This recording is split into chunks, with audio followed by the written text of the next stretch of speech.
The Trial, Franz Kafka, Chapter 1. Arrest. Conversation with Mrs. Grubach. Then Miss Bürstner. Someone must have been telling lies about Josef K. He knew he had done nothing wrong, but one morning he was arrested. Every day at 8 in the morning, he was brought his breakfast by Mrs. Grubach's cook. Mrs. Grubach was his landlady, but today she didn't come. That had never happened before. K waited a little while, looked from his pillow at the old woman who lived opposite and who was watching him with an inquisitiveness quite unusual for her, and finally, both hungry and disconcerted, rang the bell. There was immediately a knock at the door and a man entered. He had never seen the man in this house before.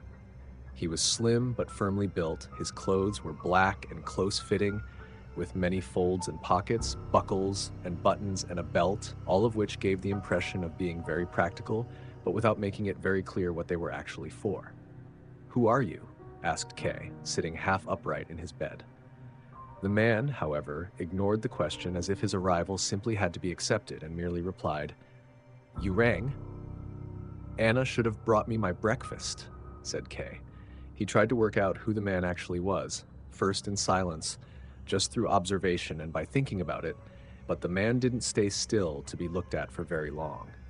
Instead, he went over to the door, opened it slightly, and said to someone who was clearly standing immediately behind it, "He wants Anna to bring him his breakfast."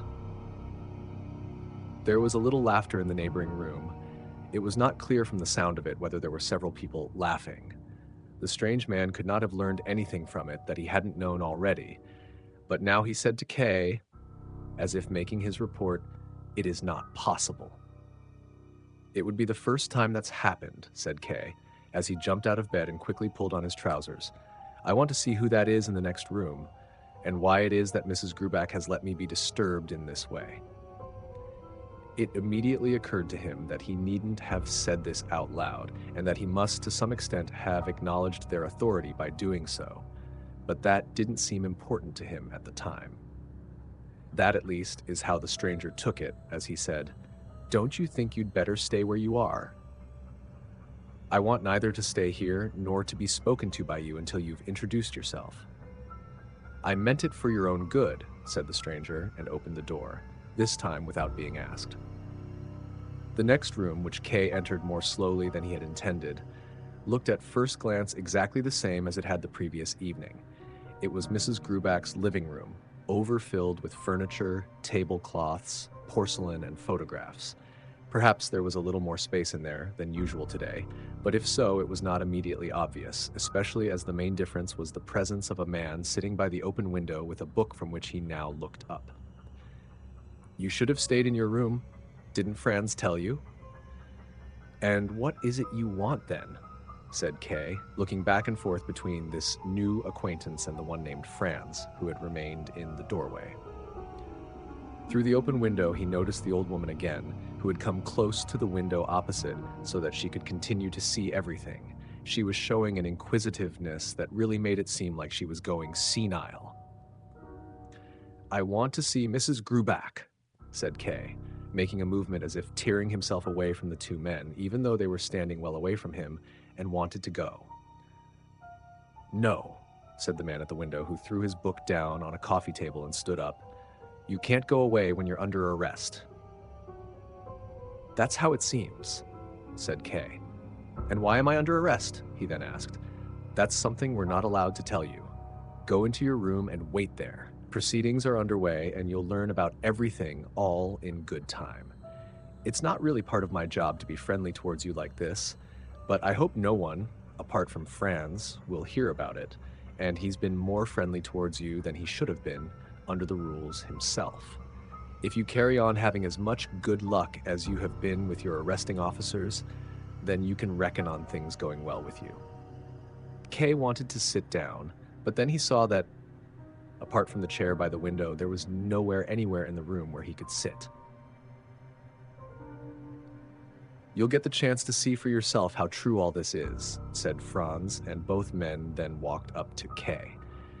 They were significantly bigger than him, especially the second man, who frequently slapped him on the shoulder.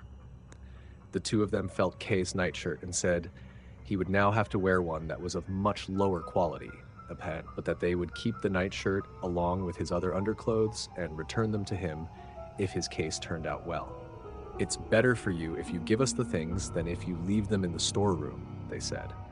Things have a tendency to go missing in the storeroom, and after a certain amount of time, they sell things off, whether the case involved has come to an end or not. And cases like this can last a long time, especially the ones that have been coming up lately.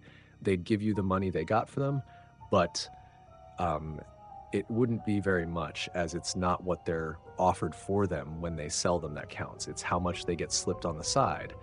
And things like that lose their value anyway when they get passed on from hand to hand, year after year. Kay paid hardly any attention to what they were saying. He did not place much value on what he may have still possessed, or on who decided what happened to them. It was much more important to him to get a clear understanding of his position, but he could not think clearly while these people were here. The second policeman's belly, and they could only be policemen, looked friendly enough, sticking out towards him. But when Kay looked up and saw his dry, bony face, it did not seem to fit with the body. His strong nose twisted to one side as if ignoring Kay and sharing an understanding with the other policemen. What sort of people were these? What were they talking about? What office did they belong to? Kay was living in a free country, after all. Everywhere was at peace. All laws were decent and were upheld. Who was it who dared accost him in his own home? He was always inclined to take life as lightly as he could, to cross bridges when he came to them, pay no heed for the future, even when everything seemed under threat. But here that did not seem the right thing to do. He could have taken it all as a joke, a big joke set up by his colleagues at the bank for some unknown reason, or also perhaps because today was his 30th birthday. It was all possible, of course. Maybe all he had to do was laugh in the policeman's face in some way, and they would laugh with him. Maybe they were tradesmen from the corner of the street. They looked like they might be. But he was nonetheless determined, ever since he first caught sight of the one called Franz, not to lose any slight advantage he might have had over these people. There was a very slight risk that people would later say he couldn't understand a joke. But although he wasn't normally in the habit of learning from experience, he might also have had a few unimportant occasions in mind when, unlike his more cautious friends, he had acted with no thought at all for what might follow and had been made to suffer for it. He didn't want that to happen again, not this time at least. If they were play acting, he would act along with them. He still had time. "Allow me," he said, and hurried between the two policemen through into his room. "He seems sensible enough," he heard them say behind him. Once in his room, he quickly pulled open the drawer of his writing desk. Everything in it was very tidy, but in his agitation, he was unable to find the identification documents he was looking for straight away. He finally found his bicycle permit and was about to go back to the policeman with it when it seemed to him too petty, so he carried on searching until he found his birth certificate. Just as he got back in the adjoining room, the door on the other side opened and Mrs. Grubach was about to enter. He only saw her for an instant, for as soon as she recognized Kay, she was clearly embarrassed, asked for forgiveness, and disappeared, closing the door behind her very carefully. "Do come in," Kay could have said just then, but now he stood in the middle of the room with his papers in his hand and still looking at the door, which did not open again. He stayed like that until he was startled out of it by the shout of the policeman who sat at the little table at the open window and, as Kay now saw, was eating his breakfast. "Why didn't she come in?" he asked. "She's not allowed to," said the big policeman. "You're under arrest, aren't you?" "But how can I be under arrest? And how come it's like this?" "Now you're starting again," said the policeman, dipping a piece of buttered bread in the honey pot. "We don't answer questions like that." "You will have to answer them," said Kay. "Here are my identification papers. Now show me yours, and I certainly want to see the arrest warrant." "Oh, my God," said the policeman. "In a position like yours, and you think you can start giving orders, do you? It won't do you any good to get us on the wrong side, even if you think it will. We're probably more on your side than anyone else you know." "That's true, you know. You'd better believe it," said Franz, holding a cup of coffee in his hand which he did not lift to his mouth but looked at Kay in a way that was probably meant to be full of meaning but could not actually be understood.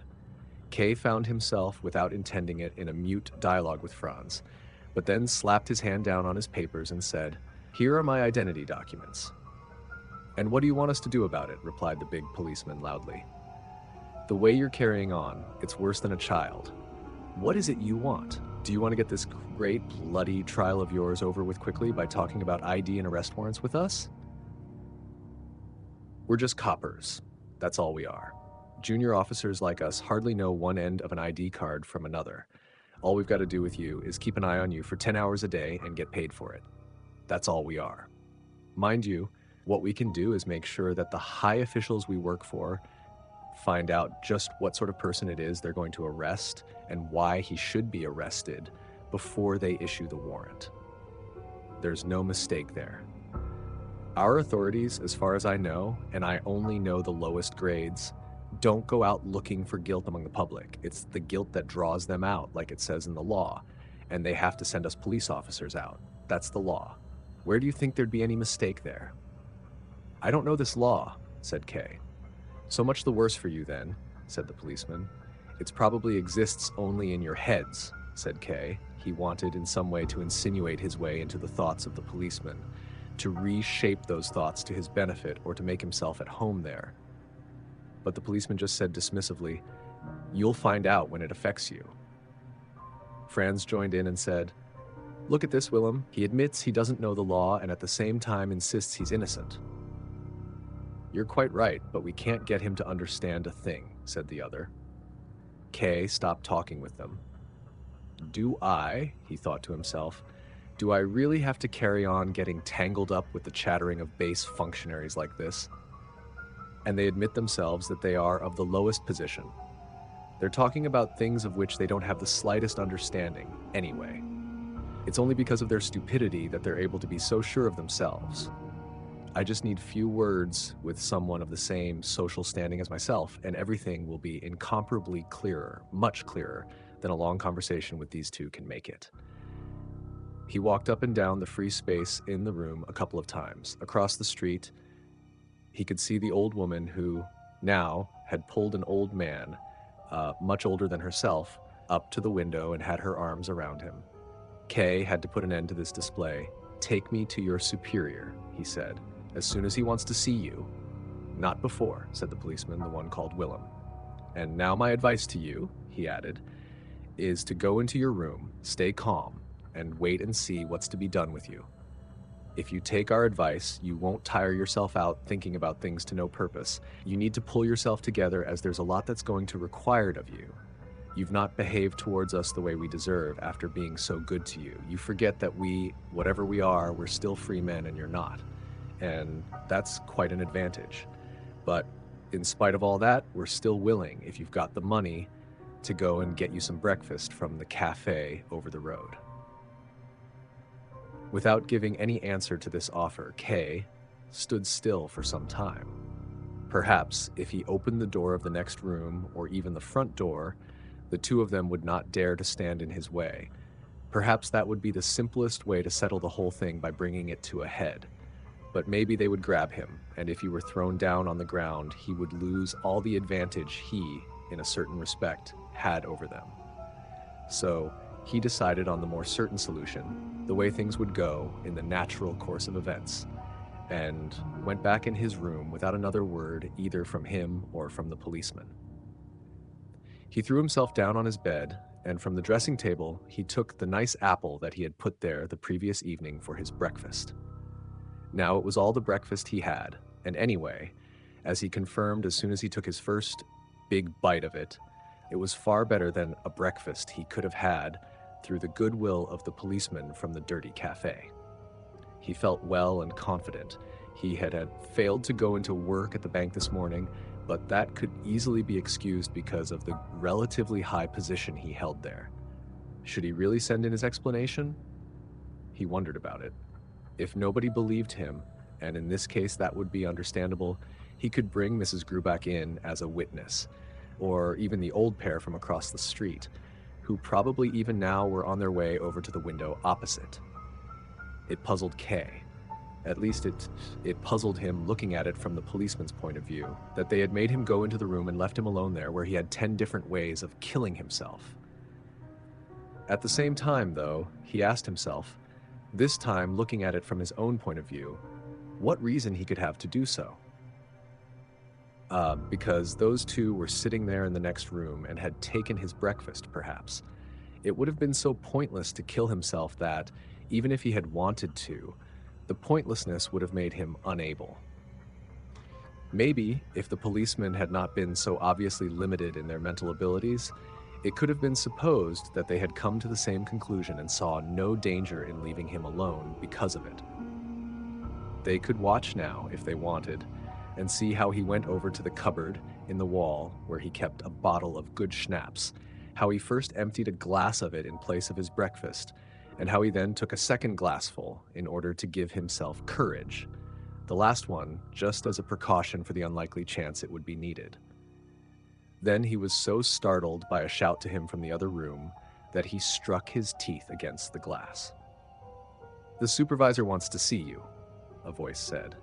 It was only the shout that startled him, this curt, abrupt, military shout that he would not have expected from the policeman called Franz. In itself, he found the order very welcome. "At last," he called back, locked the cupboard, and, without delay, hurried into the next room. The two policemen were standing there and chased him back into his bedroom as if that were a matter of course. "What do you think you're doing?" they cried. "Think you're going to see the supervisor dressed in just your shirt, do you? He'd see to it you got a right thumping, and us and all." "Let go of me, for God's sake," called Kay, who had already been pushed back as far as his wardrobe. "If you accost me when I'm still in bed, you can't expect to find me in my evening dress." "That won't help you," said the policeman, who always became very quiet, almost sad, when Kay began to shout, and in that way confused him, or to some extent, brought him to his senses. "Ridiculous formalities," he grumbled as he lifted his coat from the chair and kept it in both his hands for a little while, as if holding it out for the policeman's inspection. They shook their heads. "It's got to be a black coat," they said. At that, Kay threw the coat to the floor and said, without knowing even himself what he meant by it, "Well, it's not going to be the main trial after all." The policeman laughed, but continued to insist, "It's got to be a black coat." "Well, that's all right by me if it makes things go any faster," said Kay. He opened the wardrobe himself, spent a long time searching through all the clothes, and chose his best black suit, which had a short jacket that had greatly surprised those who knew him. Then he also pulled out a fresh shirt and began, carefully, to get dressed. He secretly told himself that he had succeeded in speeding things up by letting the policeman forget to make him have a bath. He watched them to see if they might remember after all, but of course it never occurred to them, although Willem did not forget to send Franz up to the supervisor with the message saying that Kay was getting dressed. Once he was properly dressed, Kay had to pass by Willem as he went through the next room into the one beyond, the door of which was already wide open. Kay knew very well that this room had recently been let to a typist called Miss Bürstner. She was in the habit of going out to work very early and coming back home very late, and Kay had never exchanged more than a few words of greeting with her. Now, her bedside table had been pulled into the middle of the room to be used as a desk for these proceedings, and the supervisor sat behind it. He had his legs crossed and had thrown one arm over the backrest of the chair. In one corner of the room, there were 3 young people looking at the photographs belonging to Miss Bürstner that had been put into a piece of fabric on the wall. Hung up on the handle of the open window was a white blouse. At the window across the street, there was the old pair again, although now their number had increased, as behind them, and far taller than they were, stood a man with an open shirt that showed his chest and a reddish goatee beard, which he squeezed and twisted with his fingers. "Josef K?" asked the supervisor, perhaps merely to attract Kay's attention as he looked round the room.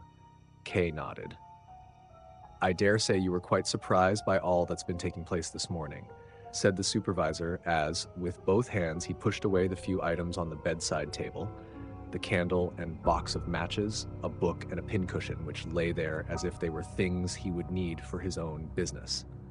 "Certainly," said Kay, and he began to feel relaxed now that, at last, he stood in front of someone with some sense, someone with whom he would be able to talk about his situation. "Certainly, I'm surprised, but I'm not in any way very surprised." "You're not very surprised?" asked the supervisor, as he positioned the candle in the middle of the table and the other things in a group around it. "Perhaps you don't quite understand me," Kay hurriedly pointed out. "What I mean is..." Here Kay broke off what he was saying and looked round for somewhere to sit. "I may sit down, mayn't I?" he asked. "That's not usual," the supervisor answered. "What I mean is," said Kay without delaying a second time, "that yes, I am very surprised, but when you've been in the world for 30 years already and had to make your own way through everything yourself, which has been my lot, then you become hardened to surprises and don't take them too hard, especially not what's happened today." "Why especially not what's happened today?" "I wouldn't want to say that I see all of this as a joke. You seem to have gone to too much trouble making all these arrangements for that. Everyone in the house must be taking part in it, as well as all of you. That would be going beyond what could be a joke. So I don't want to say that this is a joke." "Quite right," said the supervisor, looking to see how many matches were left in the box. "But on the other hand," Kay went on, looking round at everyone there, and even wishing he could get the attention of the three who were looking at the photographs, "on the other hand, this really can't be all that important. That follows from the fact that I've been indicted, but can't think of the slightest offense for which I could be indicted. But even that is all beside the point. The main question is, who is issuing the indictment? What office is conducting this affair? Are you officials? None of you is wearing a uniform, unless what you are wearing," here he turned towards Franz, "is meant to be a uniform. It's actually more of a traveling suit. I require a clear answer to all these questions, and I'm quite sure that once things have been made clear, we can take our leave of each other on the best of terms."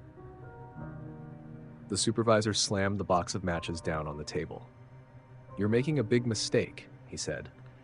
"These gentlemen and I have got nothing to do with your business. In fact, we know almost nothing about you.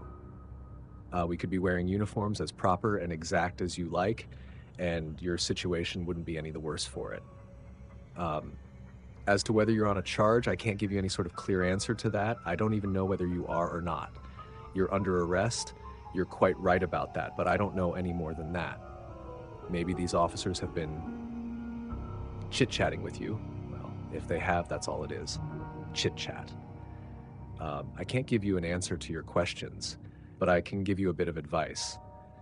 You'd better think less about us and what's going to happen to you, and think a bit more about yourself.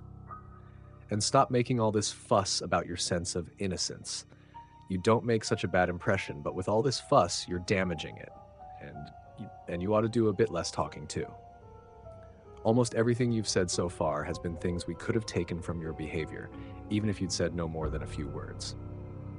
And what you have said has not exactly been in your favor." Kay stared at the supervisor. Was this man, probably younger than he was, lecturing him like a schoolmaster? Was he being punished for his honesty with a telling off? And was he to learn nothing about the reasons for his arrest, or those who were arresting him? He became somewhat cross and began to walk up and down. No one stopped him doing this, and he pushed his sleeves back, felt his chest, straightened his hair, straightened over to the three men, said, "It makes no sense." At which these three turned round to face him and came towards him with serious expressions. He finally came again to a halt in front of the supervisor's desk. "State Attorney Hasterer is a good friend of mine," he said. "Can I telephone him?" "Certainly," said the supervisor, "but I don't know what the point of that will be. I suppose you must have some private matter you want to discuss with him." "What the point is?" shouted Kay, more disconcerted that cross. "Who do you think you are? You want to see some point in it while you're carrying out something as pointless as it could be. It's enough to make you cry. These gentlemen first accost me, and now they sit or stand about in here and let me be hauled up in front of you. What point there would be in telephoning a state attorney when I'm ostensibly under arrest? Very well, I won't make the telephone call. You can call him if you want to, said the supervisor, stretching his hand out towards the outer room where the telephone was. Please, go on, do make your phone call. No, I don't want to anymore, said Kay, and went over to the window. Across the street, the people were still there at the window, and it was only now that Kay had gone up to his window that they seemed to become uneasy about quietly watching what was going on. The old couple wanted to get up, but the man behind them calmed them down. We've got some kind of audience over there, called Kay to the supervisor quite loudly as he pointed out with his forefinger. Go away, he then called across to them, and the three of them did immediately retreat a few steps. The old pair even found themselves behind the man, who then concealed them with the breadth of his body and seemed, going by the movements of his mouth, to be saying something incomprehensible into the distance. They did not disappear entirely, though, but seemed to be waiting for the moment when they could come back to the window without being noticed. Intrusive, thoughtless people, said Kay as he turned back into the room. The supervisor may have agreed with him. At least Kay thought that was what he saw from the corner of his eye. But it was just as possible that he had not even been listening, as he had his hand pressed firmly down on the table and seemed to be comparing the length of his fingers. The two policemen were sitting on a chest covered with a colored blanket, rubbing their knees. The three young people had put their hands on their hips and were looking round aimlessly. Everything was still, like in some office that has been forgotten about. Now, gentlemen, called out Kay, and for a moment it seemed as if he was carrying all of them on his shoulders. It looks like your business with me is over with. In my opinion, it's best now to stop wondering about whether you're proceeding correctly or incorrectly, and to bring the matter to a peaceful close with a mutual handshake. If you are of the same opinion, then please. And he walked up to the supervisor's desk and held out his hand to him. The supervisor raised his eyes, bit his lip, and looked at Kay's outstretched hand. Kay still believed the supervisor would do as he suggested, but instead he stood up, picked up a hard round hat that was laying on Miss Bürstner's bed, and put it carefully onto his head, using both hands as if trying on a new hat. Everything seems so simple to you, doesn't it? He said to Kay as he did so. So you think we should bring the matter to a peaceful close, do you? No, that won't do. Mind you, on the other hand, I certainly wouldn't want you to think there's no hope for you. No, why should you think that? You're simply under arrest, nothing more than that. That's what I had to tell you. That's what I've done, and now I've seen how you've taken it. That's enough for one day, and we can take our leave of each other, for the time being at least. I expect you'll want to go into the bank now, won't you? Into the bank? Asked Kay. I thought I was under arrest. Kay said this with a certain amount of defiance, as, although his handshake had not been accepted, he was feeling more independent of all these people, especially since the supervisor had stood up. He was playing with them. If they left, he had decided he would run after them and offer to let them arrest him. That's why he even repeated, "How can I go into the bank when I'm under arrest?" I see you've misunderstood me, said the supervisor, who was already at the door. It's true that you're under arrest, but that shouldn't stop you from carrying out your job, and there shouldn't be anything to stop you carrying on with your usual life. In that case, it's not too bad being under arrest, said Kay, and went up close to the supervisor. I never meant it should be anything else, he replied. It hardly seems to have been necessary to notify me of the arrest in that case, said Kay, and went even closer. The others had also come closer. All of them had gathered together into a narrow space by the door. That was my duty, said the supervisor. A silly duty, said Kay, unyielding. Maybe so, replied the supervisor, only don't let's waste our time talking on like this. I had assumed you'd be wanting to go to the bank. As you're paying close attention to every word, I'll add this. I'm not forcing you to go to the bank. I just assumed you wanted to. And to make things easier for you, and to let you get to the bank with as little fuss as possible, I've put these 3 gentlemen, colleagues of yours, at your disposal. What's that? Exclaimed Kay, and looked at the 3 in astonishment. He could only remember seeing them in their group by the photographs, but these characterless, anemic young people were indeed officials from his bank, not colleagues of his. That was putting it too high, and it showed a gap in the omniscience of the supervisor, but they were nonetheless junior members of staff at the bank. How could Kay have failed to see that? How occupied he must have been with the supervisor and the policeman not to have recognized these three. Rabensteiner, with his stiff demeanor and swinging hands, Kulich, with his blonde hair and deep-set eyes, and Kaminer, with his involuntary grin caused by chronic muscle spasms. "Good morning," said Kay after a while, extending his hand to the gentleman as they bowed correctly to him. "I didn't recognize you at all, so we'll go into work now, shall we?" The gentleman laughed and nodded enthusiastically, as if that was what they had been waiting for all the time, except that Kay had left his hat in his room, so they all dashed, one after another, into the room to fetch it, which caused a certain amount of embarrassment. Kay stood where he was and watched them through the open double doorway. The last to go, of course, was the apathetic Rabensteiner, who had broken into no more than an elegant trot. Kaminer got to the hat, and Kay, as he often had to do at the bank, forcibly reminded himself that the grin was not deliberate, that he in fact wasn't able to grin deliberately. At that moment, Mrs. Grubach opened the door from the hallway into the living room where all the people were. She did not seem to feel guilty about anything at all, and Kay, as often before, looked down at the belt of her apron, which for no reason cut so deeply into her hefty body. Once downstairs, Kay, with his watch in his hand, decided to take a taxi. He had already been delayed by half an hour, and there was no need to make the delay any longer.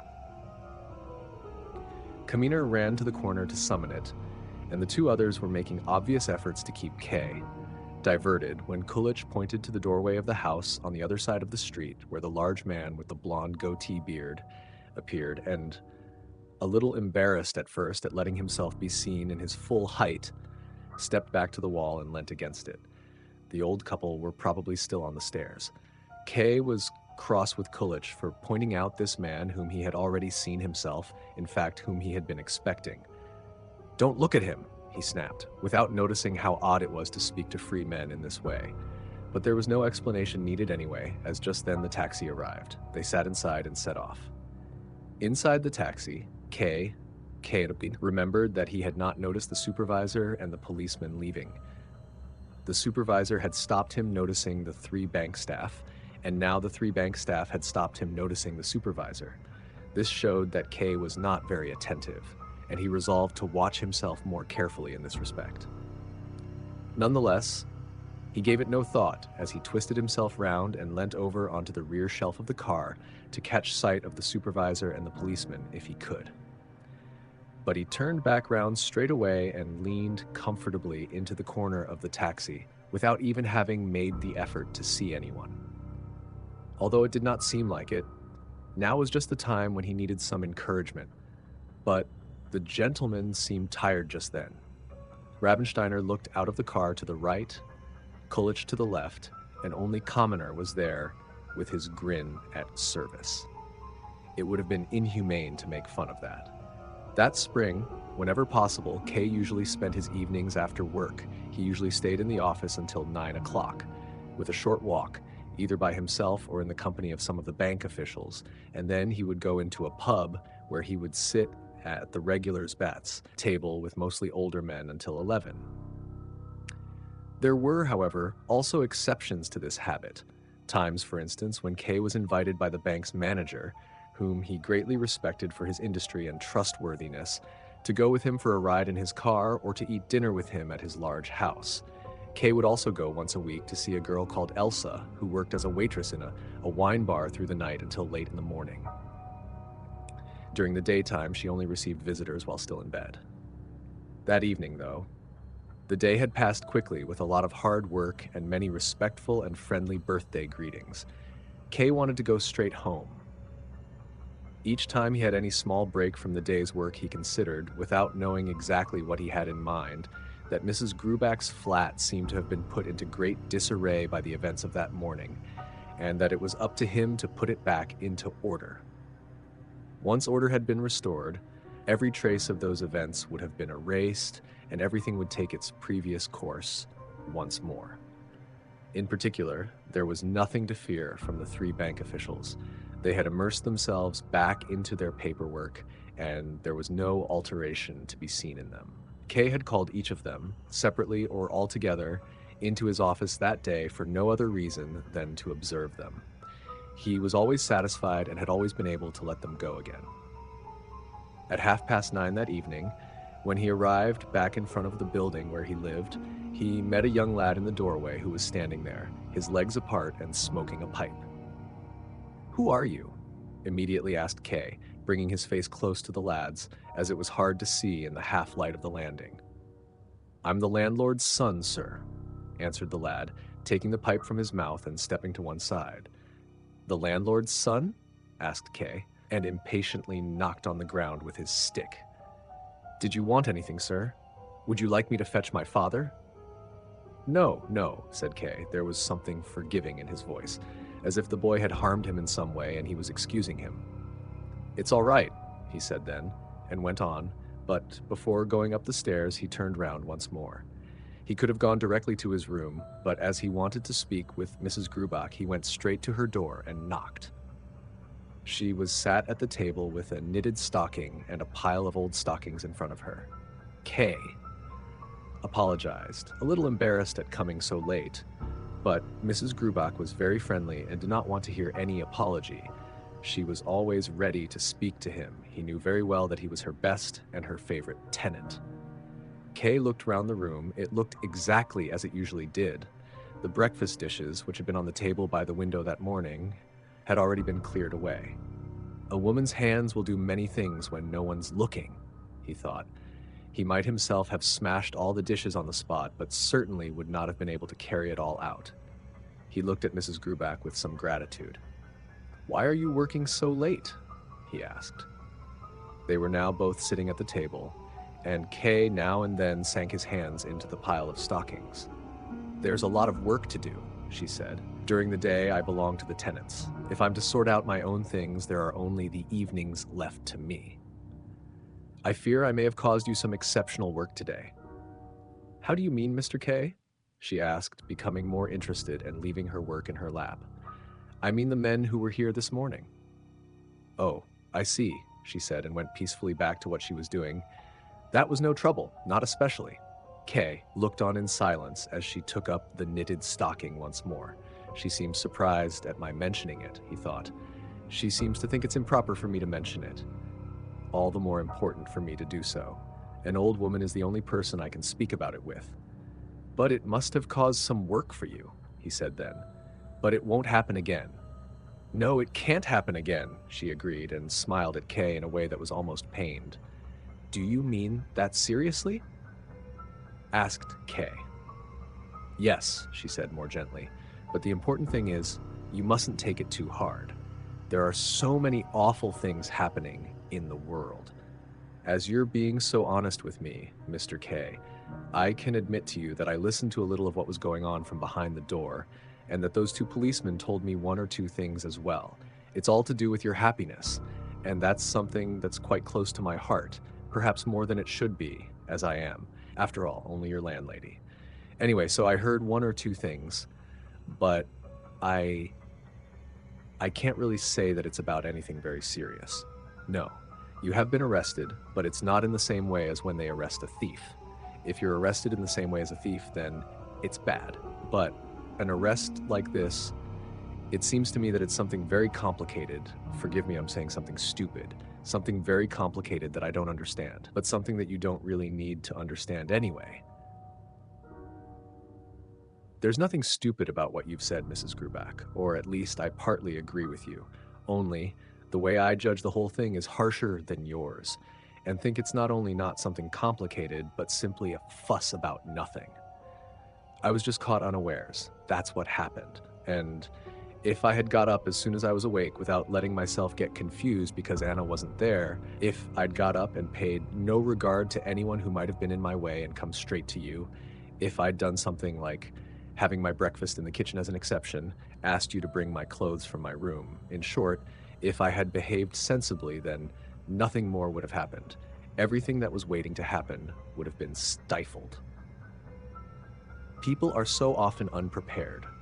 In the bank, for example, I am well prepared. Nothing of this sort could possibly happen to me there. I have my own assistant there. There are telephones for internal and external calls in front of me on the desk. I continually receive visits from people, representatives, officials. But besides that, and most importantly, I'm always occupied with my work. That's to say, I'm always alert. It would even be a pleasure for me to find myself faced with something of that sort. But now it's over with, and I didn't really even want to talk about it anymore, only I wanted to hear what you, as a sensible woman, thought about it all, and I'm very glad to hear that we're in agreement. But now you must give me your hand. An agreement of this sort needs to be confirmed with a handshake. Will she shake hands with me? The supervisor didn't shake hands, he thought, and looked at the woman differently from before, examining her. She stood up, as he had also stood up, and was a little self-conscious. She hadn't been able to understand everything that Kay said. As a result of this self-consciousness, she said something that she certainly did not intend, and certainly was not appropriate.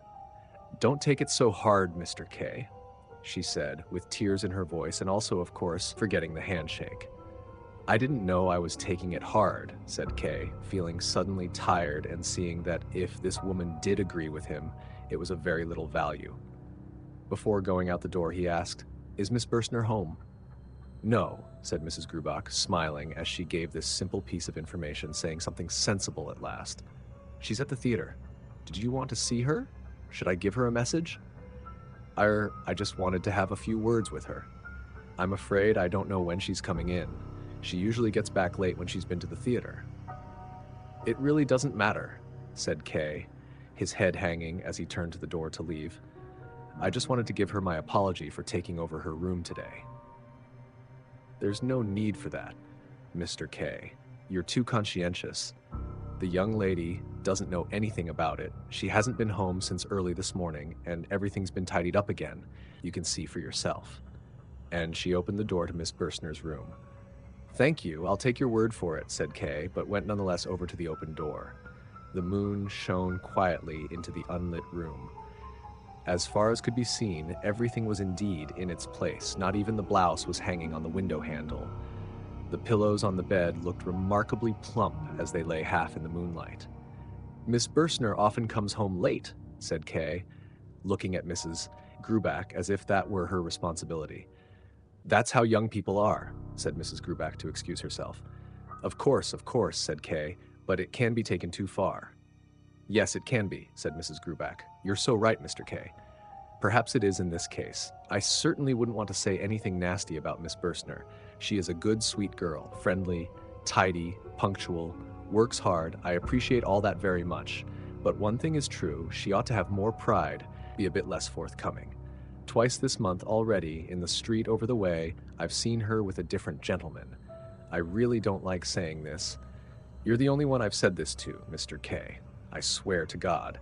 But I'm going to have no choice but to have a few words with Miss Bürstner about it myself.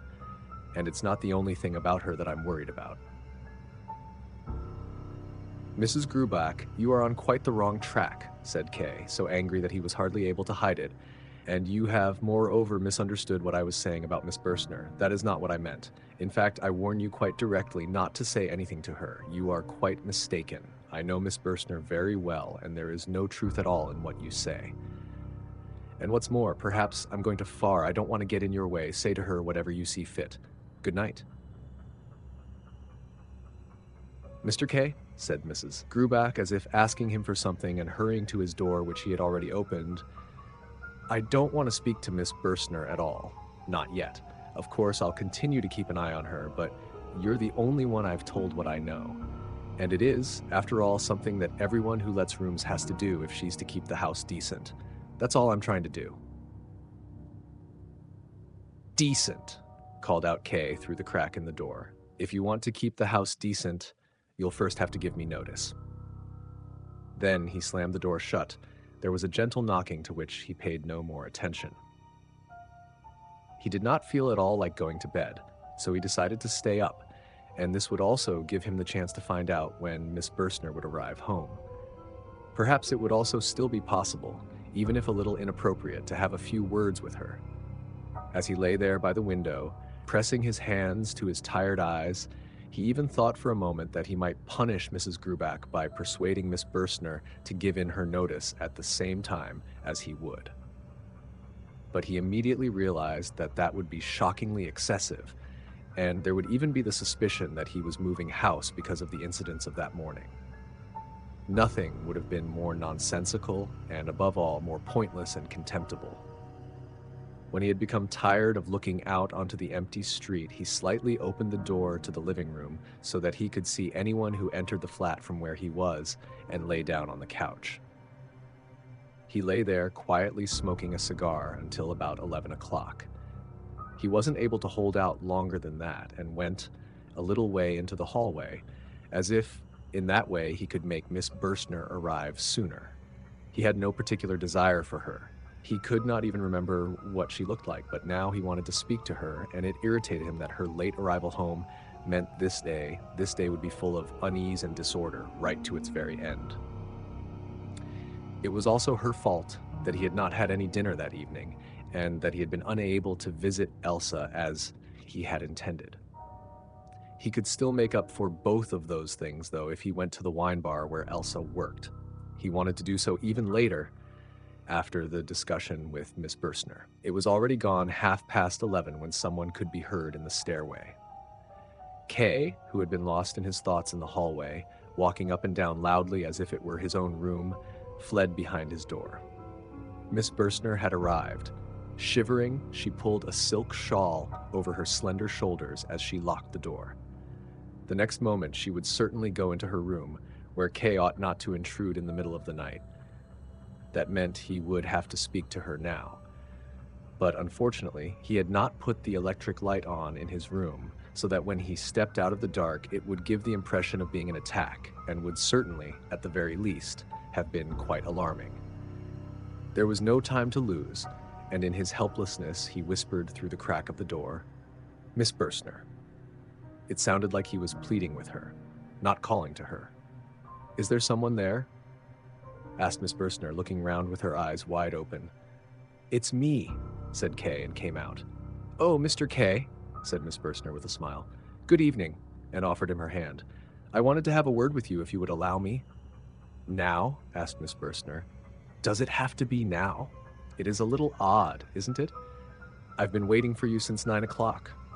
Well, I was at the theater. I didn't know anything about you waiting for me. The reason I need to speak to you only came up today." "I see. Well, I don't see why not. I suppose, apart from being so tired, I could drop. Come into my room for a few minutes, then. We certainly can't talk out here. We'd wake everyone up, and I think that would be more unpleasant for us than for them. Wait here till I've put the light on in my room, and then turn the light down out here." Kay did as he was told, and then even waited until Miss Bürstner came out of her room and quietly invited him once more to come in. "Sit down," she said, indicating the ottoman, while she herself remained standing by the bedpost despite the tiredness she had spoken of. She did not even take off her hat, which was small but decorated with an abundance of flowers. "What is it you wanted, then? I'm really quite curious." She gently crossed her legs. "I expect you'll say," Kay began, "that the matter really isn't all that urgent and we don't need to talk about it right now. But—" "I never listen to introductions," said Miss Bürstner. "That makes my job so much easier," said Kay. "This morning, to some extent through my fault, your room was made a little untidy. This happened because of people I did not know and against my will, but as I said, because of my fault. I wanted to apologize for it." "My room?" asked Miss Bürstner, and instead of looking round the room, scrutinized Kay. "It is true," said Kay, and now, for the first time, they looked each other in the eyes. "There's no point in saying exactly how this came about." "But that's the interesting thing about it," said Miss Bürstner. "No," said Kay. "Well then," said Miss Bürstner, "I don't want to force my way into any secrets. If you insist that it's of no interest, I won't insist. I'm quite happy to forgive you for it, as you ask, especially as I can't see anything at all that's been left untidy." With her hand laid flat on her lower hip, she made a tour around the room. At the mat where the photographs were, she stopped. "Look at this," she cried. "My photographs really have been put in the wrong places. Oh, that's horrible. Someone really has been in my room without permission." Kay nodded, and quietly cursed Kaminer, who worked at his bank, and who was always active doing things that had neither use nor purpose. "It is odd," said Miss Bürstner, "that I'm forced to forbid you to do something that you ought to have forbidden yourself to do, namely to come into my room when I'm not here." "But I did explain to you," said Kay, and went over to join her by the photographs, "that it wasn't me who interfered with your photographs. But as you don't believe me, I'll have to admit that the investigating committee brought along 3 bank employees with them. One of them must have touched your photographs, and as soon as I get the chance, I'll ask to have him dismissed from the bank." "Yes, there was an investigating committee here," added Kay, as the young lady was looking at him inquiringly. "Because of you?" she asked. "Yes," answered Kay. "No," the lady cried with a laugh. "Yes, they were," said Kay. "You believe that I'm innocent then, do you?" "Well now, innocent," said the lady. "I don't want to start making any pronouncements that might have serious consequences. I don't really know you after all. It means they're dealing with a serious criminal if they send an investigating committee straight out to get him. But you're not in custody now. At least I take it you've not escaped from prison, considering that you seem quite calm, so you can't have committed any crime of that sort." "Yes," said Kay, "but it might be that the investigating committee could see that I'm innocent, or not so guilty as had been supposed." "Yes, that's certainly a possibility," said Miss Bürstner, who seemed very interested. "Listen," said Kay, "you don't have much experience in legal matters." "No, that's true, I don't," said Miss Bürstner, "and I've often regretted it, as I'd like to know everything, and I'm very interested in legal matters. There's something peculiarly attractive about the law, isn't there? But I'll certainly be perfecting my knowledge in this area, as next month I start work in a legal office." "That's very good," said Kay. "That means you'll be able to give me some help with my trial." "That could well be," said Miss Bürstner. "Why not? I like to make use of what I know." "I mean it quite seriously," said Kay, "or at least half seriously, as you do. This affair is too petty to call in a lawyer, but I could make good use of someone who could give me advice." "Yes, but if I'm to give you advice, I'll have to know what it's all about," said Miss Bürstner. "That's exactly the problem," said Kay. "I don't know that myself." "So you have been making fun of me, then," said Miss Bürstner, exceedingly disappointed. "You really ought not to try something like that on at this time of night." And she stepped away from the photographs where they had stood so long together. "Miss Bürstner, no," said Kay. "I'm not making fun of you. Please believe me. I've already told you everything I know. More than I know, in fact, as it actually wasn't even an investigating committee. That's just what I called them because I don't know what else to call them. There was no cross-questioning at all. I was merely arrested, but by a committee." Miss Bürstner sat on the ottoman and laughed again. "What was it like then?" she asked. "It was terrible," said Kay. Although his mind was no longer on the subject, he had become totally absorbed by Miss Bürstner's gaze, who was supporting her chin on one hand. The elbow rested on the cushion of the ottoman, and slowly stroking her hip with the other. "That's too vague," said Miss Bürstner. "What's too vague?" asked Kay. Then he remembered himself and asked, "Would you like me to show you what it was like?" He wanted to move in some way, but did not want to leave. "I'm already tired," said Miss Bürstner. "You arrived back so late," said Kay. "Now you've started telling me off. Well, I suppose I deserve it, as I shouldn't have let you in here in the first place, and it turns out there wasn't even any point." "Oh, there was a point. You'll see now how important a point it was," said Kay. "May I move this table away from your bedside and put it here?" "What do you think you're doing?" said Miss Bürstner. "Of course you can't." "In that case, I can't show you," said Kay, quite upset, as if Miss Bürstner had committed some incomprehensible offense against him. "All right, then. If you need it to show what you mean, just take the bedside table, then," said Miss Bürstner, and after a short pause added in a weak voice, "I'm so tired I'm allowing more than I ought to." Kay put the little table in the middle of the room and sat down behind it. "You have to get a proper idea of where the people were situated. It is very interesting. I'm the supervisor. Sitting over there on the chest are 2 policemen. Standing next to the photographs, there are 3 young people. Hanging on the handle of the window is a white blouse. I just mentioned that, by the way. And now it begins. Yes. I'm forgetting myself. The most important person of all, so I'm standing here in front of the table. The supervisor is sitting extremely comfortably, with his legs crossed and his arm hanging over the backrest here like some layabout. And now it really does begin. The supervisor calls out as if he had to wake me up. In fact, he shouts at me, I'm afraid. If I'm to make it clear to you, I'll have to shout as well, and it's nothing more than my name that he shouts out. Miss Bürstner, laughing as she listened to him, laid her forefinger on her mouth so that K would not shout, but it was too late. K was too engrossed in his role and slowly called out, "Josef K!" It was not as loud as he had threatened, but nonetheless, once he had suddenly called it out, the cry seemed gradually to spread itself all around the room. There was a series of loud, curt, and regular knocks at the door of the adjoining room. Miss Bürstner went pale and laid her hand on her heart. Kay was especially startled, as for a moment he had been quite unable to think of anything other than the events of that morning and the girl for whom he was performing them. He had hardly pulled himself together when he jumped over to Miss Bürstner and took her hand. "Don't be afraid," he whispered. "I'll put everything right. But who can it be? It's only the living room next door. Nobody sleeps in there." "Yes, they do," whispered Miss Bürstner into Kay's ear. "A nephew of Mrs. Grubach's, a captain in the army, has been sleeping there since yesterday. There's no other room free. I'd forgotten about it too. Why did you have to shout like that? You've made me quite upset." "There is no reason for it," said Kay, and now as she sank back onto the cushion, kissed her forehead. Go away, she said, hurriedly sitting back up. "Get out of here, go, what is it you want? He's listening at the door, he can hear everything. You're causing me so much trouble." "I won't go," said Kay, "until you've calmed down a bit. Come over into the other corner of the room, he won't be able to hear us there." She let him lead her there. "Don't forget," he said, "although this might be unpleasant for you, you're not in any real danger. You know how much esteem Mrs. Grubach has for me. She's the one who will make all the decisions in this, especially as the captain is her nephew, but she believes everything I say without question.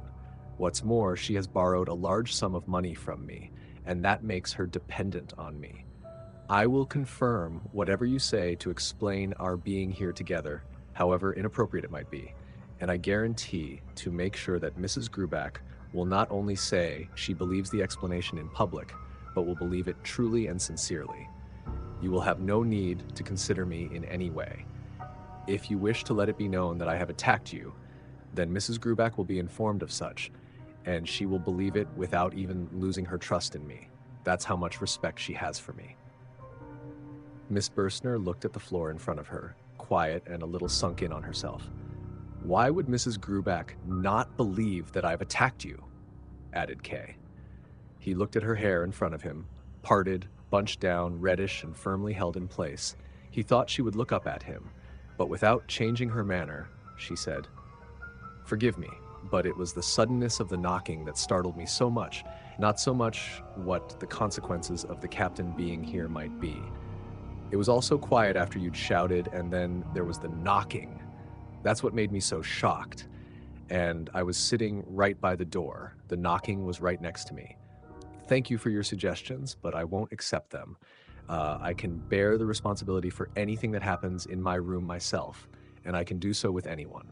I'm surprised you don't realize just how insulting your suggestions are and what they imply about me, although I certainly acknowledge your good intentions. But now, please go. Leave me alone. I need you to go now even more than I did earlier. The couple of minutes you asked for have grown into half an hour, more than half an hour now." Kay took hold of her hand and then of her wrist. "You're not cross with me, though?" he said. She pulled her hand away and answered, No, I'm never cross with anyone." He grasped her wrist once more. She tolerated it now, and in that way led him to the door. He had fully intended to leave. But when he reached the door, he came to a halt as if he hadn't expected to find a door there. Miss Bürstner made use of that moment to get herself free, open the door, slip out into the hallway, and gently say to Kay from there, "Now, come along, please. Look," she pointed to the captain's door, from under which there was a light shining. "He's put a light on, and he's laughing at us." "All right, I'm coming," said Kay, moved forward, took hold of her, kissed her on the mouth, and then over her whole face like a thirsty animal, lapping with its tongue when it eventually finds water. He finally kissed her on her neck and her throat and left his lips pressed there for a long time. He did not look up until there was a noise from the captain's room. "I'll go now," he said. He wanted to address Miss Bürstner by her Christian name, but did not know it. She gave him a tired nod, offered him her hand to kiss as she turned away as if she did not know what she was doing, and went back into her room with her head bowed. A short while later, Kay was lying in his bed. He very soon went to sleep, but before he did, he thought a little while about his behavior. He was satisfied with it, but felt some surprise that he was not more satisfied. He was seriously worried about Miss Bürstner because of the captain. Chapter 2. First cross-examination, Kay was informed by telephone that there would be a small hearing concerning his case the following Sunday. He was made aware that these cross-examinations would follow one another regularly, perhaps not every week, but quite frequently. On the one hand, it was in everyone's interest to bring proceedings quickly to their conclusion, but on the other hand, every aspect of the examinations had to be carried out thoroughly without lasting too long because of the associated stress. For these reasons, it had been decided to hold a series of brief examinations following on one after another. Sunday had been chosen as the day for the hearings, so that Kay would not be disturbed in his professional work. It was assumed that he would be in agreement with this, but if he wished for another date, then, as far as possible, he would be accommodated. Cross-examinations could even be held in the night, for instance, but Kay would probably not be fresh enough at that time. Anyway, as long as Kay made no objection, the hearing would be left on Sundays. It was a matter of course that he would have to appear without fail. There was probably no need to point this out to him. He would be given the number of the building where he was to present himself, which was in a street in a suburb well away from the city center, which Kay had never been to before. Once he had received this notice, Kay hung up the receiver without giving an answer. He had decided immediately to go there that Sunday. It was certainly necessary. Proceedings had begun, and he had to face up to it, and this first examination would probably also be the last. He was still standing in thought by the telephone when he heard the voice of the deputy director behind him. He wanted to use the telephone, but Kay stood in his way. "Bad news?" asked the deputy director casually, not in order to find anything out, but just to get Kay away from the device. No, said Kay. He stepped to one side but did not go away entirely. The deputy director picked up the receiver and, as he waited for his connection, turned away from it and said to Kay, "One question, Mr. Kay. Would you like to give me the pleasure of joining me on my sailing boat on Sunday morning? There's quite a few people coming. You're bound to know some of them. One of them is Hasterer, the state attorney. Would you like to come along? Do come along." Kay tried to pay attention to what the deputy director was saying. It was of no small importance for him, as this invitation from the deputy director, with whom he had never got on very well, meant that he was trying to improve his relations with him. It showed how important Kay had become in the bank, and how its second most important official seemed to value his friendship, or at least his impartiality. He was only speaking at the side of the telephone receiver while he waited for his connection. But in giving this invitation, the deputy director was humbling himself.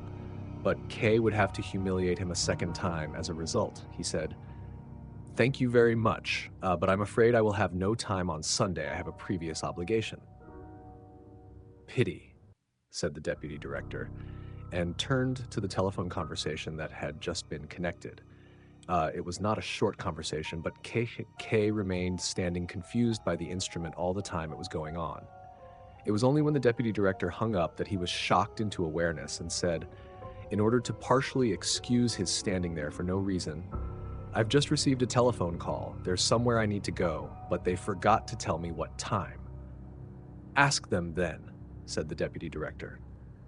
"It's not that important," said Kay, although in that way his earlier excuse, already weak enough, was made even weaker.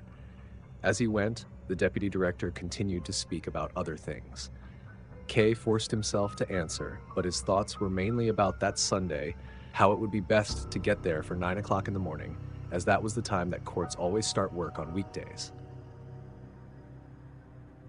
The weather was dull on Sunday. K was very tired, as he had stayed out drinking until late in the night, celebrating with some of the regulars, and he had almost overslept. He dressed hurriedly, without the time to think and assemble the various plans he had worked out during the week. With no breakfast, he rushed to the suburb he had been told about. Oddly enough, although he had little time to look around him, he came across the 3 bank officials involved in his case: Rabensteiner, Kullisch, and Kaminer. The first 2 were traveling in a tram that went across K's route, but Kaminer sat on the terrace of a cafe and leant curiously over the wall as K came over. All of them seemed to be looking at him, surprised at seeing their superior running. It was a kind of pride that made K want to go on foot. This was his affair, and the idea of any help from strangers, however slight, was repulsive to him. He also wanted to avoid asking for anyone's help because that would initiate them into the affair, even if only slightly. And after all, he had no wish at all to humiliate himself before the committee by being too punctual. Anyway, now he was running so that he would get there by 9 o'clock, if at all possible, even though he had no appointment for this time. He had thought that he would recognize the building from a distance by some kind of sign, without knowing exactly what the sign would look like, or from some particular kind of activity outside the entrance. K had been told that the building was in Juliusstrasse, but when he stood at the street's entrance, it consisted on each side of almost nothing but monotonous gray constructions, tall blocks of flats occupied by poor people. Now, on a Sunday morning, most of the windows were occupied. Men in their shirt sleeves leant out smoking, or carefully and gently held small children on the sills. Other windows were piled up with bedding, above which the disheveled head of a woman would briefly appear. People called out to each other across the street. One of the calls provoked a loud laugh about K himself. It was a long street, and spaced evenly along it were small shops below street level, selling various kinds of foodstuffs, which you reached by going down a few steps. Women went in and out of them or stood chatting on the steps. A fruitmonger, taking his goods up to the windows, was just as inattentive as K, and nearly knocked him down with his cart. Just then, a gramophone, which in better parts of town would have been seen as worn out, began to play some murderous tune. K went further into the street, slowly, as if he had plenty of time now, or as if the examining magistrate were looking at him from one of the windows and therefore knew that K had found his way there. It was shortly after 9. The building was quite far down the street.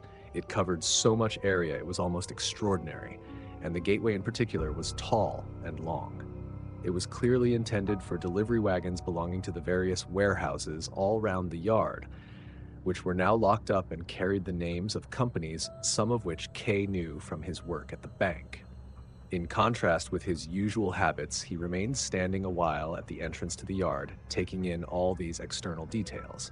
Near him, there was a bare-footed man sitting on a crate and reading a newspaper. There were 2 lads swinging on a handcart. In front of a pump stood a weak young girl in a bed jacket who, as the water flowed into her can, looked at K. There was a piece of rope stretched between 2 windows in a corner of the yard, with some washing hanging on it to dry. A man stood below it, calling out instructions to direct the work being done. K went over to the stairway to get to the room where the hearing was to take place, but then stood still again, as besides these steps he could see 3 other stairway entrances, and there also seemed to be a small passageway at the end of the yard leading into a second yard. It irritated him that he had not been given more precise directions to the room. It meant they were either being especially neglectful with him or especially indifferent, and he decided to make that clear to them very loudly and very unambiguously. In the end, he decided to climb up the stairs, his thoughts playing on something that he remembered the policeman Willem saying to him, that the court is attracted by the guilt, from which it followed that the courtroom must be on the stairway that K selected by chance. As he went up, he disturbed a large group of children playing on the stairs who looked at him as he stepped through their rows. "Next time I come here," he said to himself, "I must either bring sweets with me to make them like me or a stick to hit them with." Just before he reached the first landing, he even had to wait a little while until a ball had finished its movement. Two small lads with sly faces like grown-up scoundrels held him by his trouser legs until it had. If he were to shake them off, he would have to hurt them, and he was afraid of what noise they would make by shouting. On the first floor, his search began for real. He still felt unable to ask for the investigating committee, and so he invented a joiner called Lanz. That name occurred to him because the captain, Mrs. Grubach's nephew, was called Lanz, so that he could ask at every flat whether Lanz the joiner lived there and thus obtain a chance to look into the rooms. It turned out, though, that was mostly possible without further ado, as almost all the doors were left open and the children ran in and out. Most of them were small, one-windowed rooms where they also did the cooking. Many women held babies in one arm and worked at the stove with the other. Half-grown girls, who seemed to be dressed in just their pinafores, worked hardest running to and fro. In every room, the beds were still in use by people who were ill or still asleep, or people stretched out on them in their clothes. Kay knocked at the flats where the doors were closed and asked whether Lanz the joiner lived there. It was usually a woman who opened the door, heard the inquiry, and turned to somebody in the room who would raise himself from the bed. "The gentleman's asking if a joiner called Lanz lives here." "A joiner called Lanz," he would ask from the bed. "That's right," Kay would say, although it was clear that the investigating committee was not to be found there, and so his task was at an end. There were many who thought it must be very important for Kay to find Lanz the joiner, and thought long about it, naming a joiner who was not called Lanz, or giving a name that had some vague similarity with Lanz, or they asked neighbors or accompanied Kay to a door a long way away where they thought someone of that sort might live in the back part of the building, or where someone would be who could advise Kay better than they could themselves. Kay eventually had to give up asking if he did not want to be led all round from floor to floor in this way. He regretted his initial plan, which had at first seemed so practical to him. As he reached the 5th floor, he decided to give up the search, took his leave of a friendly young worker who wanted to lead him on still further, and went down the stairs. But then the thought of how much time he was wasting made him cross. He went back again and knocked at the first door on the 5th floor. The first thing he saw in the small room was a large clock on the wall which already showed 10 o'clock. "Is there a joiner called Lanz who lives here?" he asked. "Pardon?" said a young woman with black, shining eyes who was, at that moment, washing children's underclothes in a bucket. She pointed her wet hand towards the open door of the adjoining room. Kay thought he had stepped into a meeting. A medium-sized, two-windowed room was filled with the most diverse crowd of people. Nobody paid any attention to the person who had just entered. Close under its ceiling, it was surrounded by a gallery which was also fully occupied, and where the people could only stand bent down with their heads and their backs touching the ceiling. Kay, who found the air too stuffy, stepped out again and said to the young woman, who had probably misunderstood what he had said, "I asked for a joiner, someone by the name of Lanz." "Yes," said the woman. "Please go on in." Kay would probably not have followed her if the woman had not gone up to him, taken hold of the door handle, and said, "I'll have to close the door after you. No one else will be allowed in." "Very sensible," said Kay, but it's too full already. But then he went back in anyway. He passed through between two men who were talking beside the door. One of them held both hands far out in front of himself, making the movements of counting out money. The other looked him closely in the eyes, and someone took him by the hand. It was a small, red-faced youth. Come in," he said. Kay let himself be led by him, and it turned out that there was, surprisingly, in a densely packed crowd of people moving to and fro, a narrow passage which may have been the division between two factions. This idea was reinforced by the fact that in the first few rows to the left and the right of him there was hardly any face looking in his direction. He saw nothing but the backs of people directing their speech and their movements only towards members of their own side. Most of them were dressed in black, in old, long, formal frock coats that hung down loosely around them. These clothes were the only thing that puzzled Kay. as he would otherwise have taken the whole assembly for a local political meeting. At the other end of the hall where Kay had been led there was a little table set at an angle on a very low podium, which was as overcrowded as everywhere else, and behind the table, near the edge of the podium, sat a small, fat, wheezing man who was talking with someone behind him. This second man was standing with his legs crossed and his elbows on the backrest of the chair, provoking much laughter. From time to time he threw his arm in the air as if doing a caricature of someone. The youth who was leading Kay had some difficulty in reporting to the man. He had already tried twice to tell him something, standing on tiptoe, but without getting the man's attention as he sat there above him. It was only when one of the people up on the podium drew his attention to the youth that the man turned to him and leant down to hear what it was he quietly said. Then he pulled out his watch and quickly looked over at Kay. "You should have been here 1 hour and 5 minutes ago," he said. Kay was going to give him a reply, but had no time to do so, as hardly had the man spoken than a general muttering arose all over the right-hand side of the hall.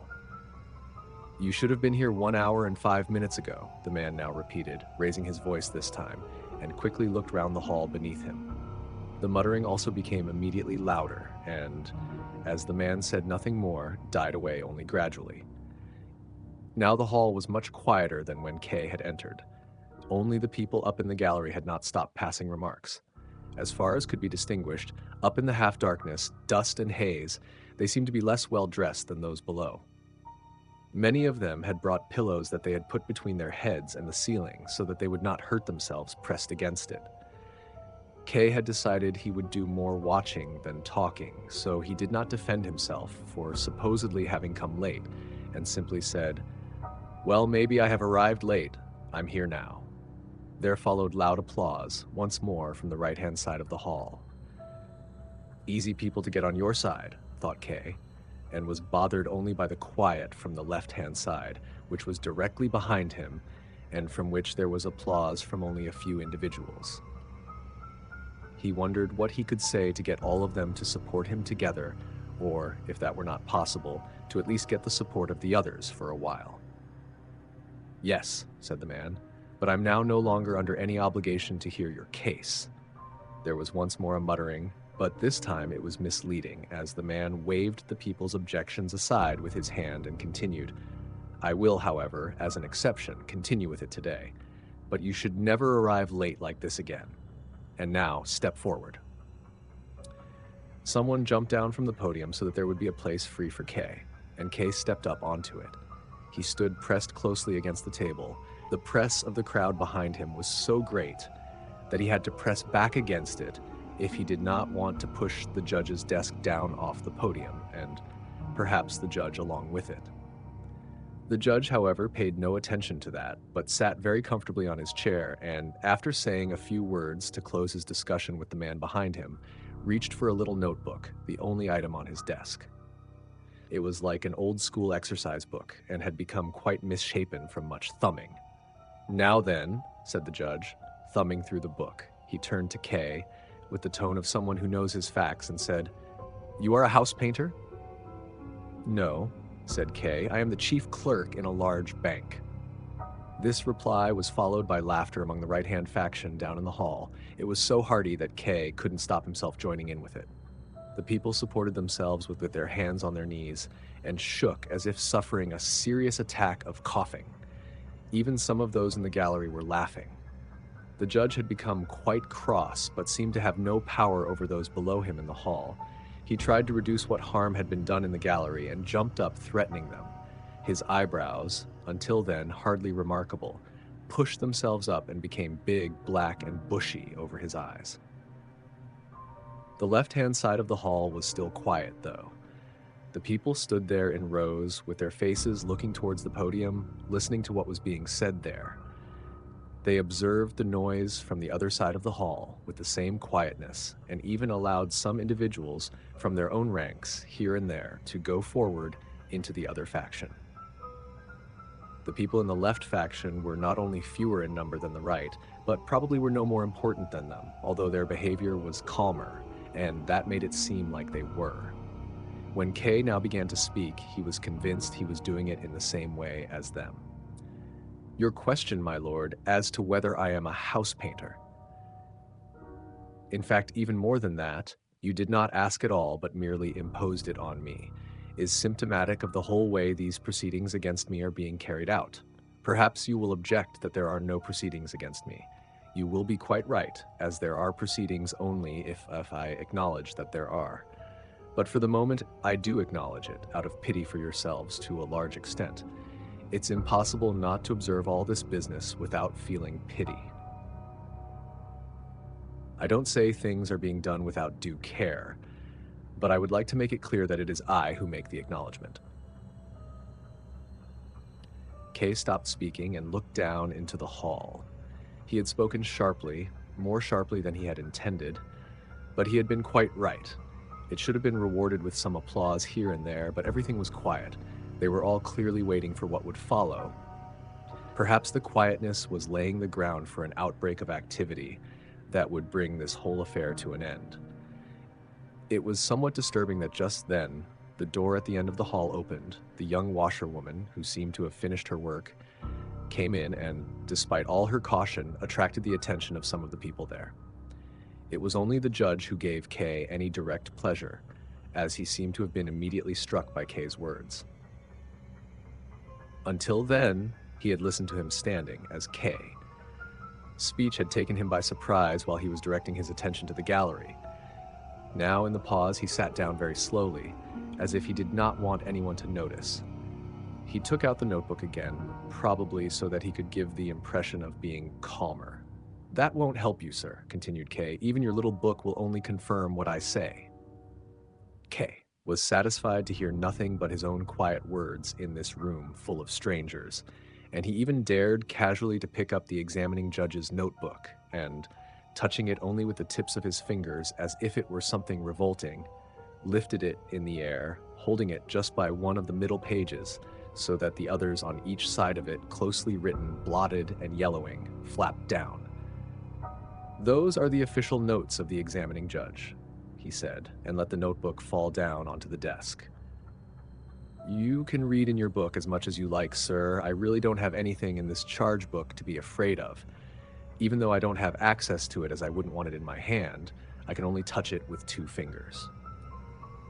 The judge grabbed the notebook from where it had fallen on the desk, which could only have been a sign of his deep humiliation, or at least that is how it must have been perceived, tried to tidy it up a little, and held it once more in front of himself in order to read from it. The people in the front row looked up at him, showing such tension on their faces that he looked back down at them for some time. Every one of them was an old man, some of them with white beards. Could they perhaps be the crucial group who could turn the whole assembly one way, one or the other? They had sunk into a state of motionlessness while Kay gave his oration, and it had not been possible to raise them from this passivity even when the judge was being humiliated. "What has happened to me?" continued Kay, with less of the vigor he had had earlier. He continually scanned the faces in the first row, and this gave his address a somewhat nervous and distracted character. "What has happened to me is not just an isolated case. If it were, it would not be of much importance, as it's not of much importance to me, but it is a symptom of proceedings which are carried out against many. It's on behalf of them that I stand here now, not for myself alone." Without having intended it, he had raised his voice. Somewhere in the hall, someone raised his hands and applauded him, shouting, "Bravo! Why not then? Bravo! Again I say, bravo!" Some of the men in the first row groped around in their beards. None of them looked round to see who was shouting. Not even Kay thought him of any importance, but it did raise his spirits. He no longer thought it at all necessary that all of those in the hall should applaud him. It was enough if the majority of them began to think about the matter, and if only one of them, now and then, was persuaded. "I'm not trying to be a successful orator," said Kay after this thought. "That's probably more than I'm capable of anyway. I'm sure the examining judge can speak far better than I can. It is part of his job, after all. All that I want is a public discussion of a public wrong. Listen, 10 days ago I was placed under arrest. The arrest itself is something I laugh about, but that's beside the point. They came for me in the morning when I was still in bed. Maybe the order had been given to arrest some house painter. That seems possible after what the judge has said, someone who is as innocent as I am, but it was me they chose. There were 2 police thugs occupying the next room. They could not have taken better precautions if I had been a dangerous robber. And these policemen were unprincipled riffraff. They talked at me till I was sick of it. They wanted bribes. They wanted to trick me into giving them my clothes. They wanted money, supposedly so that they could bring me my breakfast after they had blatantly eaten my own breakfast in front of my eyes. And even that was not enough. I was led in front of the supervisor in another room. This was the room of a lady who I have a lot of respect for. And I was forced to look on while the supervisor and the policeman made quite a mess of this room because of me, although not through any fault of mine. It was not easy to stay calm, but I managed to do so and was completely calm when I asked the supervisor why it was that I was under arrest. If he were here, he would have to confirm what I say. I can see him now, sitting on the chair belonging to that lady I mentioned, a picture of dull-witted arrogance. What do you think he answered? What he told me, gentlemen, was basically nothing at all. Perhaps he really did know nothing. He had placed me under arrest and was satisfied. In fact, he had done more than that and brought 3 junior employees from the bank where I work into the lady's room. They had made themselves busy interfering with some photographs that belonged to the lady and causing a mess. There was, of course, another reason for bringing these employees. They, just like my landlady and her maid, were expected to spread the news of my arrest and damage my public reputation, and in particular to remove me from my position at the bank. Well, they didn't succeed in any of that, not in the slightest. Even my landlady, who is quite a simple person, and I will give you here her name in full respect. Her name is Mrs. Grubach, even Mrs. Grubach was understanding enough to see that an arrest like this has no more significance than an attack carried out on the street by some youths who are not kept under proper control. I repeat, this whole affair has caused me nothing but unpleasantness and temporary irritation, but could it not also have had some far worse consequences? Kay broke off here and looked at the judge, who said nothing. As he did so, he thought he saw the judge use a movement of his eyes to give a sign to someone in the crowd. Kay smiled and said, "And now the judge, right next to me, is giving a secret sign to someone among you. There seems to be someone among you who is taking directions from above. I don't know whether the sign is meant to produce booing or applause, but I'll resist trying to guess what its meaning is too soon. It really doesn't matter to me, and I give his lordship the judge my full and public permission to stop giving secret signs to his paid subordinate down there, and give his orders in words instead. Let him just say, 'Boo now,' and then the next time, 'Clap now.'" Whether it was embarrassment or impatience, the judge rocked backwards and forwards on his seat. The man behind him, whom he had been talking with earlier, leant forward again, either to give him a few general words of encouragement or some specific piece of advice. Below them in the hall, the people talked to each other quietly, but animatedly. The 2 factions had earlier seemed to hold views strongly opposed to each other, but now they began to intermingle. A few individuals pointed up at Kay, others pointed at the judge. The air in the room was fuggy and extremely oppressive. Those who were standing furthest away could hardly even be seen through it.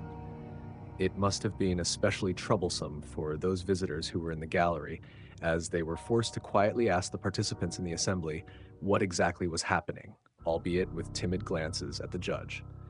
The replies they received were just as quiet and given behind the protection of a raised hand.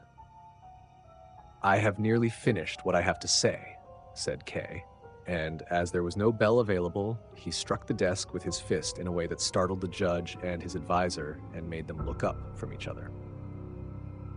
None of this concerns me, and I am therefore able to make a calm assessment of it. And assuming that this so-called court is of any real importance, it will be very much to your advantage to listen to what I have to say. If you want to discuss what I say, please don't bother to write it down until later on. I don't have any time to waste and I'll soon be leaving." There was immediate silence, which showed how well Kay was in control of the crowd. There were no shouts among them as there had been at the start, no one even applauded, but if they weren't already persuaded, they seemed very close to it. K was pleased at the tension among all the people there as they listened to him. A rustling rose from the silence, which was more invigorating than the most ecstatic applause could have been. "There is no doubt," he said quietly, "that there is some enormous organization determining what is said by this court. In my case, this includes my arrest and the examination taking place here today, an organization that employs policemen who can be bribed, oafish supervisors and judges, of whom nothing better can be said than that they are not as arrogant as some others. This organization even maintains a high-level judiciary along with its train of countless servants, scribes, policemen, and all the other assistants that it needs, perhaps even executioners and torturers. I'm not afraid of using those words. And what, gentlemen, is the purpose of this enormous organization? Its purpose is to arrest innocent people and wage pointless prosecutions against them, which, as in my case, lead to no result. How are we to avoid those in office becoming deeply corrupt when everything is devoid of meaning? That is impossible. Not even the highest judge would be able to achieve that for himself. That is why policemen try to steal the clothes off the back of those they arrest. That is why supervisors break into the homes of people they do not know. That is why innocent people are humiliated in front of crowds rather than being given a proper trial. The policemen only talked about the warehouses where they put the property of those they arrest. I would like to see these warehouses where the hard-won possessions of people under arrest is left to decay, if, that is, it's not stolen by the thieving hands of the warehouse workers." K was interrupted by a screeching from the far end of the hall. He shaded his eyes to see that far, as the dull light of day made the smoke whitish and hard to see through. It was the washerwoman whom K had recognized as a likely source of disturbance as soon as she had entered. It was hard to see now whether it was her fault or not. K could only see that a man had pulled her into a corner by the door and was pressing himself against her. But it was not her who was screaming, but the man. He had opened his mouth wide and looked up at the ceiling. A small circle had formed around the two of them. The visitors near him in the gallery seemed delighted that the serious tone K had introduced into the gathering had been disturbed in this way. K's first thought was to run over there, and he also thought that everyone would want to bring things back into order there, or at least to make the pair leave the room. But the first row of people in front of him stayed where they were, no one moved, and no one let K through. On the contrary, they stood in his way. Old men held out their arms in front of him and a hand from somewhere. He did not have the time to turn round, took hold of his collar. K, by this time, had forgotten about the pair. It seemed to him that his freedom was being limited, as if his arrest was being taken seriously, and without any thought for what he was doing, he jumped down from the podium. Now he stood face to face with the crowd. Had he judged the people properly? Had he put too much faith in the effect of his speech? Had they been putting up a pretense all the time he had been speaking, and now that he came to the end and to what must follow, were they tired of pretending? What faces they were all around him. Dark, little eyes flickered here and there, cheeks drooped down like on drunken men. Their long beards were thin and stiff. If they took hold of them, it was more like they were making their hands into claws, not as if they were taking hold of their own beards. But underneath those beards, and this was the real discovery made by K, there were badges of various sizes and colors shining on the collars of their coats.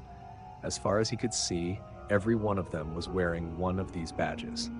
All of them belonged to the same group, even though they seemed to be divided to the right and the left of him. And when he suddenly turned round, he saw the same badge on the collar of the examining judge, who calmly looked down at him with his hands in his lap. "So," called out K, throwing his arms in the air as if this sudden realization needed more room, "all of you are working for this organization. I see now that you are all the very bunch of cheats and liars I've just been speaking about. You've all pressed yourselves in here in order to listen in and snoop on me. You gave the impression of having formed into factions. One of you even applauded me to test me out. And you wanted to learn how to trap an innocent man. Well, I hope you haven't come here for nothing. I hope you've either had some fun from someone who expected you to defend his innocence, or else let go of me or I'll hit you, shouted Kay to a quivery old man who had pressed himself especially close to him, or else that you've actually learned something. And so I wish you good luck in your trade. He briskly took his hat from where it lay on the edge of the table, and, surrounded by a silence caused perhaps by the completeness of their surprise, pushed his way to the exit. However, the examining judge seems to have moved even more quickly than Kay, as he was waiting for him at the doorway. "One moment," he said. Kay stood where he was, but looked at the door with his hand already on its handle rather than at the judge. "I merely wanted to draw your attention," said the judge, "to something you seem not yet to be aware of. Today, you have robbed yourself of the advantages that a hearing of this sort always gives to someone who is under arrest." Kay laughed towards the door. "You bunch of louts," he called. "You can keep all your hearings as a present from me." Then opened the door and hurried down the steps.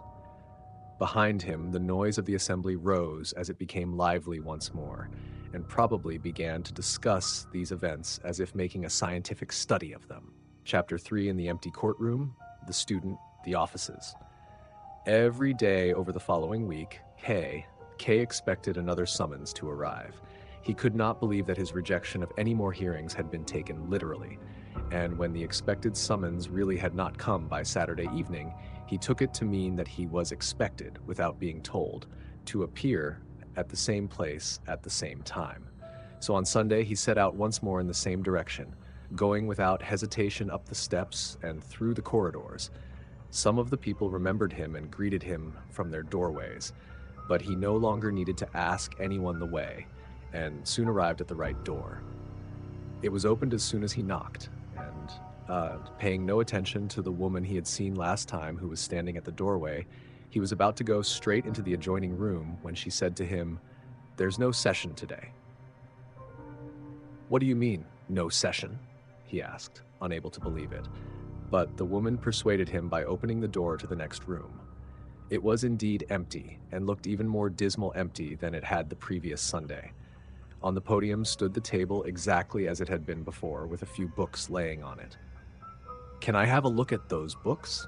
asked Kay, not because he was especially curious, but so that he would not have come for nothing. "No," said the woman as she reclosed the door. "That's not allowed. Those books belong to the examining judge." "I see," said Kay and nodded. "Those books must be law books, and that's how this court does things, not only to try people who are innocent, but even to try them without letting them know what's going on." "I expect you're right," said the woman, who had not understood exactly what he meant. "I'd better go away again, then," said Kay. "Should I give a message to the examining judge?" asked the woman. "Do you know him, then?" asked Kay.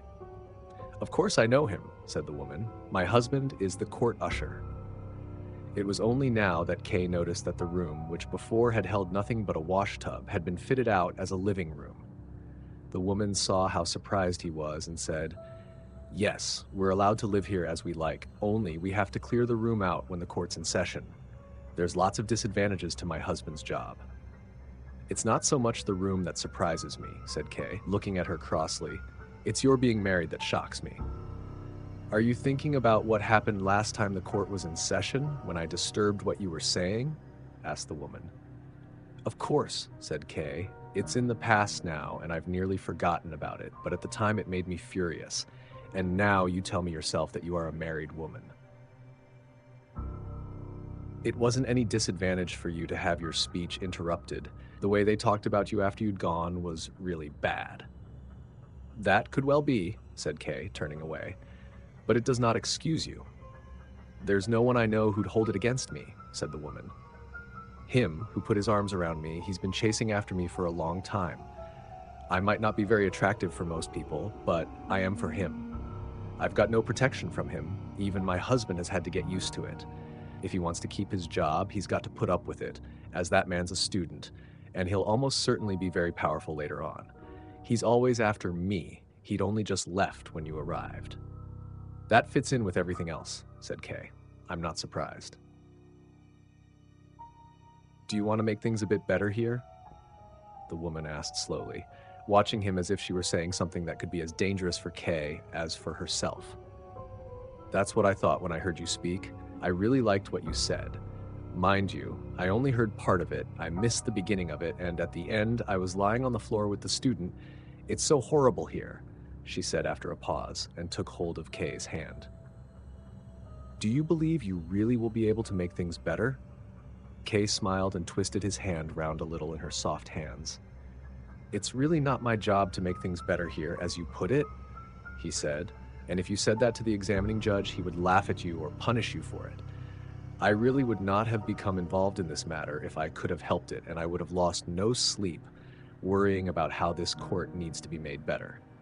But because I'm told that I have been arrested and I am under arrest, it forces me to take some action, and to do so for my own sake. However, if I can be of some service to you in the process, I will, of course, be glad to do so. And I will be glad to do so not only for the sake of charity, but also because you can be of some help to me. How could I help you then? Said the woman. When you could, for example, show me the books on the table there.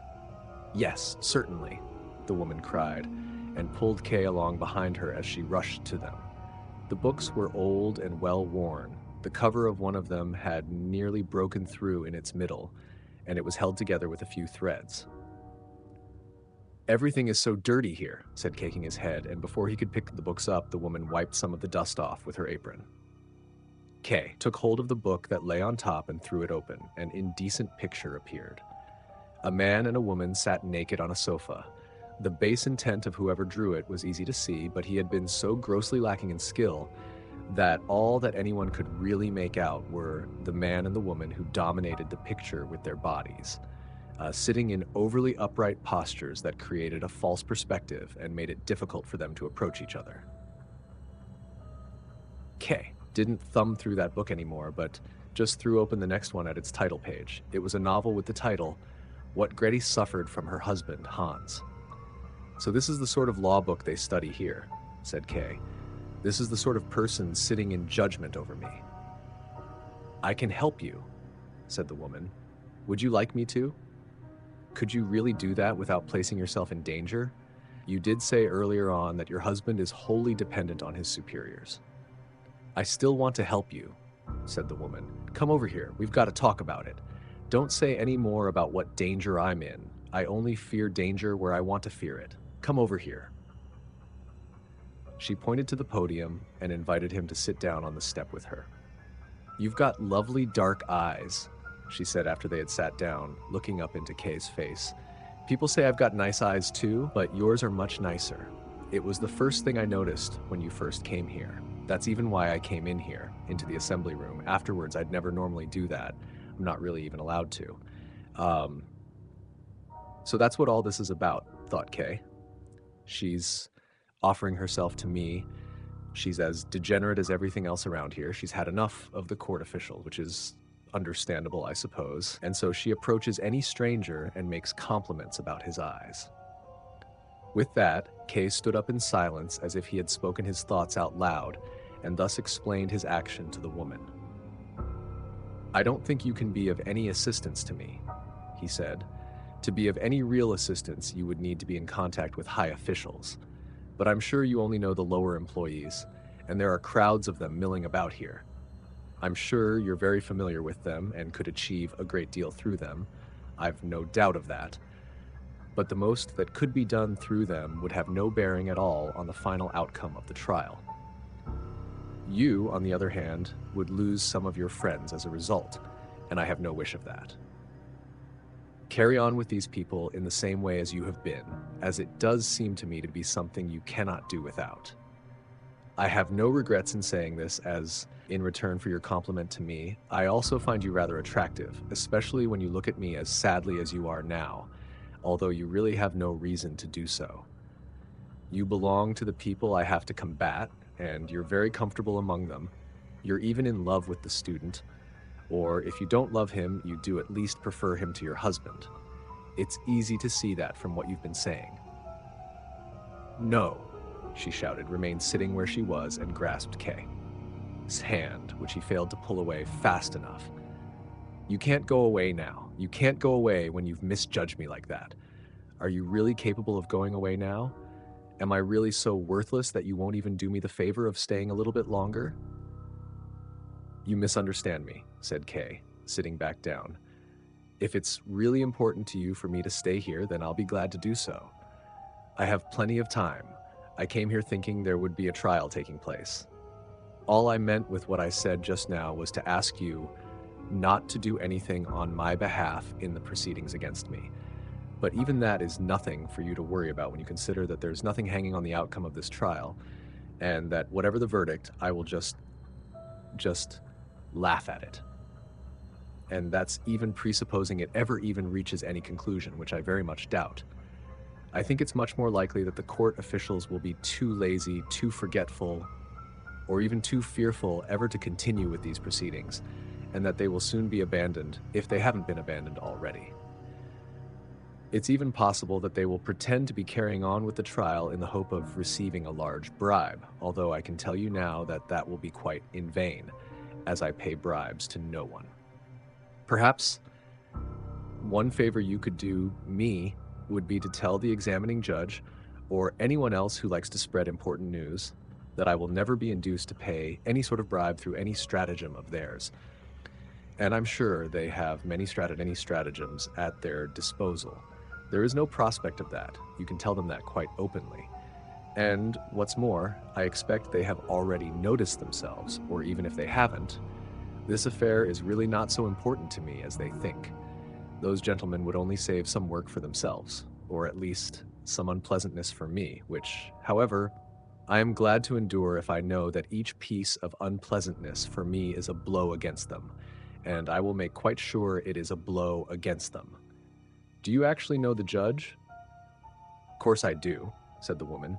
He was the first one I thought of when I offered to help you. I didn't know he's only a minor official, but if you say so, it must be true.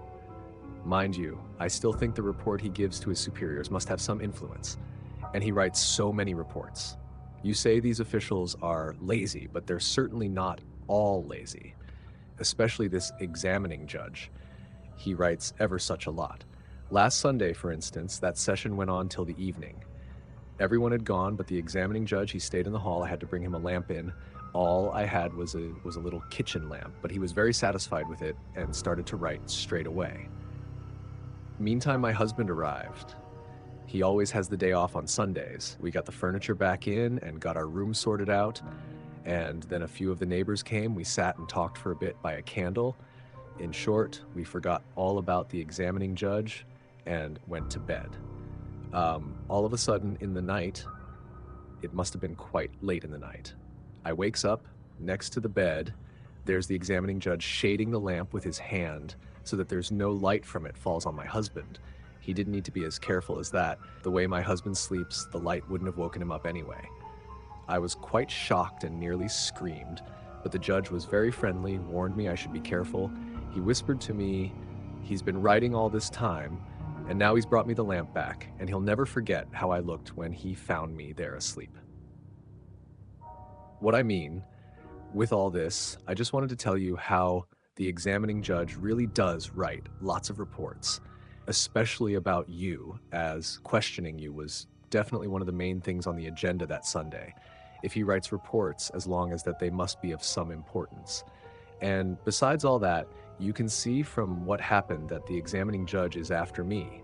And it's right now, when he's first begun to notice me, that I can have a lot of influence on him. And I've got other proof, a lot to him too. Yesterday, he sent that student to me, the one he really trusts and who he works with. He sent him with a present for me, silk stockings. He said it was because I clear up in the courtroom, but that's only a pretense. That job's no more than what I'm supposed to do. It's what my husband gets paid for. Nice stockings. They are, look. She stretched out her leg, drew her skirt up to her knee, and looked herself at the stocking. They are nice stockings, but they're too good for me, really. She suddenly interrupted herself and lay her hand on Kay's as if she wanted to calm him down and whispered, "Be quiet, Berthold is watching us." Kay slowly looked up. In the doorway to the courtroom stood a young man. He was short, his legs were not quite straight, and he continually moved his finger round in a short, thin, red beard with which he hoped to make himself look dignified. K looked at him with some curiosity. He was the first student he had ever met of the unfamiliar discipline of jurisprudence, face to face at least, a man who would even most likely attain high office one day. The student, in contrast, seemed to take no notice of K at all. He merely withdrew his finger from his beard long enough to beckon to the woman and went over to the window. The woman leant over to K and whispered, "Don't be cross with me, please don't. And please don't think ill of me either. I've got to go to him now, to this horrible man. Just look at his bent legs. But I'll come straight back, and then I'll go with you if you'll take me. I'll go wherever you want. You can do whatever you like with me. I'll be happy if I can be away from here for as long as possible. It'd be best if I could get away from here for good." She stroked Kay's hand once more, jumped up, and ran over to the window. Before he realized it, Kay grasped for her hand, but failed to catch it. He really was attracted to the woman, and even after thinking hard about it, could find no good reason why he should not give in to her allure. It briefly crossed his mind that the woman meant to entrap him on behalf of the court, but that was an objection he had no difficulty in fending off. In what way could she entrap him? Was he not still free, so free that he could crush the entire court whenever he wanted, at least where it concerned him? Could he not have that much confidence in himself? And her offer of help sounded sincere, and maybe it wasn't quite worthless. And maybe there was no better revenge against the examining judge and his cronies than to take this woman from him and have her for himself. Maybe then, after much hard work writing dishonest reports about Kay, the judge would go to the woman's bed late one night and find it empty. And it would be empty because she belonged to Kay. Because this woman at the window, this lush, supple, warm body in its somber clothes of rough, heavy material belonged to him. Totally to him, and to him alone. Once he had settled his thoughts towards the woman in this way, he began to find the quiet conversation at the window was taking too long. He rapped on the podium with his knuckles, and then even with his fist. The student briefly looked away from the woman to glance at Kay over his shoulder, but did allow himself to be disturbed. In fact, he even pressed himself close to the woman and put his arms around her. She dropped her head down low as if listening to him carefully. As she did so, he kissed her right on the neck, hardly even interrupting what he was saying. Kay saw this as confirmation of the tyranny the student held over the woman, and which she had already complained about. He stood up and walked up and down the room. Glancing sideways at the student, he wondered what would be the quickest possible way to get rid of him, and so it was not unwelcome to him when the student, clearly disturbed by Kay's toing and froing, which Kay had now developed into a stamping up and down, said to him, "You don't have to stay here, if you're getting impatient. You could have gone earlier. No one would have missed you. In fact, you should have gone. You should have left as quickly as possible as soon as I got here." This comment could have caused all possible rage to break out between them, but Kay also bore in mind that this was a prospective court official speaking to a disfavored defendant, and he might well have been taking pride in speaking in this way. Kay remained standing quite close to him and said with a smile, "You're quite right. I am impatient, but the easiest way to settle this impatience would be if you left us. On the other hand, if you've come here to study, you are a student, I hear, I'll be quite happy to leave the room to you and go away with the woman. I'm sure you'll still have a lot of study to do before you're made into a judge. It's true that I'm still not all that familiar with your branch of jurisprudence, but I take it involves a lot more than speaking roughly, and I see you have no shame in doing that extremely well." "He shouldn't have been allowed to move about so freely," said the student, as if he wanted to give the woman an explanation for Kay's insults. "That was a mistake. I've told the examining judge so. He should at least have been detained in his room between hearings. Sometimes it's impossible to understand what the judge thinks he's doing." "You're wasting your breath," said Kay. Then he reached his hand out towards the woman and said, "Come with me." "So that's it," said the student. "Oh no, you're not going to get her." and with a strength you would not have expected from him, he glanced tenderly at her, lifted her up on one arm, and his back bent under the weight, ran with her to the door. In this way he showed, unmistakably, that he was to some extent afraid of Kay, but he nonetheless dared to provoke him still further by stroking and squeezing the woman's arm with his free hand. Kay ran the few steps up to him, but when he had reached him and was about to take hold of him and, if necessary, throttle him, the woman said, "It's no good. It's the examining judge who sent for me. I daren't go with you, this little bastard." And here she ran her hand over the student's face. "This little bastard won't let me." "And you don't want to be set free," shouted Kay, laying his hand on the student's shoulder, who then snapped at it with his teeth. "No," shouted the woman, pushing Kay away with both hands. No, don't do that. What do you think you're doing? That'd be the end of me. Let go of him. Please just let go of him. He's only carrying out the judge's orders. He's carrying me to him. Let him take you then, and I want to see nothing more of you," said Kay, enraged by his disappointment and giving the student a thump in the back so that he briefly stumbled and then, glad that he had not fallen, immediately jumped up all the higher with his burden. Kay followed them slowly. He realized that this was the first unambiguous setback he had suffered from these people. It was, of course, nothing to worry about. He accepted the setback only because he was looking for a fight. If he stayed at home and carried on with his normal life, he would be 1,000 times superior to these people and could get any of them out of his way just with a kick. And he imagined the most laughable scene possible as an example of this. If this contemptible student, this inflated child, this knock-kneed Redbeard, if he were kneeling at Elsa's bed, wringing his hands and begging for forgiveness. Kay so enjoyed imagining this scene that he decided to take the student along to Elsa with him, if ever he should get the opportunity. Kay was curious to see where the woman would be taken, and he hurried over to the door. The student was not likely to carry her through the streets on his arm. It turned out that the journey was far shorter. Directly opposite the flat, there was a narrow flight of wooden steps which probably led up to the attic. They turned as they went, so that it was not possible to see where they ended. The student carried the woman up these steps, and after the exertions of running with her, he was soon groaning and moving very slowly. The woman waved down at Kay by raising and lowering her shoulders. She tried to show that she was an innocent party in this abduction, although the gesture did not show a lot of regret. Kay watched her without expression like a stranger.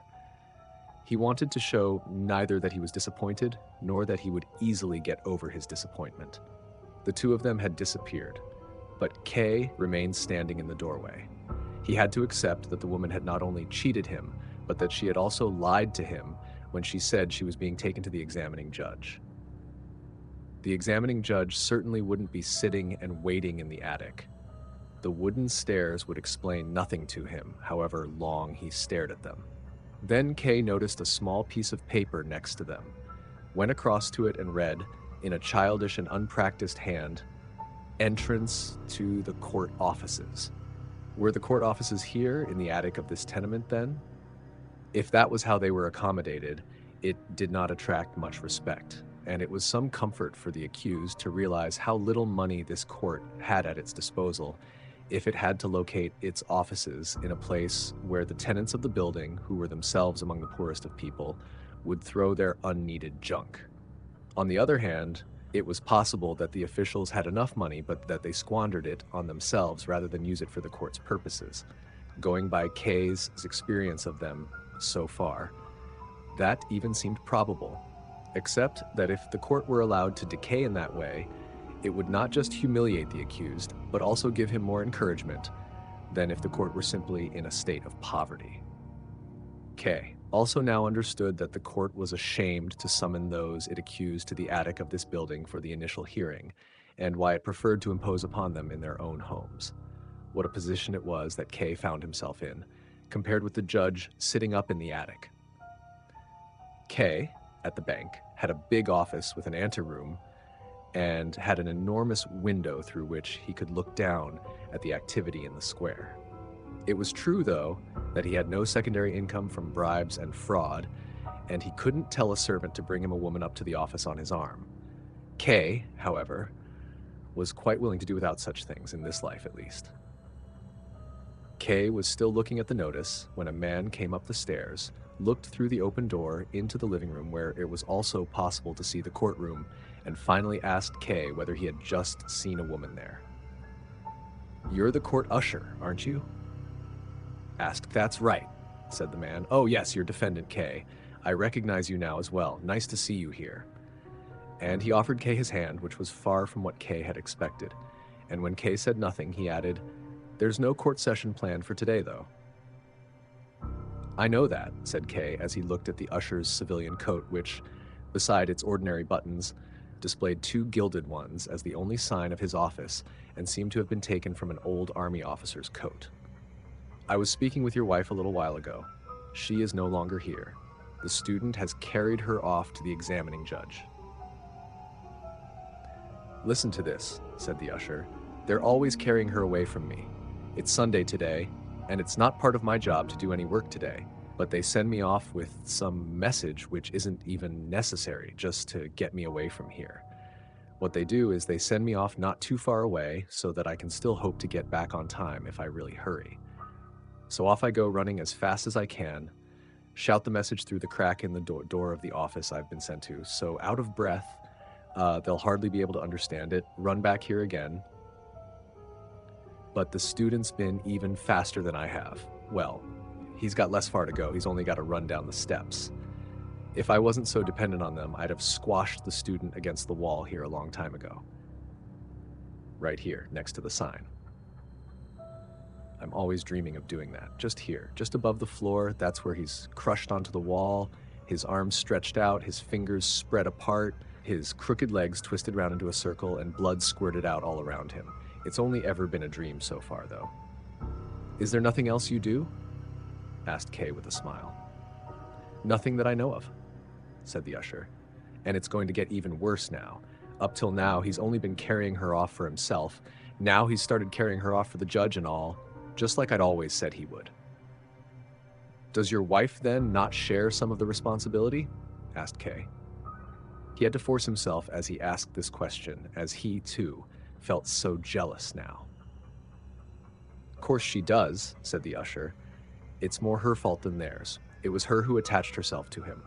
All he did, he just chases after any woman. There's 5 flats in this block alone where he's been thrown out after working his way in there. And my wife is the best-looking woman in the whole building, but it's me who's not even allowed to defend himself."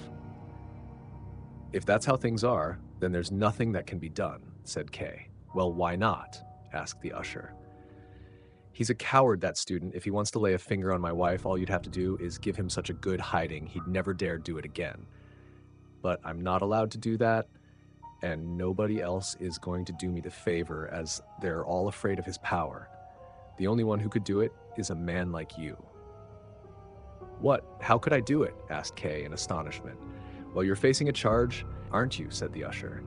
"Yes, but that's all the more reason for me to be afraid. Even if he has no influence on the outcome of the trial, he probably has some on the initial examination." "Yes, exactly," said the usher, as if Kay's view had been just as correct as his own. "Only we don't usually get any trials heard here with no hope at all." "I am not of the same opinion," said Kay, "although that ought not to prevent me from dealing with the student if the opportunity arises." "I would be very grateful to you," said the usher of the court, somewhat formally, not really seeming to believe that his highest wish could be fulfilled. "Perhaps," continued Kay, "perhaps there are some other officials of yours here, perhaps all of them, who would deserve the same." "Oh, yes, yes," said the usher, as if this was a matter of course. Then he looked at Kay trustingly, which, despite all his friendliness, he had not done until then, and added, "They're always rebelling." But the conversation seemed to have become a little uncomfortable for him, as he broke it off by saying, "Now I have to report to the office. Would you like to come with me?" "There's nothing for me to do there," said Kay. "You'd be able to have a look at it. No one will take any notice of you." "Is it worth seeing, then?" asked Kay hesitatingly, although he felt very keen to go with him. "Well," said the usher, "I thought you'd be interested in it." "All right then," said Kay finally, "I'll come with you." And quicker than the usher himself, he ran up the steps. At the entrance, he nearly fell over, as behind the door there was another step. "They don't show much concern for the public," he said. "They don't show any concern at all," said the usher. "Just look at the waiting room here." It consisted of a long corridor from which roughly made doors led out to the separate departments of the attic. There was no direct source of light, but it was not entirely dark, as many of the departments, instead of solid walls, had just wooden bars reaching up to the ceiling to separate them from the corridor. The light made its way in through them, and it was also possible to see individual officials through them as they sat writing at their desks or stood up at the wooden frameworks and watched the people on the corridor through the gaps. There were only a few people in the corridor, probably because it was Sunday. They were not very impressive. They sat, equally spaced, on 2 rows of long wooden benches, which had been placed along both sides of the corridor. All of them were carelessly dressed, although the expressions on their faces, their bearing, the style of their beards, and many details which were hard to identify showed that they belonged to the upper classes. There were no coat hooks for them to use, and so they had placed their hats under the bench, each probably having followed the example of the others. When those who were sitting nearest the door saw Kay and the usher of the court, they stood up to greet them, and when the others saw that, they also thought they had to greet them, so that as the 2 of them went by, all the people there stood up. None of them stood properly upright. Their backs were bowed, their knees bent, they stood like beggars on the street. Kay waited for the usher, who was following just behind him. "They must all be very dispirited," he said. "Yes," said the usher. "They are the accused. Everyone you see here has been accused." "Really?" said Kay. "They're colleagues of mine, then." And he turned to the nearest one, a tall, thin man with hair that was nearly gray. "What is it you are waiting for here?" asked Kay, politely.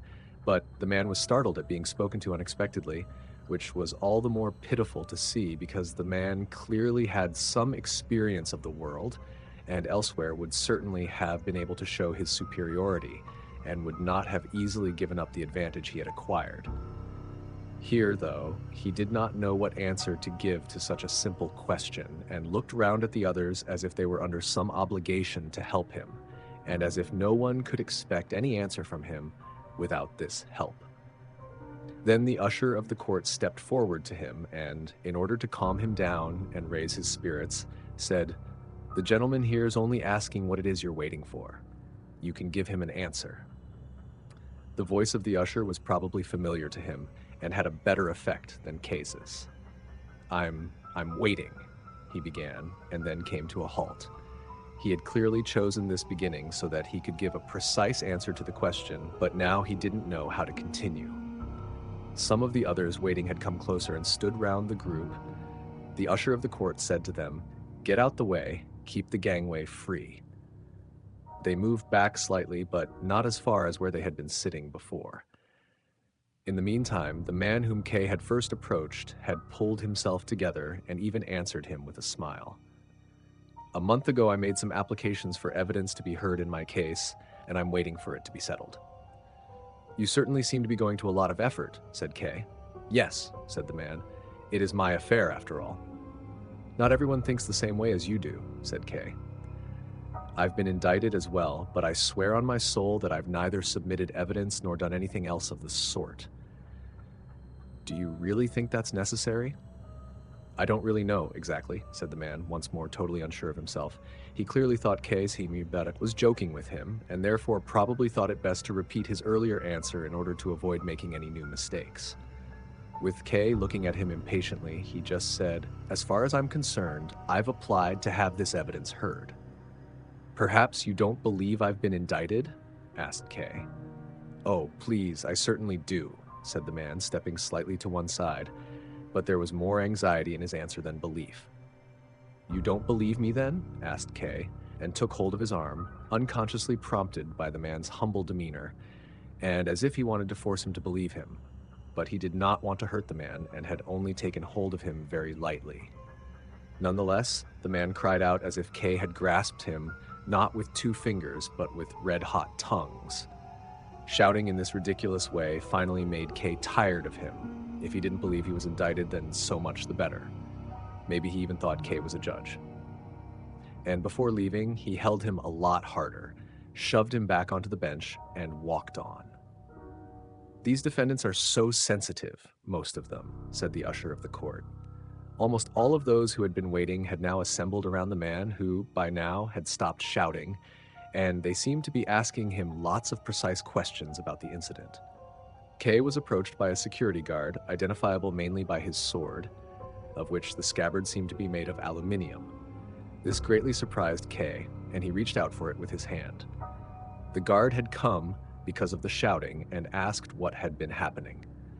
The usher of the court said a few words to try and calm him down, but the guard explained that he had to look into it himself, saluted, and hurried on, walking with very short steps, probably because of gout.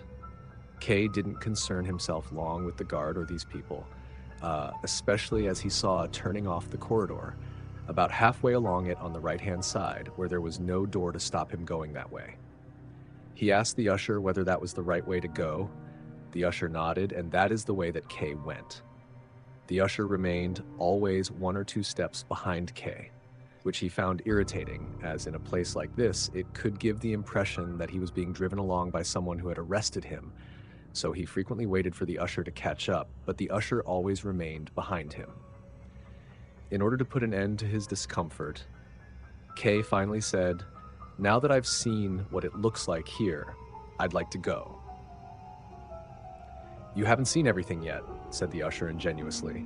"I don't want to see everything," said Kay, who was also feeling very tired. "I want to go. What is the way to the exit?" "You haven't got lost, have you?" asked the usher in amazement. "You go down this way to the corner, then right down the corridor straight ahead as far as the door." "Come with me," said Kay. "Show me the way. I'll miss it. There are so many different ways here." "It's the only way there is," said the usher, who had now started to sound quite reproachful. "I can't go back with you again. I've got to hand in my report, and I've already lost a lot of time because of you as it is." "Come with me," Kay repeated, now somewhat sharper, as if he had finally caught the usher out in a lie. "Don't shout like that," whispered the usher. "There's offices all around us here. If you don't want to go back by yourself, come on a bit further with me, or else wait here till I've sorted out my report. Then I'll be glad to go back with you again." "No, no," said Kay. "I will not wait, and you must come with me now." Kay had still not looked round at anything at all in the room where he found himself, and it was only when one of the many wooden doors all around him opened that he noticed it. A young woman, probably summoned by the loudness of Kay's voice, entered and asked, "What is it the gentleman wants?" In the darkness behind her, there was also a man approaching. Kay looked at the usher. He had, after all, said that no one would take any notice of Kay, and now there were 2 people coming. It only needed a few, and everyone in the office would become aware of him and asking for explanations as to why he was there. The only understandable and acceptable thing to say was that he was accused of something and wanted to know the date of his next hearing. But this was an explanation he did not want to give, especially as it was not true. He had only come out of curiosity. Or else, an explanation even less usable, he could say that he wanted to ascertain that the court was as revolting on the inside as it was on the outside. And it did seem that he had been quite right in this supposition. He had no wish to intrude any deeper. He was disturbed enough by what he had seen already. He was not in the right frame of mind just then to face a high official such as might appear from behind any door, and he wanted to go either with the usher of the court or, if needs be, alone. But he must have seemed very odd standing there in silence, and the young woman and the usher were indeed looking at him as if they thought he would go through some major metamorphosis any second, which they didn't want to miss seeing. And in the doorway stood the man whom Kay had noticed in the background earlier. He held firmly onto the beam above the low door, swinging a little on the tips of his feet, as if becoming impatient as he watched. But the young woman was the first to recognize that Kay's behavior was caused by his feeling slightly unwell. She brought a chair and asked, "Would you not like to sit down?" Kay sat down immediately, and in order to keep his place better, put his elbows on the armrests. "You're a little bit dizzy, aren't you?" she asked him. Her face was now close in front of him. It bore the severe expression that many young women have just when they're in the bloom of their youth. "It's nothing for you to worry about," she said. "That's nothing unusual here. Almost everyone gets an attack like that the first time they come here. This is your first time, is it?" "Yes, it's nothing unusual then. The sun burns down on the roof and the hot wood makes the air so thick and heavy. It makes this place rather unsuitable for offices, whatever other advantages it might offer. But the air is almost impossible to breathe on days when there's a lot of business, and that's almost every day. And when you think that there's a lot of washing put out to dry here as well, and we can't stop the tenants doing that, it's not surprising you started to feel unwell. But you get used to the air, all right, in the end. When you're here for the second or third time, you'll hardly notice how oppressive the air is. Are you feeling any better now?" Kay made no answer. He felt too embarrassed at being put at the mercy of these people by his sudden weakness, and learning the reason for feeling ill made him feel not better but a little worse. The girl noticed it straight away, and to make the air fresher for Kay, she took a window pole that was leaning against the wall and pushed open a small hatch directly above Kay's head that led to the outside. But so much soot fell in that the girl had to immediately close the hatch again and clean the soot off Kay's hands with her handkerchief, as Kay was too tired to do that for himself. He would have liked just to sit quietly where he was until he had enough strength to leave, and the less fuss people made about him, the sooner that would be. But then the girl said, "You can't stay here. We're in people's way here." Kay looked at her as if to ask whose way they were impeding. "If you like, I can take you to the sick room," and turning to the man in the doorway said, "Please help me." The man immediately came over to them, but Kay did not want to go to the sick room. That was just what he wanted to avoid, being led further from place to place, where the further he went, the more difficult it must become. So he said, "I am able to walk now," and stood up, shaking after becoming used to sitting so comfortably. But then he was unable to stay upright. "I can't manage it," he said, shaking his head, and sat down again with a sigh. He remembered the usher who, despite everything, would have been able to lead him out of there, but who seemed to have gone long before. Kay looked out between the man and the young woman who were standing in front of him, but was unable to find the usher. "I think," said the man, who was elegantly dressed and whose appearance was made especially impressive with a gray waistcoat that had two long, sharply tailored points, "the gentleman is feeling unwell because of the atmosphere here. So the best thing, and what he would most prefer, would be not to take him to the sick room, but get him out of the offices altogether." "That's right," exclaimed Kay, with such joy that he nearly interrupted what the man was saying. "I'm sure that'll make me feel better straight away. I'm really not that weak. All I need is a little support under my arms. I won't cause you much trouble. It's not such a long way anyway. Lead me to the door, and then I'll sit on the stairs for a while and soon recover. As I don't suffer from attacks like this at all, I'm surprised at it myself. I also work in an office, and I'm quite used to office air. But here it seems to be too strong. You've said so yourselves. So please, be so kind as to help me on my way a little. I'm feeling dizzy, you see, and it'll make me ill if I stand up by myself." And with that, he raised his shoulders to make it easier for the two of them to take him by the arms. The man, however, didn't follow this suggestion, but just stood there with his hands in his trouser pockets and laughed out loud. "There, you see," he said to the girl, "I was quite right. The gentleman is only unwell here, and not in general." The young woman smiled too, but lightly tapped the man's arm with the tips of her fingers as if he had allowed himself too much fun with Kay. "So what do you think then?" said the man, still laughing. "I really do want to lead the gentleman out of here." "That's all right then," said the girl, briefly inclining her charming head. "Don't worry too much about him laughing," said the girl to Kay, who had become unhappy once more and stared quietly in front of himself as if needing no further explanation. "This gentleman, may I introduce you?" The man gave his permission with a wave of the hand.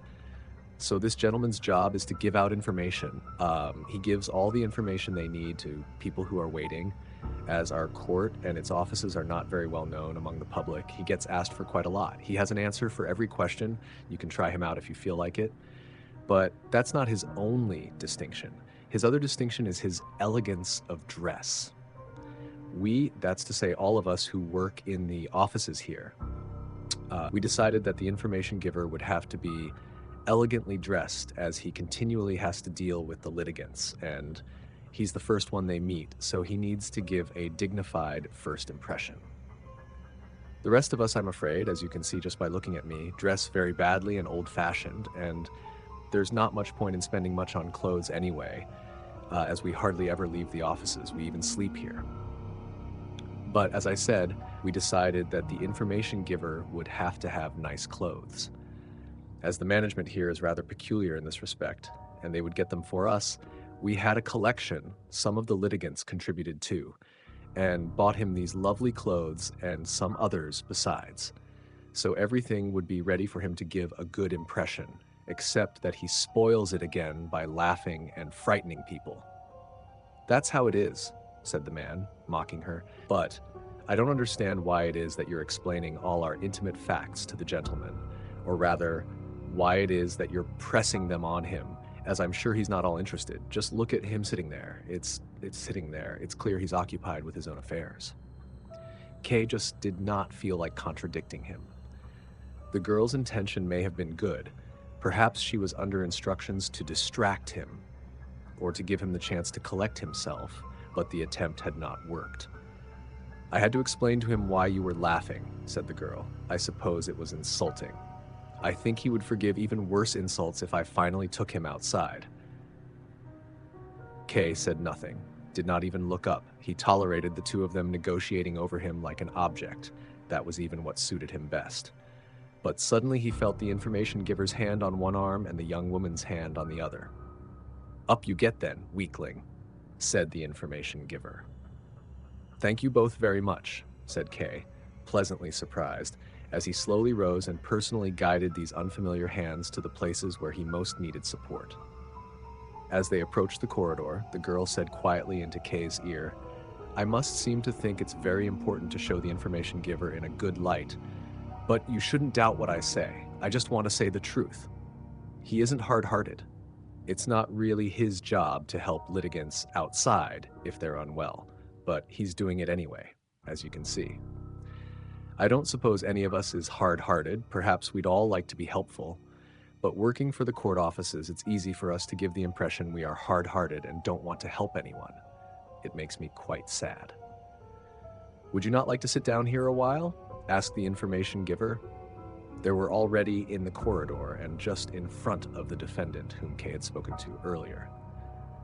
Kay felt almost ashamed to be seen by him. Earlier he had stood so upright in front of him, and now he had to be supported by two others. His hat was held up by the information giver, balanced on outstretched fingers. His hair was disheveled and hung down onto the sweat on his forehead. But the defendant seemed to notice nothing of what was going on and just stood there humbly, as if wanting to apologize to the information giver for being there. The information giver looked past him.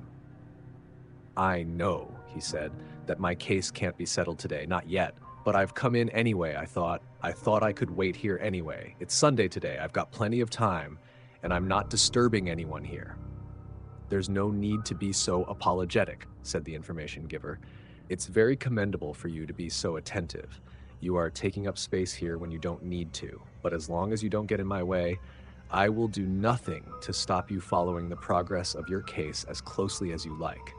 When one has seen so many people who shamefully neglect their cases, one learns to show patience with people like you. Do sit down." "He's very good with the litigants," whispered the girl. Kay nodded, but started to move off again when the information giver repeated, "Would you not like to sit down here a while?" "No," said Kay, "I don't want to rest."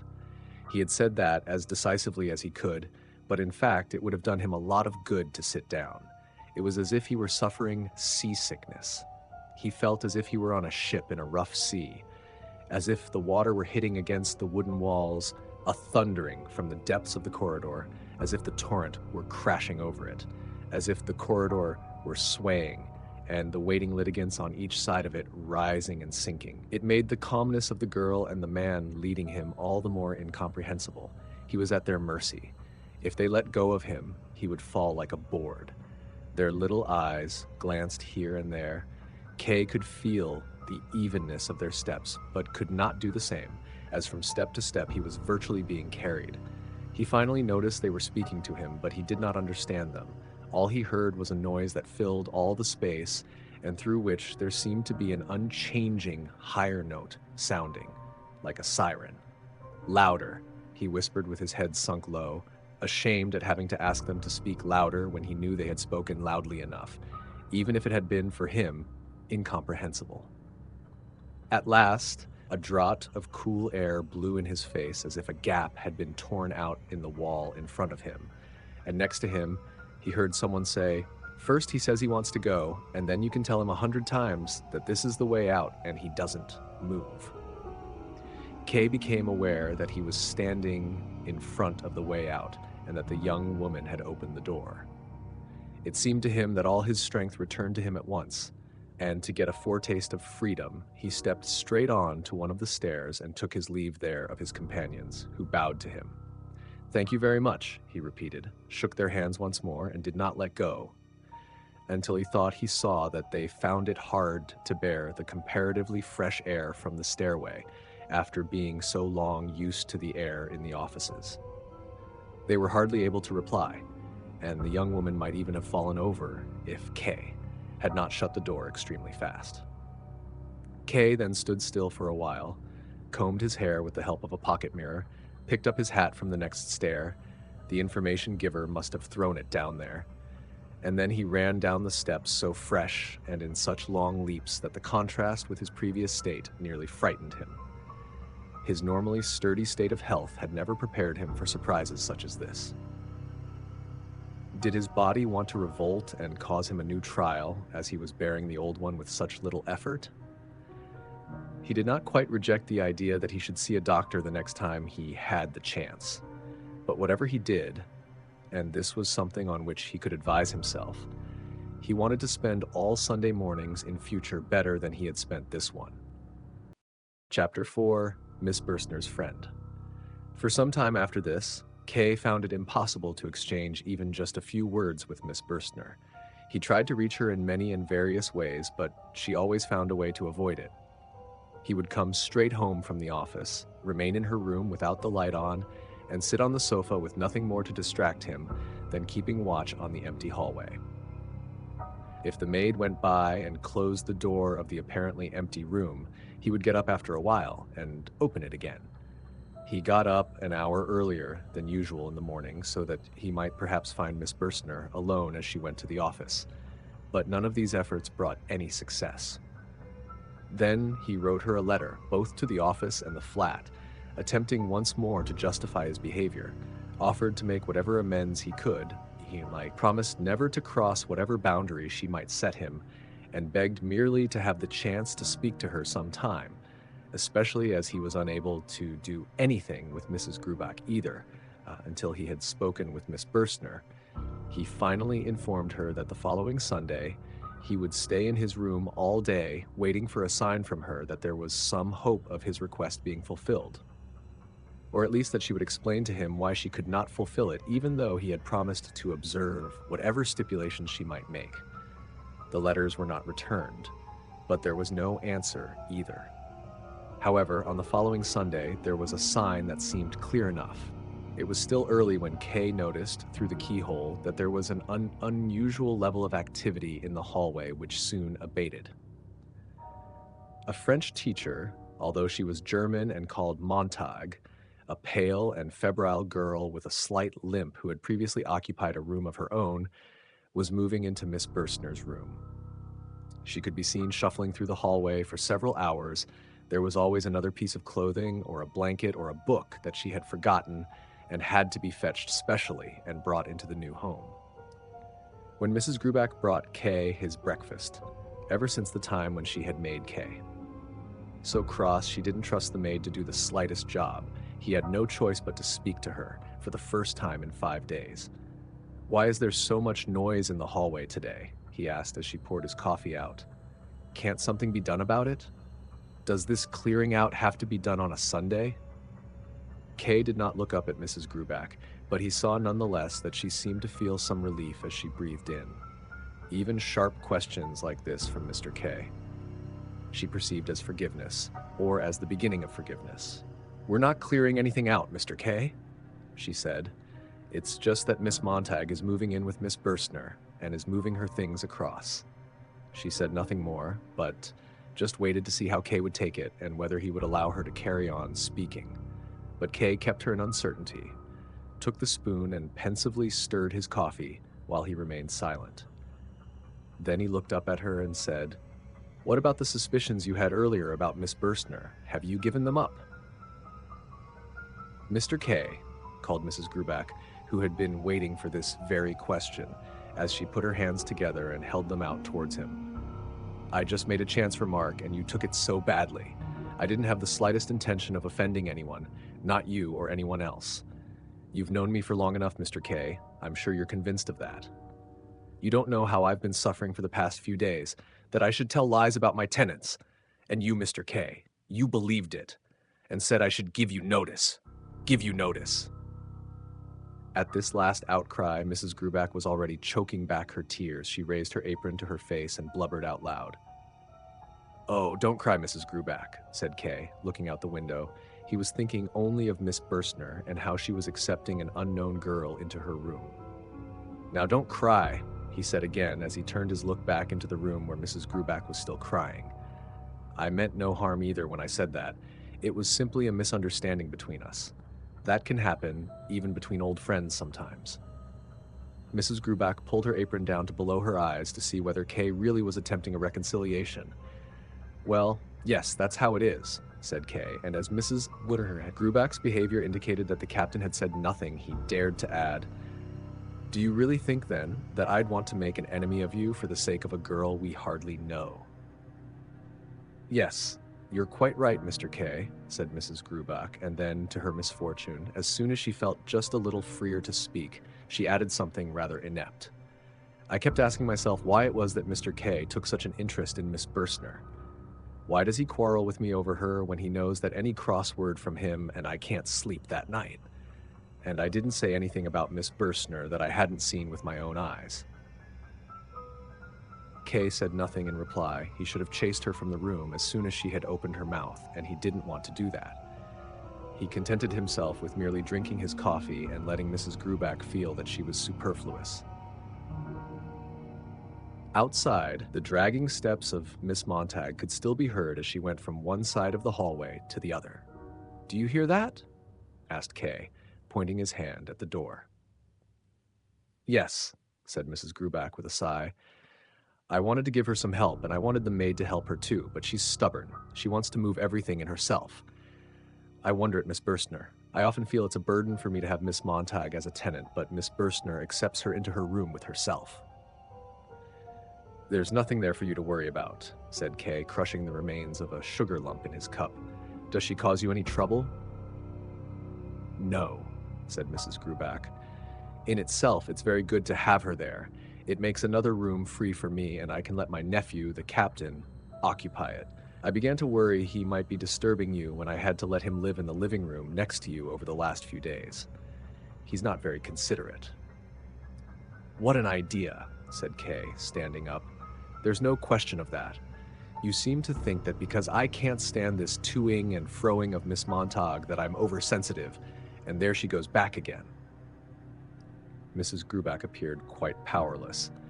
Should I tell her to leave, moving the rest of her things over till later then? Mr. K, if that's what you want, I'll do it immediately. But she has to move in with Miss Bürstner, said Kay. Yes, said Mrs. Grubach, without quite understanding what Kay meant.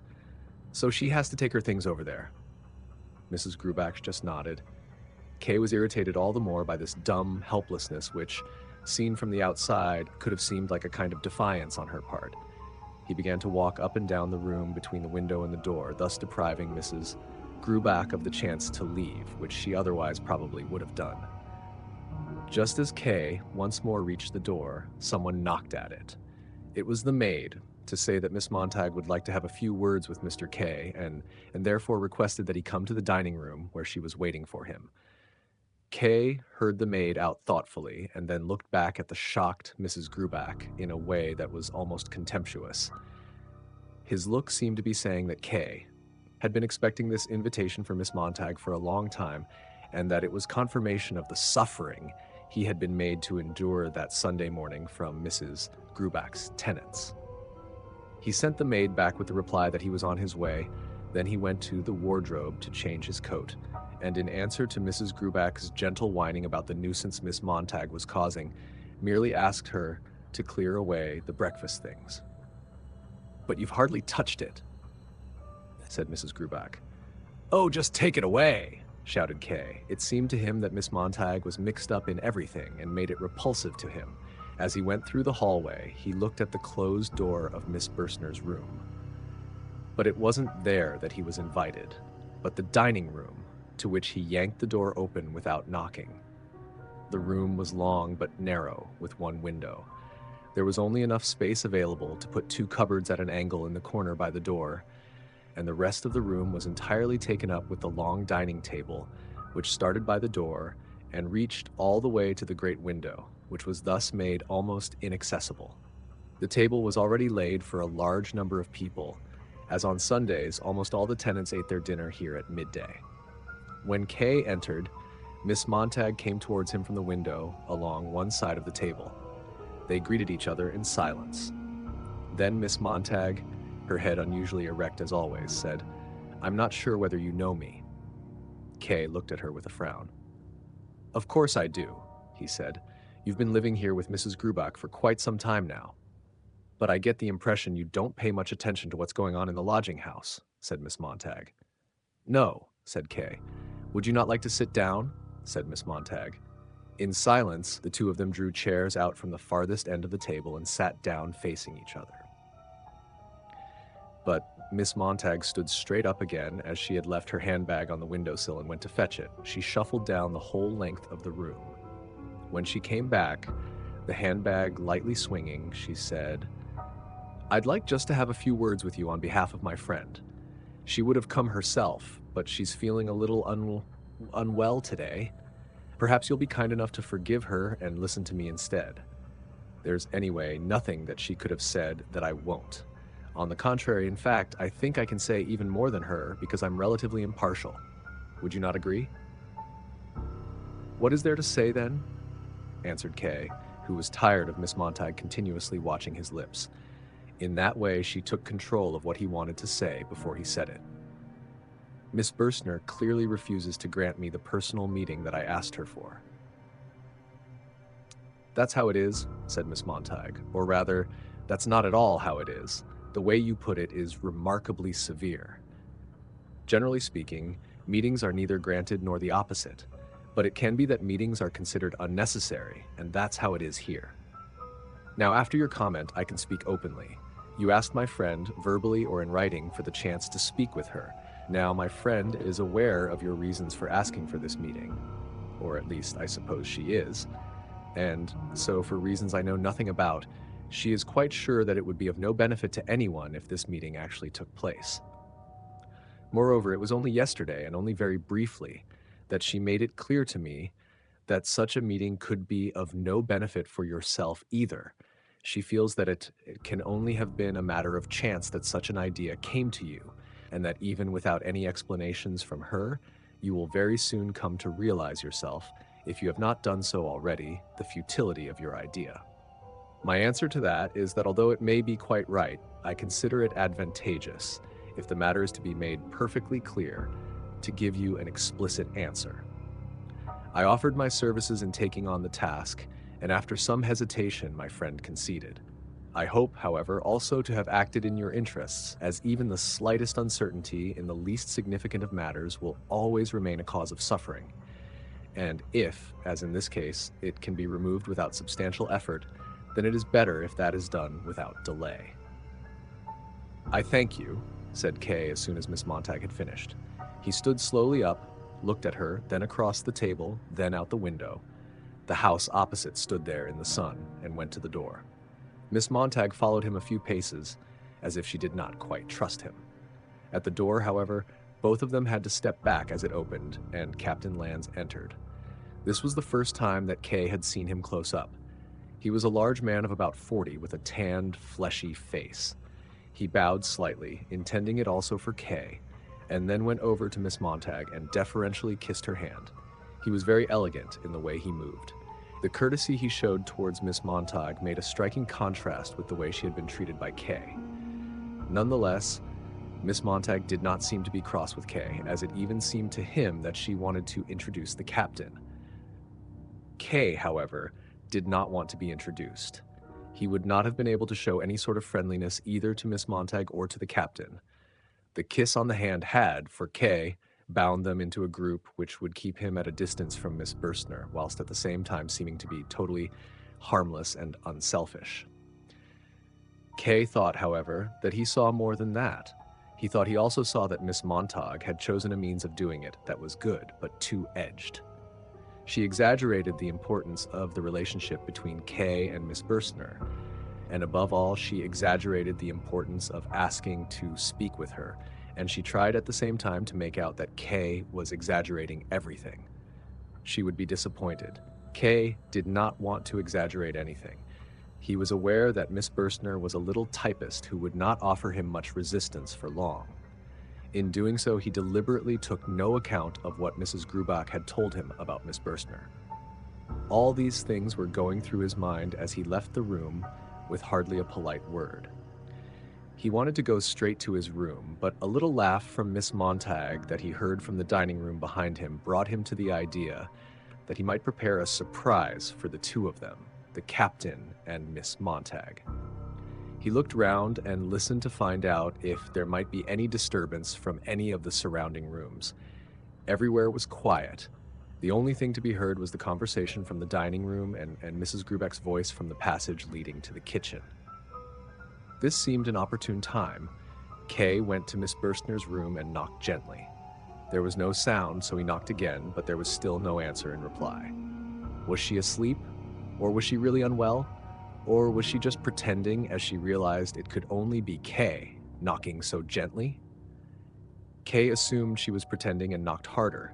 Eventually, when the knocking brought no result, he carefully opened the door with the sense of doing something that was not only improper but also pointless. In the room there was no one. What's more, it looked hardly at all like the room Kay had known before. Against the wall there were now two beds behind one another. There were clothes piled up on 3 chairs near the door. A wardrobe stood open. Miss Bürstner must have gone out while Miss Montag was speaking to him in the dining room. Kay was not greatly bothered by this. He had hardly expected to be able to find Miss Bürstner so easily, and had made this attempt for little more reason than to spite Miss Montag. But that made it all the more embarrassing for him when, as he was closing the door again, he saw Miss Montag and the captain talking in the open doorway of the dining room. They had probably been standing there ever since Kay had opened the door. They avoided seeming to observe Kay, but chatted lightly and followed his movements with glances, the absent-minded glances to the side such as you make during a conversation. But these glances were heavy for Kay, and he rushed alongside the wall back into his own room. Chapter 5. The Whip Man. One evening, a few days later, Kay was walking along one of the corridors that separated his office from the main stairway. He was nearly the last one to leave for home that evening. There remained only a couple of workers in the light of a single bulb in the dispatch department when he heard a sigh from behind a door which he had himself never opened, but which he had always thought just led into a junk room. He stood in amazement and listened again to establish whether he might not be mistaken. For a while there was silence, but then came some more sighs. His first thought was to fetch one of the servitors. It might well have been worth having a witness present, but then he was taken by an uncontrollable curiosity that made him simply yank the door open. It was, as he had thought, a junk room. Old, unusable forms, empty stone ink bottles lay scattered behind the entrance. But in the cupboard-like room itself stood 3 men, crouching under the low ceiling. A candle fixed on a shelf gave them light. "What are you doing here?" asked Kay, quietly, but crossly and without thinking.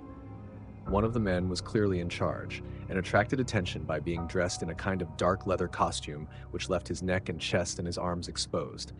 He did not answer. But the other two called out, "Mr. K, we're to be beaten because you made a complaint about us to the examining judge." And now, K finally realized that it was actually the two policemen, Franz and Willem, and that the third man held a cane in his hand with which to beat them.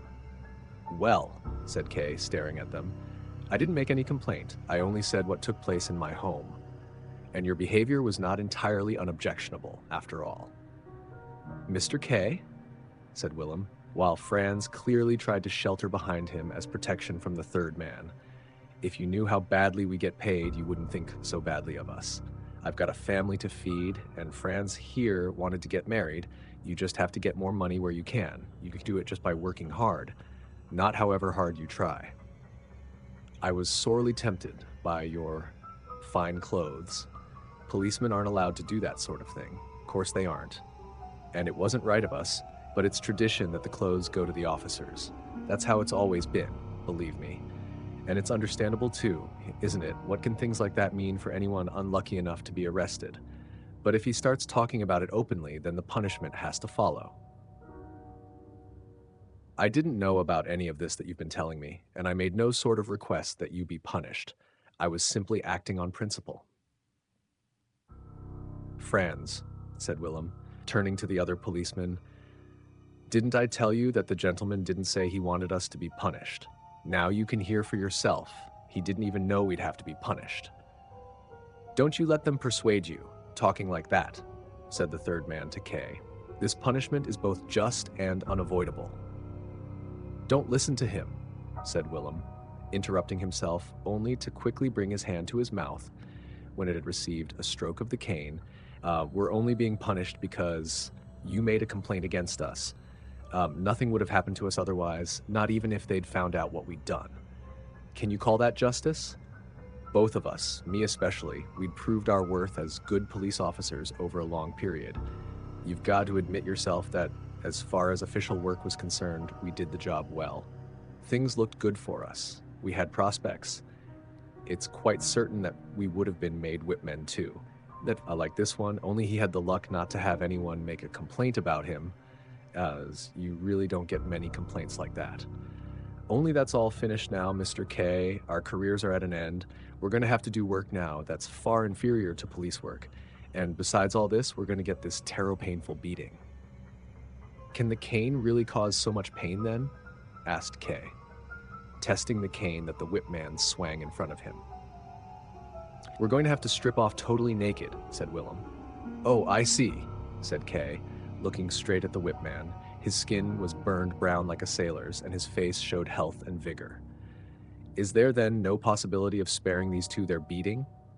he asked him. "No," said the whipman, shaking his head with a laugh. "Get undressed," he ordered the policeman. And to Kay he said, "You shouldn't believe everything they tell you. It's the fear of being beaten. It's already made them a bit weak in the head. This one here, for instance," he pointed at Willem, "all that he told you about his career prospects, it's just ridiculous. Svanner, look at him. Look how fat he is. The first strokes of the cane will just get lost in all that fat. Do you know what it is that's made him so fat? He's in the habit of everyone that gets arrested by him, he eats their breakfast. Didn't he eat up your breakfast? Yeah, I thought as much. But a man with a belly like that can't be made into a whipman and never will be. That is quite out of the question." "There are whipmen like that," Willem insisted, who had just released the belt of his trousers. "No," said the whipman, striking him such a blow with the cane on his neck that it made him wince. "You shouldn't be listening to this. Just get undressed." "I would make it well worth your while if you would let them go," said Kay, and without looking at the whipman again, as such matters are best carried on with both pairs of eyes turned down, he pulled out his wallet. "And then you'd try and put in a complaint against me, too," said the whipman, "and get me flogged. No, no." "Now, do be reasonable," said Kay. "If I had wanted to get these two punished, I would not now be trying to buy their freedom, would I? I could simply close the door here behind me, go home, and see or hear nothing more of it. But that's not what I'm doing. It really is of much more importance to me to let them go free. If I had realized they would be punished, or even that they might be punished, I would never have named them in the first place, as they are not the ones I hold responsible. It's the organization that's to blame. The high officials are the ones to blame. "That's how it is," shouted the policeman, who then immediately received another blow on their backs, which were by now exposed. "If you had a senior judge here beneath your stick," said Kay, pressing down the cane as he spoke to stop it being raised once more, "I really would do nothing to stop you. On the contrary, I would even pay you money to give you all the more strength." "Yeah, that's all very plausible, what you're saying there," said the whip man. "Only I'm not the sort of person you can bribe. It's my job to flog people, so I flog them." Franz, the policeman, had been fairly quiet so far, probably in expectation of a good result from Kay's intervention. But now he stepped forward to the door wearing just his trousers, knelt down hanging onto Kay's arm, and whispered, "Even if you can't get mercy shown for both of us, at least try and get me set free. Willem is older than me. He's less sensitive than me in every way. He even got a light beating a couple of years ago, but my record's still clean. I only did things the way I did because Willem led me on to it. He's been my teacher both for good and bad. Down in front of the bank, my poor bride is waiting for me at the entrance. I'm so ashamed of myself. It's pitiful." His face was flowing over with tears, and he wiped it dry on Kay's coat. "I'm not going to wait any longer," said the whip man, taking hold of the cane in both hands and laying into Franz, while Willem cowered back in a corner and looked on secretly, not even daring to turn his head. Then the sudden scream that shot out from Franz was long and irrevocable. It seemed to come not from a human being, but from an instrument that was being tortured. The whole corridor rang with it. It must have been heard by everyone in the building. "Don't shout like that!" called out Kay, unable to prevent himself, and as he looked anxiously in the direction from which the servitor would come, he gave Franz a shove, not hard, but hard enough for him to fall down unconscious, clawing at the ground with his hands by reflex. He still did not avoid being hit. The rod still found him on the floor. The tip of the rod swang regularly up and down while he rolled to and fro under its blows. And now one of the servitors appeared in the distance, with another a few steps behind him. Kay had quickly thrown the door shut, gone over to one of the windows overlooking the yard, and opened it. The screams had completely stopped. So that the servitor wouldn't come in, he called out, "It's only me." "Good evening, Chief Clerk," somebody called back. "Is there anything wrong?" "No," answered Kay. "It's only a dog yelping in the yard." There was no sound from the servitors, so he added, "You can go back to what you were doing." He did not want to become involved with a conversation with them, and so he leant out of the window. A little while later, when he looked out in the corridor, they had already gone. Now Kay remained at the window. He did not dare go back into the junk room, and he did not want to go home either. The yard he looked down into was small and rectangular. All around it were offices. All the windows were now dark, and only those at the very top caught a reflection of the moon. Kay tried hard to see into the darkness of one corner of the yard, where a few handcarts had been left behind one another. He felt anguish at not having been able to prevent the flogging, but that was not his fault. If Franz had not screamed like that, clearly it must have caused a great deal of pain, but it's important to maintain control of oneself at important moments. If Franz had not screamed, then it was at least highly probable that Kay would have been able to dissuade the whip man. If all the junior officers were contemptible, why would the whip man, whose position was the most inhumane of all, be any exception? And Kay had noticed very clearly how his eyes had lit up when he saw the banknotes. He had obviously only seemed serious about the flogging to raise the level of the bribe a little. And Kay had not been ungenerous. He really had wanted to get the policeman freed. If he really had now begun to do something against the degeneracy of the court, then it was a matter of course that he would have to do something here as well. But of course, it became impossible for him to do anything as soon as Franz started screaming. Kay could not possibly have let the junior bank staff, and perhaps even all sorts of other people, come along and catch him by surprise as he haggled with those people in the junk room. Nobody could really expect that sort of sacrifice of him. If that had been his intention, then it would almost have been easier. K would have taken his own clothes off and offered himself to the whip man in the policeman's place. The whip man would certainly not have accepted this substitution anyway, as in that way he would have seriously violated his duty without gaining any benefit. He would most likely have violated his duty twice over, as court employees were probably under orders not to cause any harm to K while he was facing charges, although there may have been special conditions in force here. However things stood, K was able to do no more than throw the door shut, even though that would still do nothing to remove all the dangers he faced. It was regrettable that he had given Franz a shove, and it could only be excused by the heat of the moment. In the distance, he heard the steps of the servitors. He did not want them to be too aware of his presence, so he closed the window and walked towards the main staircase. At the door of the junk room, he stopped and listened for a little while. All was silent. The two policemen were entirely at the whipman's mercy. He could have beaten them to death. K reached his hand out for the door handle but drew it suddenly back. He was no longer in any position to help anyone, and the servitors would soon be back. He did, though, and promised himself that he would raise the matter again with somebody and see that, as far as it was in his power, those who really were guilty, the high officials whom nobody had so far dared point out to him, received their due punishment. As he went down the main stairway at the front of the bank, he looked carefully round at everyone who was passing, but there was no girl to be seen who might have been waiting for somebody, not even within some distance from the bank. Franz's claim that his bride was waiting for him was thus shown to be a lie, albeit one that was forgivable and intended only to elicit more sympathy. The policemen were still on K's mind all through the following day. He was unable to concentrate on his work and had to stay in his office a little longer than the previous day so that he could finish it. On the way home, as he passed by the junk room again, he opened its door as if that had been his habit. Instead of the darkness he expected, he saw everything unchanged from the previous evening, and did not know how he should respond. Everything was exactly the same as he had seen it when he had opened the door the previous evening. The forms and bottles of ink just inside the doorway, the whipman with his cane, the two policemen still undressed, the candle on the shelf, and the two policemen began to wail and call out, "Mr. K!" K slammed the door immediately shut and even thumped on it with his fists as if that would shut it all the firmer. Almost in tears, he ran to the servitors working quietly at the copying machine. "Go and get that junk room cleared out!" he shouted, and, in amazement, they stopped what they were doing. "It should have been done long ago. We're sinking in dirt."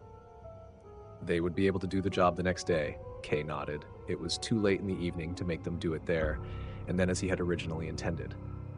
He sat down briefly in order to keep them near him for a little longer, looked through a few of the copies to give the impression that he was checking them, and then, as he saw that they would not dare to leave at the same time as himself, went home, tired and with his mind numb. Chapter 6, K's Uncle, Leni. One afternoon, K was very busy at the time, getting the post ready.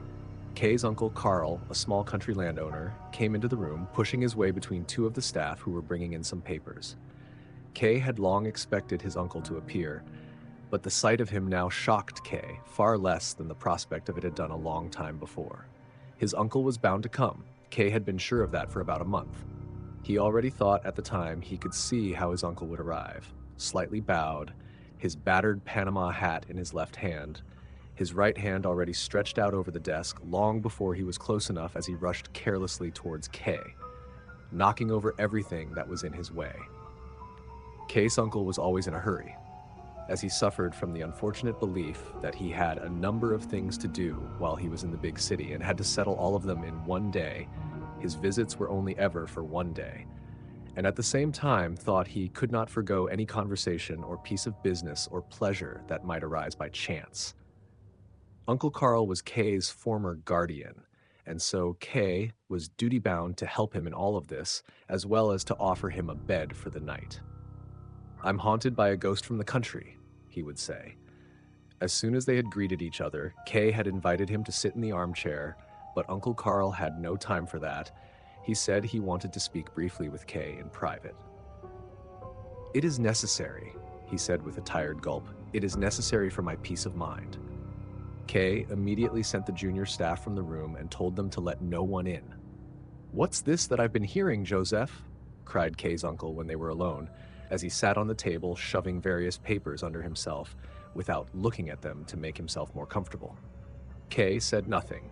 He knew what was coming, but suddenly relieved from the effort of the work he had been doing, he gave way to a pleasant lassitude and looked out the window at the other side of the street. From where he sat, he could see just a small triangular section of it, part of the empty walls of houses between two shop windows. "You're staring out the window," called out his uncle, raising his arms. "For God's sake, Josef, give me an answer. Is it true? Can it really be true?" "Uncle Carl," said Kay, wrenching himself back from his daydreaming, "I really don't know what it is you want of me." "Josef," said his uncle in a warning tone, "as far as I know, you've always told the truth. Am I to take what you've just said as a bad sign?" "I think I know what it is you want," said Kay obediently. "I expect you've heard about my trial." "That's right," answered his uncle with a slow nod. "I've heard about your trial." "Who did you hear it from, then?" asked Kay. "Erna wrote to me," said his uncle. "She doesn't have much contact with you, it's true. You don't pay very much attention to her, I'm afraid to say, but she learned about it nonetheless. I got her letter today, and of course I came straight here, and for no other reason, but it seems to me that this is reason enough. I can read you out the part of the letter that concerns you." He drew the letter out from his wallet. "Here it is," she writes. "I have not seen Josef for a long time. I was in the bank last week, but Josef was so busy that they would not let me through. I waited there for nearly an hour, but then I had to go home as I had my piano lesson. I would have liked to have spoken to him. Maybe there will be a chance another time. He sent me a big box of chocolates for my name day. That was very nice and attentive of him. I forgot to tell you about it when I wrote, and I only remember now that you asked me about it. Chocolate, as I am sure you are aware, disappears straight away in this lodging house. Almost as soon as you know somebody has given you chocolate, it is gone. But there is something else I wanted to tell you about Josef. Like I said, they would not let me through to see him at the bank because he was negotiating with some gentleman just then. After I had been waiting quietly for quite a long time, I asked one of the staff whether his meeting would last much longer. He said it might well do, as it was probably about the legal proceedings, he said, that were being conducted against him. I asked what sort of legal proceedings it was that were being conducted against the chief clerk, and whether he was not making some mistake. But he said he was not making any mistake. There were legal proceedings underway, and even that they were about something quite serious, but he did not know any more about it. He would have liked to have been of some help to the chief clerk himself, as the chief clerk was a gentleman, good and honest, but he did not know what it was he could do, and merely hoped there would be some influential gentleman who would take his side. I'm sure that is what will happen, and that everything will turn out for the best in the end. But in the meantime, things do not look at all good, and you can see that from the mood of the chief clerk himself. Of course, I did not place too much importance on this conversation, and even did my best to put the bank clerk's mind at rest. He was quite a simple man. I told him he was not to speak to anyone else about this, and I think it is all just a rumor, but I still think it might be good if you, dear father, if you looked into the matter the next time you visit. It will be easy for you to find out more detail, and if it is really necessary, to do something about it through the great and influential people you know. But if it is not necessary, and that is what seems most likely, then at least your daughter will soon have the chance to embrace you, and I look forward to it. She's a good child, said Kay. Uncle, when he had finished reading, and wiped a few tears from his eyes. Kay nodded. With all the different disruptions he had had recently, he had completely forgotten about Erna, even her birthday, and the story of the chocolates had clearly just been invented so that he wouldn't get in trouble with his aunt and uncle. It was very touching, and even the theater tickets, which he would regularly send her from then on, would not be enough to repay her, But he really did not feel now that it was right for him to visit her in her lodgings and hold conversations with a little 18-year-old schoolgirl. "And what do you have to say about that?" asked his uncle, who had forgotten all his rush and excitement as he read the letter, and seemed to be about to read it again. "Yes, uncle," said Kay. "It is true." "True," called out his uncle. "What is true? How can this be true? What sort of trial is it? Not a criminal trial, I hope?" "It's a criminal trial," answered Kay. "And you sit quietly here while you've got a criminal trial round your neck?" shouted his uncle, getting ever louder. "The more calm I am, the better it will be for the outcome," said Kay in a tired voice. "Don't worry." "How can I help worrying?" shouted his uncle. "Joseph, my dear Joseph, think about yourself, about your family, think about our good name. Up till now, you've always been our pride. Don't now become our disgrace. I don't like the way you're behaving," he said, looking at Kay with his head at an angle. "That's not how an innocent man behaves when he's accused of something, not if he's still got any strength in him. Just tell me what it's all about so that I can help you." "It's something to do with the bank. I take it?" "No," said Kay as he stood up, "and you're speaking too loud, uncle. I expect one of the staff is listening at the door, and I find that rather unpleasant. It's best if we go somewhere else. Then I can answer all your questions, as far as I can, and I know very well that I have to account to the family for what I do." "You certainly do?" his uncle shouted. "Quite right, you do. Now just get a move on, Joseph. Hurry up now." "I still have a few documents I need to prepare," said Kay, and using the intercom, he summoned his deputy, who entered a few moments later. Kay's uncle, still angry and excited, gestured with his hand to show that Kay had summoned him, even though there was no need whatever to do so. Kay stood in front of the desk and explained to the young man, who listened calm and attentive, what would need to be done that day in his absence, speaking in a calm voice and making use of various documents. The presence of Kay's uncle while this was going on was quite disturbing. He did not listen to what was being said, but at first he stood there with eyes wide open and nervously biting his lips.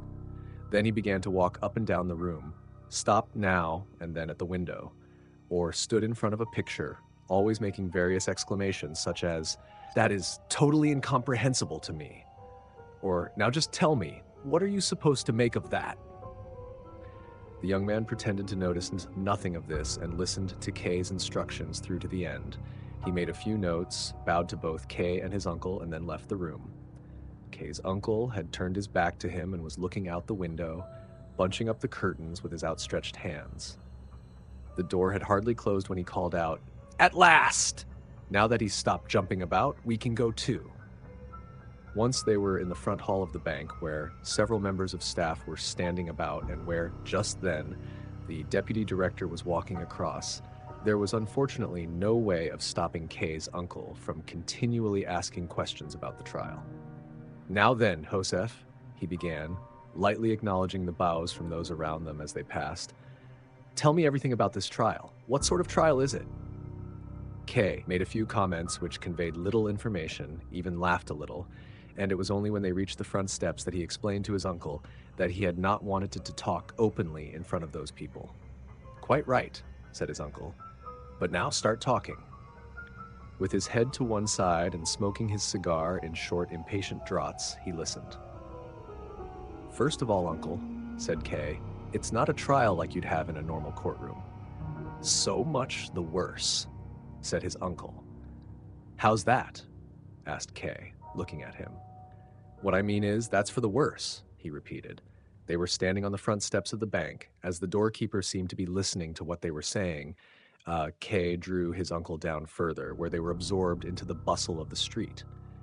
His uncle took Kay's arm and stopped asking questions with such urgency about the trial. They walked on for a while in silence. "But how did all this come about?" he eventually asked, stopping abruptly enough to startle the people walking behind, who had to avoid walking into him. "Things like this don't come all of a sudden. They start developing a long time beforehand. There must have been warning signs of it. Why didn't you write to me? You know I'd do anything for you. To some extent, I am still your guardian, and until today, that's something I was proud of. I'll still help you. Of course I will. Only now, Now that the trial is already underway, it makes it very difficult. But whatever. The best thing now is for you to take a short holiday staying with us in the country. You've lost weight. I can see that now. The country life will give you strength. That will be good. There's bound to be a lot of hard work ahead of you. But besides that, it'll be a way of getting you away from the court, to some extent. Here, they've got every means of showing the powers at their disposal, and they're automatically bound to use them against you. In the country, they'll either have to delegate authority to different bodies, or just have to try and bother you by letter, telegram, or telephone. And that's bound to weaken the effect. It won't release you from them, but it'll give you room to breathe. You could forbid me to leave, said Kay, who had been drawn slightly into his uncle's way of thinking by what he had been saying. I didn't think you would do it, said his uncle thoughtfully. You won't suffer too much loss of power by moving away. Kay grasped his uncle under the arm to prevent him stopping still and said, I thought you'd think all this is less important than I do, and now you're taking it so hard. Josef, called his uncle, trying to disentangle himself from him so that he could stop walking, but Kay did not let go. You've completely changed. You used to be so astute. Are you losing it now? Do you want to lose the trial? Do you realize what that would mean? That would mean you would be simply destroyed, and that everyone you know would be pulled down with you, or at the very least humiliated, disgraced, right down to the ground. Josef, pull yourself together. The way you're so indifferent about it, it's driving me mad. Looking at you, I can almost believe that old saying, having a trial like that means losing a trial like that. My dear uncle, said Kay, it won't do any good to get excited. It's no good for you to do it, and it'd be no good for me to do it. The case won't be won by getting excited, and please admit that my practical experience counts for something. Just as I have always, and still do, respect your experience, even when it surprises me. You say that the family will also be affected by this trial. I really can't see how, but that's beside the point, and I'm quite willing to follow your instructions in all of this. Only, I don't see any advantage in staying in the country, not even for you, as that would indicate flight and a sense of guilt. And besides, although I am more subject to persecution if I stay in the city, I can also press the matter forward better here. You're right, said his uncle in a tone that seemed to indicate they were finally coming closer to each other. I just made the suggestion because, as I saw it, if you stay in the city, the case will be put in danger by your indifference to it. And I thought it was better if I did the work for you. But will you push things forward yourself with all your strength? If so, that will naturally be far better. We're agreed then, said Kay. And do you have any suggestions for what I should do next? Well, naturally I'll have to think about it, said his uncle. You must bear in mind that I've been living in the country for 20 years now. Almost without a break, you lose your ability to deal with matters like this. But I do have some important connections with several people who, I expect, know their way around these things better than I do, and to contact them is a matter of course. Out there in the country I've been getting out of condition, I'm sure you're already aware of that. It's only at times like this that you notice it yourself. And this affair of yours came largely unexpected, although, oddly enough, I had expected something of the sort after I'd read Erna's letter, and today when I saw your face, I knew it with almost total certainty. But all that is by the by. The important thing now is we have no time to lose. Even while he was still speaking, Kay's uncle had stood on tiptoe to summon a taxi, and now he pulled Kay into the car behind himself as he called out an address to the driver. We're going now to see Dr. Huld, the lawyer, he said. We were at school together. I'm sure you know the name, don't you? No? Well, that is odd. He's got a very good reputation as a defense barrister and for working with the poor, but I esteem him especially as someone you can trust. It's all right with me. Whatever you do, said Kay, although he was made uneasy by the rushed and urgent way his uncle was dealing with the matter. It was not very encouraging, as the accused, to be taken to a lawyer for poor people. I didn't know, he said, that you could take on a lawyer in matters like this. Well, of course you can, said his uncle. That goes without saying. Why wouldn't you take on a lawyer? And now, so that I'm properly instructed in this matter, tell me what's been happening so far." Kay instantly began telling his uncle about what had been happening, holding nothing back. Being completely open with him was the only way that Kay could protest at his uncle's belief that the trial was a great disgrace. He mentioned Miss Bürstner's name just once and in passing, but that did nothing to diminish his openness about the trial, as Miss Bürstner had no connection with it. As he spoke, he looked out the window and saw how, just then, they were getting closer to the suburb where the court offices were. He drew this to his uncle's attention, but he did not find the coincidence especially remarkable. The taxi stopped in front of a dark building. Kay's uncle knocked at the very first door at ground level. While they waited, he smiled, showing his big teeth, and whispered, 8 o'clock. Not the usual sort of time to be visiting a lawyer, but Hold won't mind it from me. Two large, black eyes appeared in the spy hatch in the door. They stared at the two visitors for a while and then disappeared. The door, however, did not open. Kay and his uncle confirmed to each other the fact that they had seen the two eyes. "A new maid, afraid of strangers," said Kay's uncle, and knocked again. The eyes appeared once more. This time they seemed almost sad, but the open gas flame that burned with a hiss close above their heads gave off little light, and that may have merely created an illusion. "Open the door," called Kay's uncle, raising his fist against it. "We are friends of Dr. Hold, the lawyer." "Dr. Hold is ill," whispered someone behind them. In a doorway at the far end of a narrow passage stood a man in his dressing gown, giving them this information in an extremely quiet voice. Kay's uncle, who had already been made very angry by the long wait, turned abruptly round and retorted, "Ill? You say he's ill?" and strode towards the gentleman in a way that seemed almost threatening, as if he were the illness himself. "They've opened the door for you now," said the gentleman, pointing at the door of the lawyer. He pulled his dressing gown together and disappeared. The door had indeed been opened. A young girl, Kay, recognized the dark, slightly bulging eyes, stood in the hallway in a long white apron, holding a candle in her hand. "Next time, open up sooner," said Kay's uncle instead of a greeting, while the girl made a slight curtsy. "Come along, Josef," he then said to Kay, who was slowly moving over towards the girl. "Dr. Hold is unwell," said the girl as Kay's uncle, without stopping, rushed towards one of the doors. Kay continued to look at the girl in amazement as she turned round to block the way into the living room. She had a round face like a puppy's. Not only the pale cheeks and the chin were round, but the temples and the hairline were too. "Josef," called his uncle once more, and he asked the girl, "It's trouble with his heart, is it?" "I think it is, sir," said the girl, who by now had found time to go ahead with the candle and open the door into the room. In one corner of the room, where the light of the candle did not reach, a face with a long beard looked up from the bed. "Leni, who's this coming in?"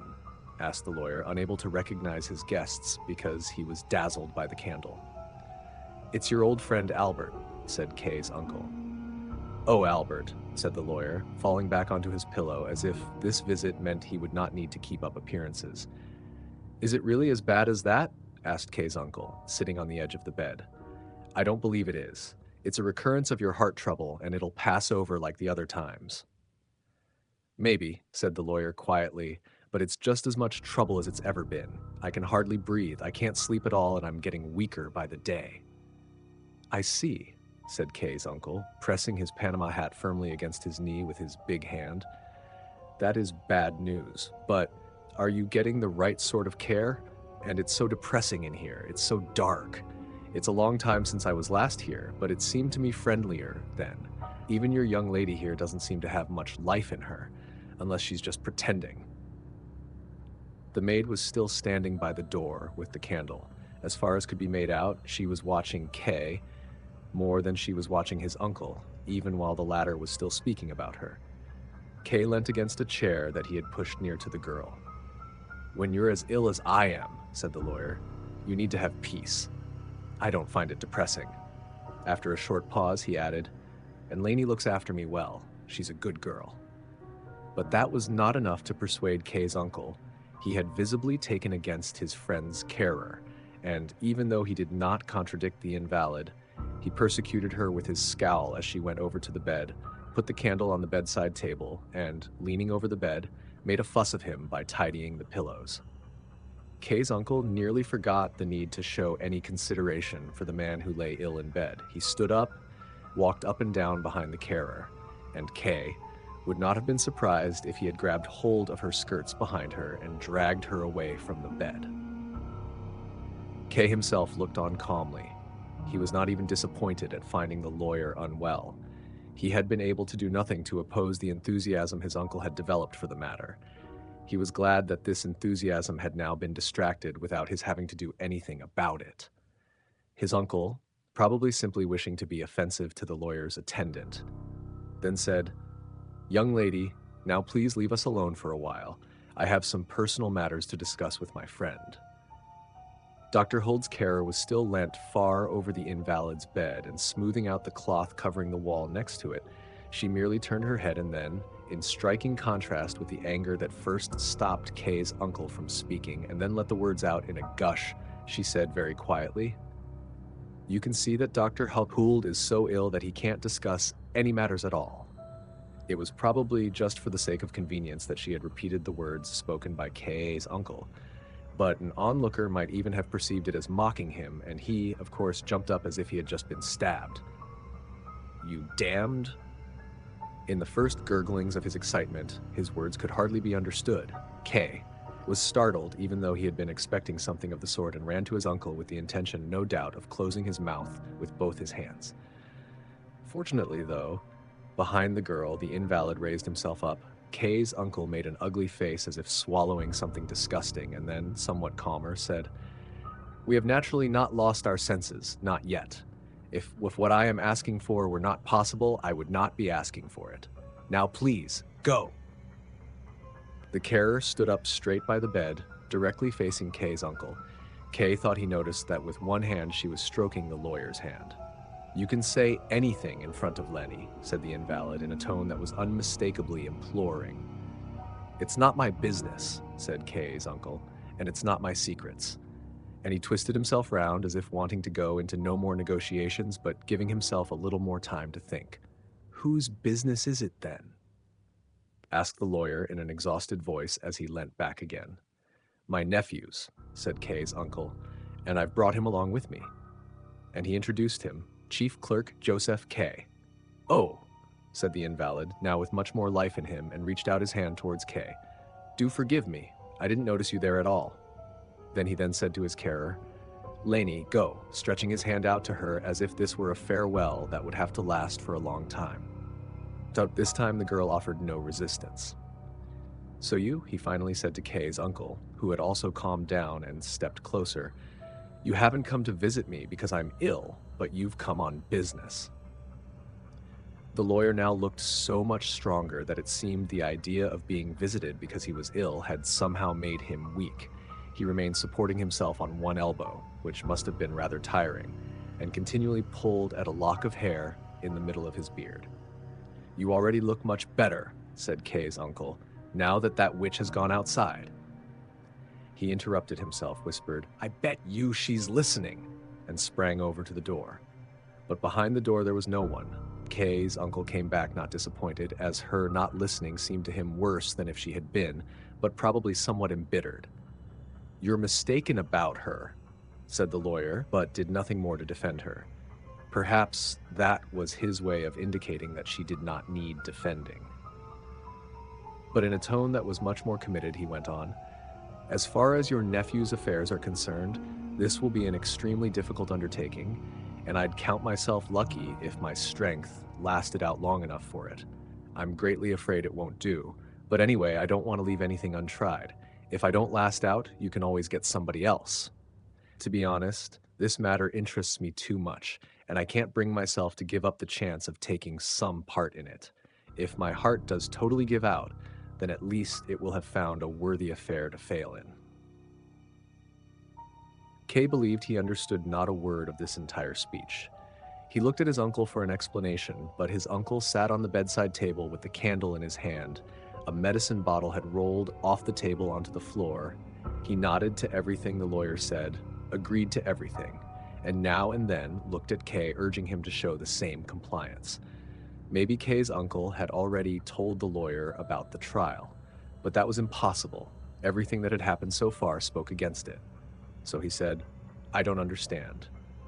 "Well, maybe I've misunderstood what you've been saying," said the lawyer, just as astonished and embarrassed as Kay. "Perhaps I've been going too fast. What was it you wanted to speak to me about?" "I thought it was to do with your trial." "Of course it is," said Kay's uncle, who then asked Kay, "So what is it you want?" "Yes, but how is it that you know anything about me and my case?" asked Kay. "Oh, I see," said the lawyer with a smile. "I am a lawyer. I move in court circles. People talk about various different cases, and the more interesting ones stay in your mind, especially when they concern the nephew of a friend. There's nothing very remarkable about that." "What is it you want, then?" asked Kay's uncle once more. "You seem so uneasy about it." "You move in this court's circles?" asked Kay. "Yes," said the lawyer. "You're asking questions like a child," said Kay's uncle. "What circles should I move in then, if not with members of my own discipline?" the lawyer added. It sounded so indisputable that Kay gave no answer at all. "But you work in the high court, not that court in the attic," he had wanted to say, but could not bring himself to actually utter it. "You have to realize," the lawyer continued, in a tone as if he were explaining something obvious, unnecessary, and incidental, "you have to realize that I also derive great advantage for my clients from mixing with those people, and do so in many different ways. It's not something you can keep talking about all the time. I'm at a bit of a disadvantage now, of course, because of my illness, but I still get visits from some good friends of mine at the court, and I learn one or two things. It might even be that I learn more than many of those who are in the best of health and spend all day in court. And I'm receiving a very welcome visit right now, for instance." And he pointed into a dark corner of the room. "Where?" asked Kay, almost uncouth in his surprise. He looked round uneasily. The little candle gave off far too little light to reach as far as the wall opposite. And then something did indeed begin to move there in the corner. In the light of the candle held up by Kay's uncle, an elderly gentleman could be seen sitting beside a small table. He had been sitting there for so long without being noticed that he could hardly have been breathing. Now he stood up with a great deal of fuss, clearly unhappy that attention had been drawn to him. It was as if, by flapping his hands about like short wings, he hoped to deflect any introductions and greetings, as if he wanted on no account to disturb the others by his presence, and seemed to be exhorting them to leave him back in the dark and forget about his being there. That, however, was something that could no longer be granted him. "You took us by surprise, you see," said the lawyer in explanation, cheerfully indicating to the gentleman that he should come closer, which, slowly, hesitatingly, looking all around him, but with a certain dignity, he did. "The office director— oh yes, forgive me, I haven't introduced you. This is my friend Albert K., this is his nephew, the chief clerk Josef K., and this is the office director. So the office director was kind enough to pay me a visit. It's only possible to appreciate just how valuable a visit like this is if you've been let into the secret of what a pile of work the office director has heaped over him. Well, he came anyway. We were having a peaceful chat, as far as I was able when I'm so weak. And although we hadn't told Leni she mustn't let anyone in as we weren't expecting anyone, we still would rather have remained alone. But then along came you, Albert, thumping your fists on the door. The office director moved over into the corner, pulling his table and chair with him. But now it turns out we might have, that is, if that's what you wish, we might have something to discuss with each other, and it would be good if we can all come back together again. Office director," he said with his head on one side, pointing with a humble smile to an armchair near the bed. "I'm afraid I'll only be able to stay a few minutes more," smiled the office director as he spread himself out in the armchair and looked at the clock. "Business calls, but I wouldn't want to miss the chance of meeting a friend of my friend." He inclined his head slightly toward Kay's uncle, who seemed very happy with his new acquaintance. But he was not the sort of person to express his feelings of deference, and responded to the office director's words with embarrassed but loud laughter. A horrible sight. Kay was able to quietly watch everything as nobody paid any attention to him. The office director took over as leader of the conversation, as seemed to be his habit once he had been called forward. The lawyer listened attentively with his hand to his ear, his initial weakness having perhaps only had the function of driving away his new visitors. Kay's uncle served as candle-bearer, balancing the candle on his thigh while the office director frequently glanced nervously at it, and was soon free of his embarrassment and was quickly enchanted not only by the office director's speaking manner, but also by the gentle, waving hand movements with which he accompanied it. Kay, leaning against the bedpost, was totally ignored by the office director, perhaps deliberately, and served the old man only as audience. And besides, he had hardly any idea what the conversation was about, and his thoughts soon turned to the care assistant and the ill treatment she had suffered from his uncle. Soon after, he began to wonder whether he had not seen the office director somewhere before, perhaps among the people who were at his first hearing. He may have been mistaken, but thought the office director might well have been among the old gentlemen with the thin beards in the first row.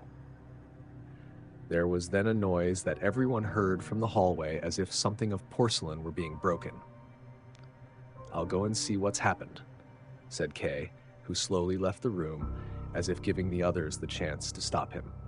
He had hardly stepped into the hallway, finding his bearings in the darkness with his hand still firmly holding the door, when another small hand, much smaller than Kay's own, placed itself on his and gently shut the door. It was the carer who had been waiting there. "Nothing has happened," she whispered to him. "I just threw a plate against the wall to get you out of there." "I was thinking about you as well," replied Kay uneasily. "So much the better," said the carer. "Come with me." A few steps along, they came to a frosted glass door which the carer opened for him. "Come in here," she said. It was clearly the lawyer's office, fitted out with old, heavy furniture, as far as could be seen in the moonlight, which now illuminated just a small, rectangular section of the floor by each of the 3 big windows. "This way," said the carer, pointing to a dark trunk with a carved wooden backrest. When he had sat down, Kay continued to look round the room. It was a large room with a high ceiling. The clients of this lawyer for the poor must have felt quite lost in it. Kay thought he could see the little steps with which visitors would approach the massive desk. But then he forgot about all of this and had eyes only for the carer, who sat very close beside him, almost pressing him against the armrest. "I did think," she said, "you would come out here to me by yourself without me having to call you first. It was odd. First you stare at me as soon as you come in, and then you keep me waiting. And you ought to call me Leni too," she added quickly and suddenly, as if no moment of this conversation should be glossed. "Gladly," said Kay. "But as for its being odd, Leni, that's easy to explain. Firstly, I had to listen to what the old men were saying and couldn't leave without a good reason. But secondly, I'm not a bold person. If anything, I'm quite shy. And you, Leni, you didn't really look like you could be won over in one stroke either." "That's not it," said Leni, laying one arm on the armrest and looking at Kay. "You didn't like me, and I don't suppose you like me now either." "Liking wouldn't be very much," said Kay, evasively. "Oh," she exclaimed with a smile, thus making use of Kay's comment to gain an advantage over him. So Kay remained silent for a while. By now, he had become used to the darkness in the room and was able to make out various fixtures and fittings. He was especially impressed by a large picture hanging to the right of the door. He leant forward in order to see it better. It depicted a man wearing a judge's robes. He was sitting on a lofty throne, gilded in a way that shone forth from the picture. The odd thing about the picture was that this judge was not sitting there in dignified calm, but had his left arm pressed against the back and armrest. His right arm, however, was completely free and only grasped the armrest with his hand, as if about to jump up any moment in vigorous outrage and make some decisive comment or even to pass sentence. The accused was probably meant to be imagined at the foot of the steps, the top one of which could be seen in the picture, covered with a yellow carpet. "That might be my judge," said Kay, pointing to the picture with one finger. "I know him," said Leni, looking up at the picture. "He comes here quite often. That picture is from when he was young, but he can never have looked anything like it, as he's tiny, minute almost. But despite that, he had himself made to look bigger in the picture, as he's madly vain, just like everyone round here. But even I'm vain, and that makes me very unhappy that you don't like me. Kay replied to that last comment merely by embracing Leni and drawing her towards him. She lay her head quietly on his shoulder. To the rest of it, though, he said, "What rank is he?" "He's an examining judge," she said, taking hold of the hand with which Kay held her and playing with his fingers. "Just an examining judge once again," said Kay in disappointment. "The senior officials keep themselves hidden, but here he is sitting on a throne." "That's all just made up," said Leni with her face bent over Kay's hand. "Really, he's sitting on a kitchen chair with an old horse blanket folded over it. But do you have to be always thinking about your trial?" she added slowly. "No, not at all," said Kay. "I probably even think too little about it." "That's not the mistake you're making," said Leni. "You're too unyielding, that's what I've heard." "Who said that?" asked Kay. He felt her body against his chest and looked down on her rich, dark, tightly bound hair. "I'd be saying too much if I told you that," answered Leni. "Please don't ask for names, but do stop making these mistakes of yours. Stop being so unyielding. There's nothing you can do to defend yourself from this court. You have to confess. So confess to them as soon as you get the chance. It's only then that they give you the chance to get away. Not till then. Only without help from outside, even that's impossible. But you needn't worry about getting this help, as I want to help you myself." "You understand a lot about this court and what sort of tricks are needed," said Kay as he lifted her, since she was pressing in much too close to him, onto his lap. "That's all right then," she said, and made herself comfortable on his lap by smoothing out her skirt and adjusting her blouse.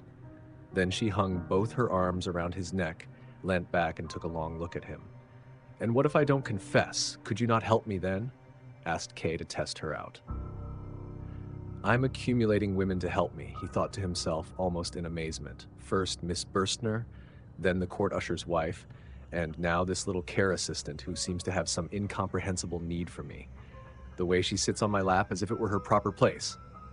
"No," answered Leni, slowly shaking her head. "I couldn't help you then, but you don't want my help anyway. It means nothing to you. You're too stubborn and won't be persuaded." Then, after a while, she asked, "Do you have a lover?" "No," said Kay.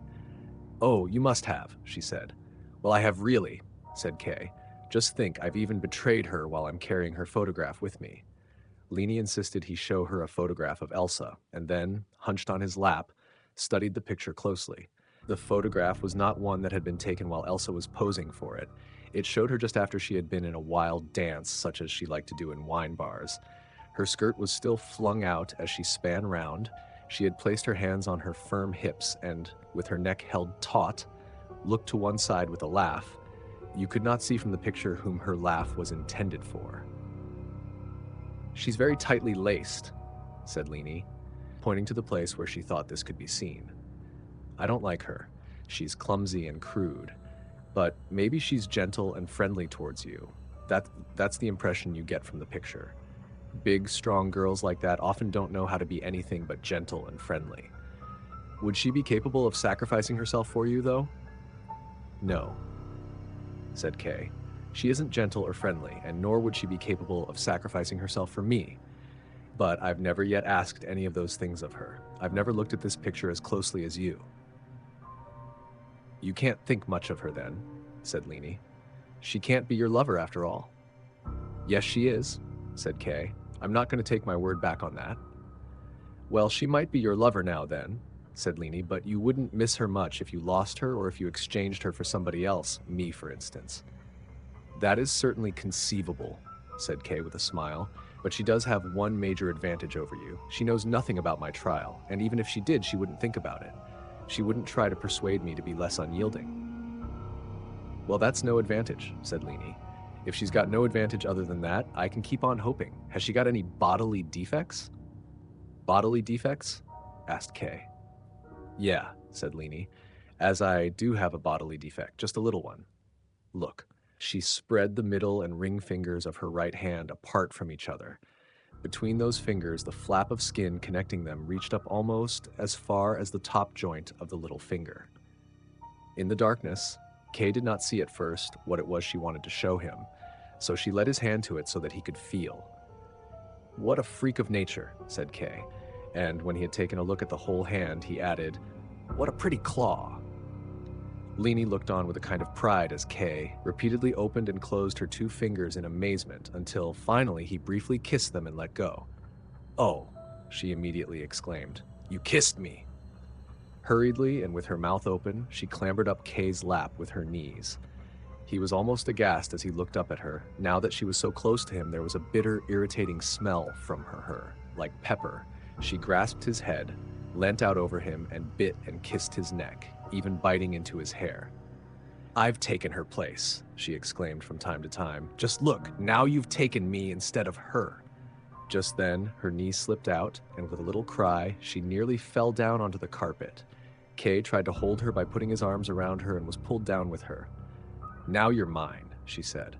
Her last words to him as he left were, "Here's the key to the door. Come whenever you want." And she planted an undirected kiss on his back. When he stepped out the front door, there was a light rain falling. He was about to go to the middle of the street to see if he could still glimpse Leni at the window when Kay's uncle leapt out of a car that Kay, thinking of other things, had not seen waiting outside the building. He took hold of Kay by both arms and shoved him against the door as if he wanted to nail him to it.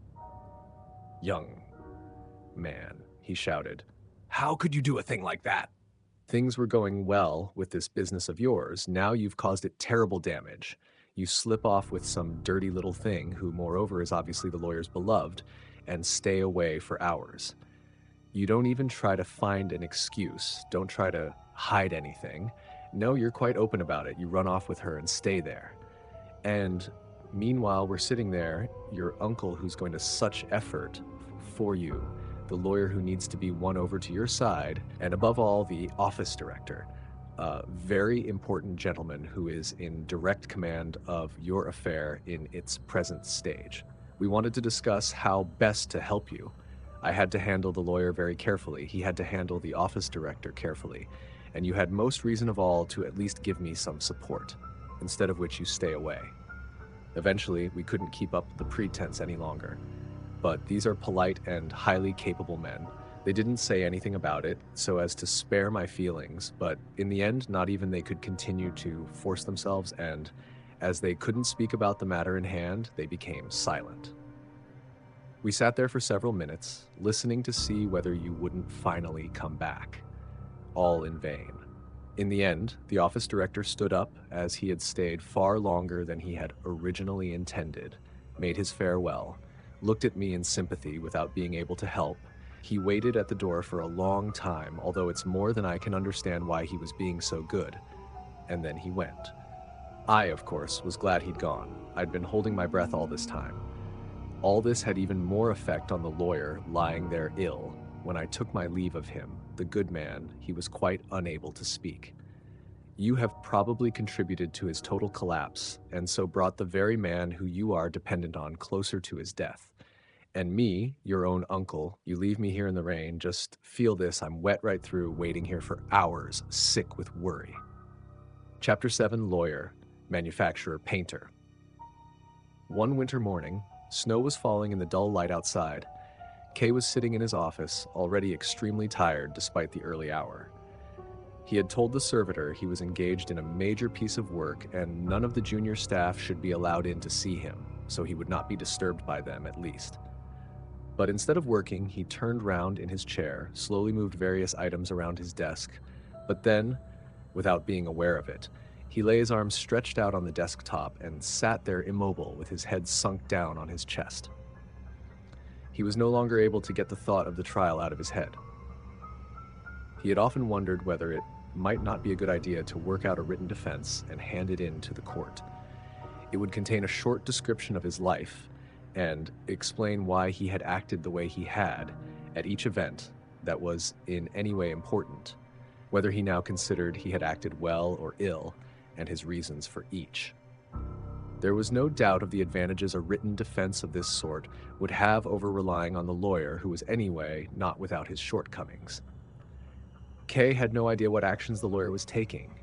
It was certainly not a lot. It was more than a month since the lawyer had summoned him, and none of the previous discussions had given Kay the impression that this man would be able to do much for him. Most importantly, he had asked him hardly any questions, and there were so many questions here to be asked. Asking questions was the most important thing. Kay had the feeling that he would be able to ask all the questions needed here himself. The lawyer, in contrast, did not ask questions, but did all the talking himself or sat silently facing him, leant forward slightly over the desk, probably because he was hard of hearing, pulled on a strand of hair in the middle of his beard and looked down at the carpet, perhaps at the very spot where Kay had lain with Leni. Now and then he would give Kay some vague warning of the sort you give to children. His speeches were as pointless as they were boring, and Kay decided that when the final bill came, he would pay not a penny for them. Once the lawyer thought he had humiliated Kay sufficiently, he usually started something that would raise his spirits again. He had already, he would then say, won many such cases, partly or in whole, cases which may not really have been as difficult as this one, but which, on the face of it, had even less hope of success. He had a list of these cases here in the drawer. Here he would tap on one or other of the drawers in his desk, but could, unfortunately, not show them to Kay, as they dealt with official secrets. Nonetheless, the great experience he had acquired through all these cases would, of course, be of benefit to Kay. He had, of course, begun work straight away and was nearly ready to submit the first documents. They would be very important because the first impression made by the defense will often determine the whole course of the proceedings. Unfortunately, though, he would still have to make it clear to Kay that the first documents submitted are sometimes not even read by the court. They simply put them with the other documents and point out that, for the time being, questioning and observing the accused are much more important than anything written. If the applicant becomes insistent, then they add that before they come to any decision, as soon as all the material has been brought together with due regard, of course, to all the documents, then these first documents to have been submitted will also be checked over.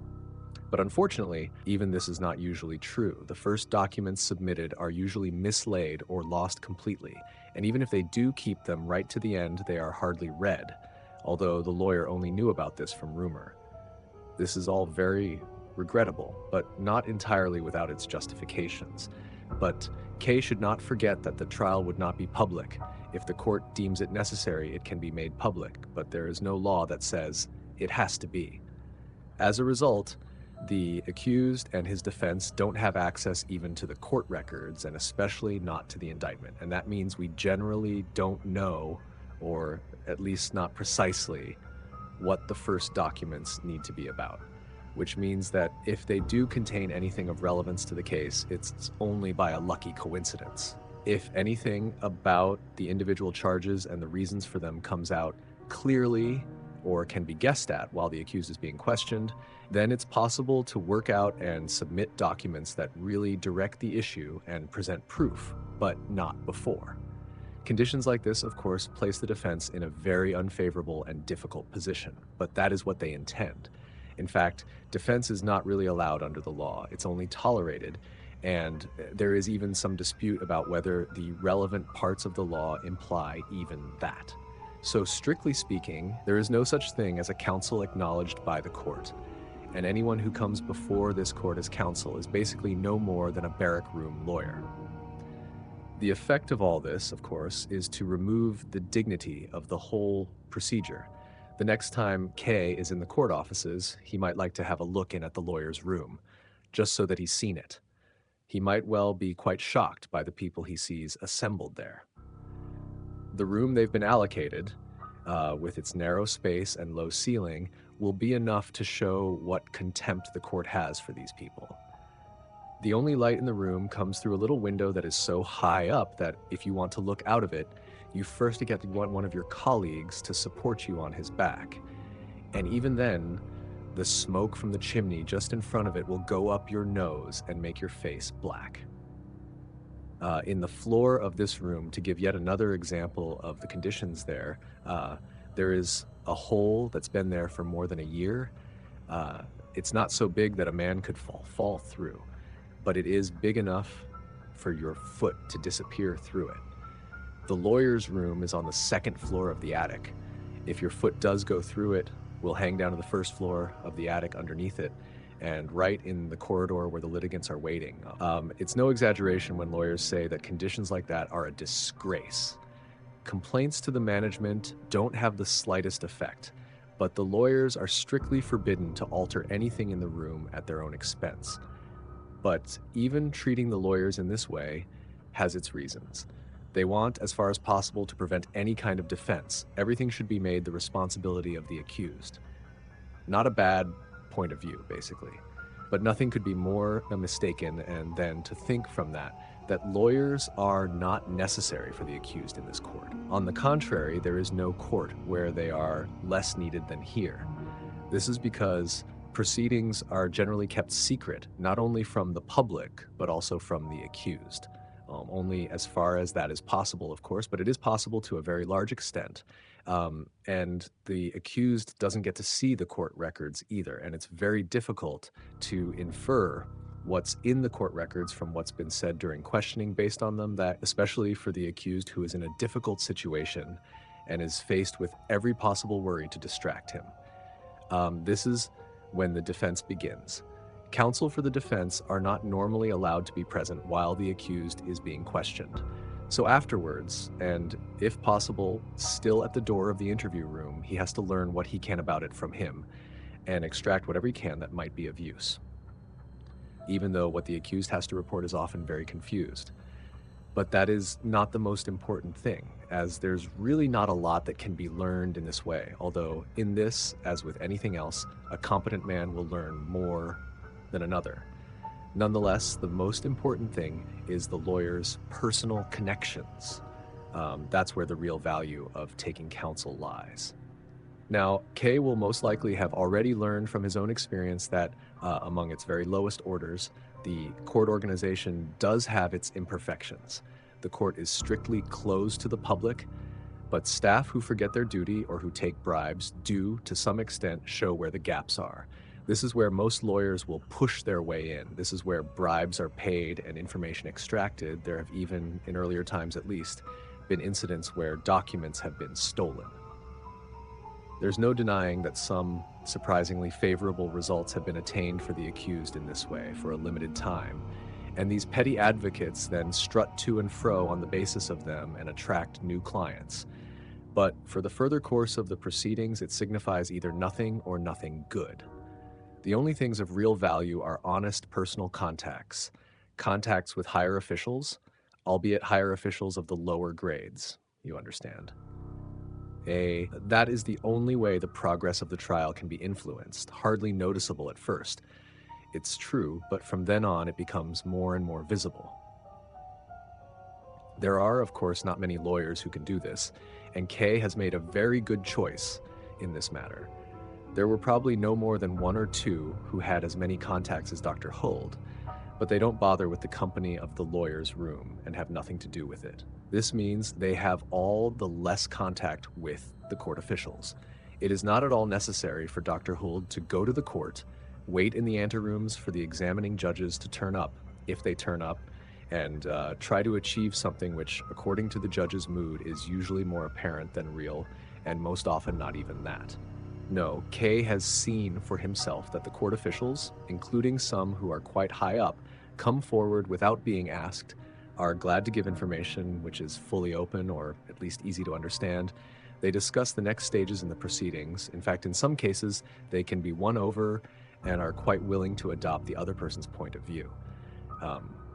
However, when this happens, you should never trust them too far, as however firmly they may have declared this new point of view in favor of the defendant, they might well go straight back to their offices and write a report for the court that says just the opposite, and might well be even harder on the defendant than the original view, the one they insist they've been fully dissuaded from. And of course, there's no way of defending yourself from this. Something said in private is indeed in private and cannot then be used in public. It's not something that makes it easy for the defense to keep those gentlemen's favor. On the other hand, it's also true that the gentlemen don't become involved with the defense, which will of course be done with great expertise, just for philanthropic reasons or in order to be friendly. In some respects, it would be truer to say that they too have it allocated to them. This is where the disadvantages of a court structure that right from the start stipulates that all proceedings take place in private come into force. In normal mediocre trials, its officials have contact with the public and they're very well equipped for it, but here they don't. Normal trials run their course all by themselves, almost, and just need a nudge here and there. But when they're faced with cases that are especially difficult, they're as lost as they often are with ones that are very simple. They're forced to spend all their time, day and night, with their laws. And so they don't have the right feel for human relationships. And that's a serious shortcoming in cases like this. That's when they come for advice to the lawyer with a servant behind them carrying the documents which normally are kept so secret. You could have seen many gentlemen at this window, gentlemen of whom you would least expect it, staring out this window in despair on the street below, while the lawyer is at his desk studying the documents so that he can give them good advice. And at times like that, it's also possible to see how exceptionally seriously these gentlemen take their professions and how they are thrown into great confusion by difficulties which it's just not in their natures to overcome. But they're not in an easy position. To regard their positions as easy would be to do them an injustice. The different ranks and hierarchies of the court are endless, and even someone who knows his way around them cannot always tell what's going to happen. But even for the junior officials, the proceedings in the courtrooms are usually kept secret, so they are hardly able to see how the cases they work with proceed. Court affairs appear in their range of vision, often without their knowing where they come from, and they move on further without their learning where they go. So civil servants like this are not able to learn the things you can learn from studying the successive stages that individual trials go through, the final verdict, or the reasons for it. They're only allowed to deal with that part of the trial which the law allocates them.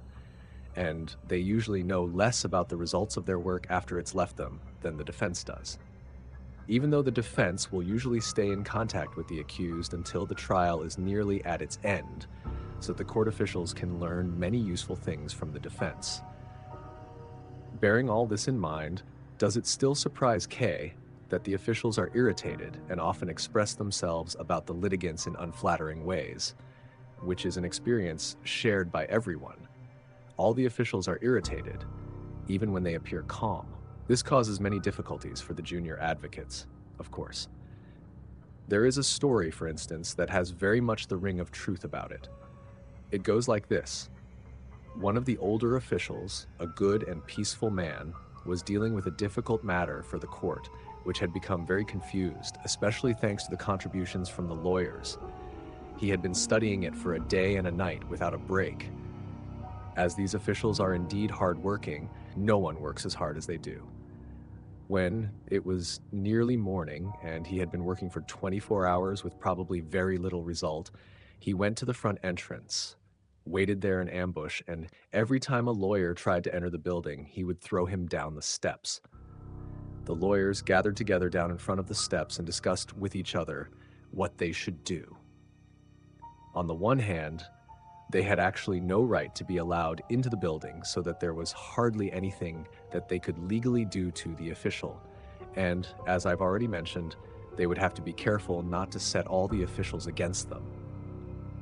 On the other hand, any day not spent in court is a day lost for them, and it was a matter of some importance to force their way inside. In the end, they agreed that they would try to tire the old man out.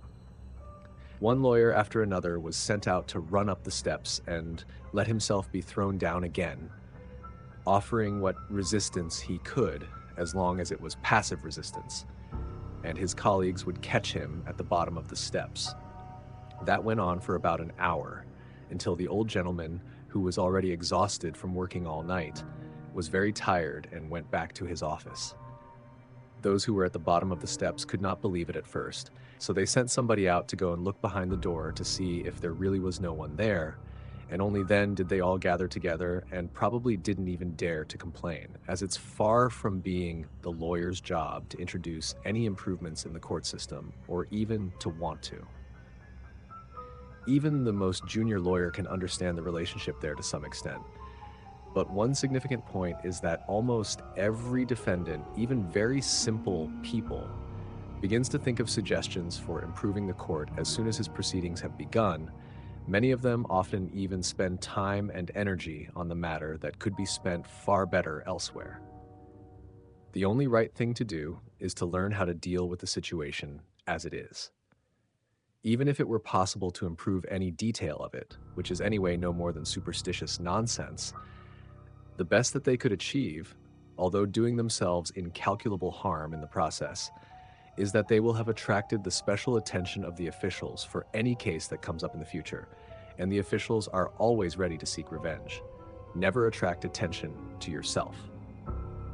Stay calm, however much it goes against your character.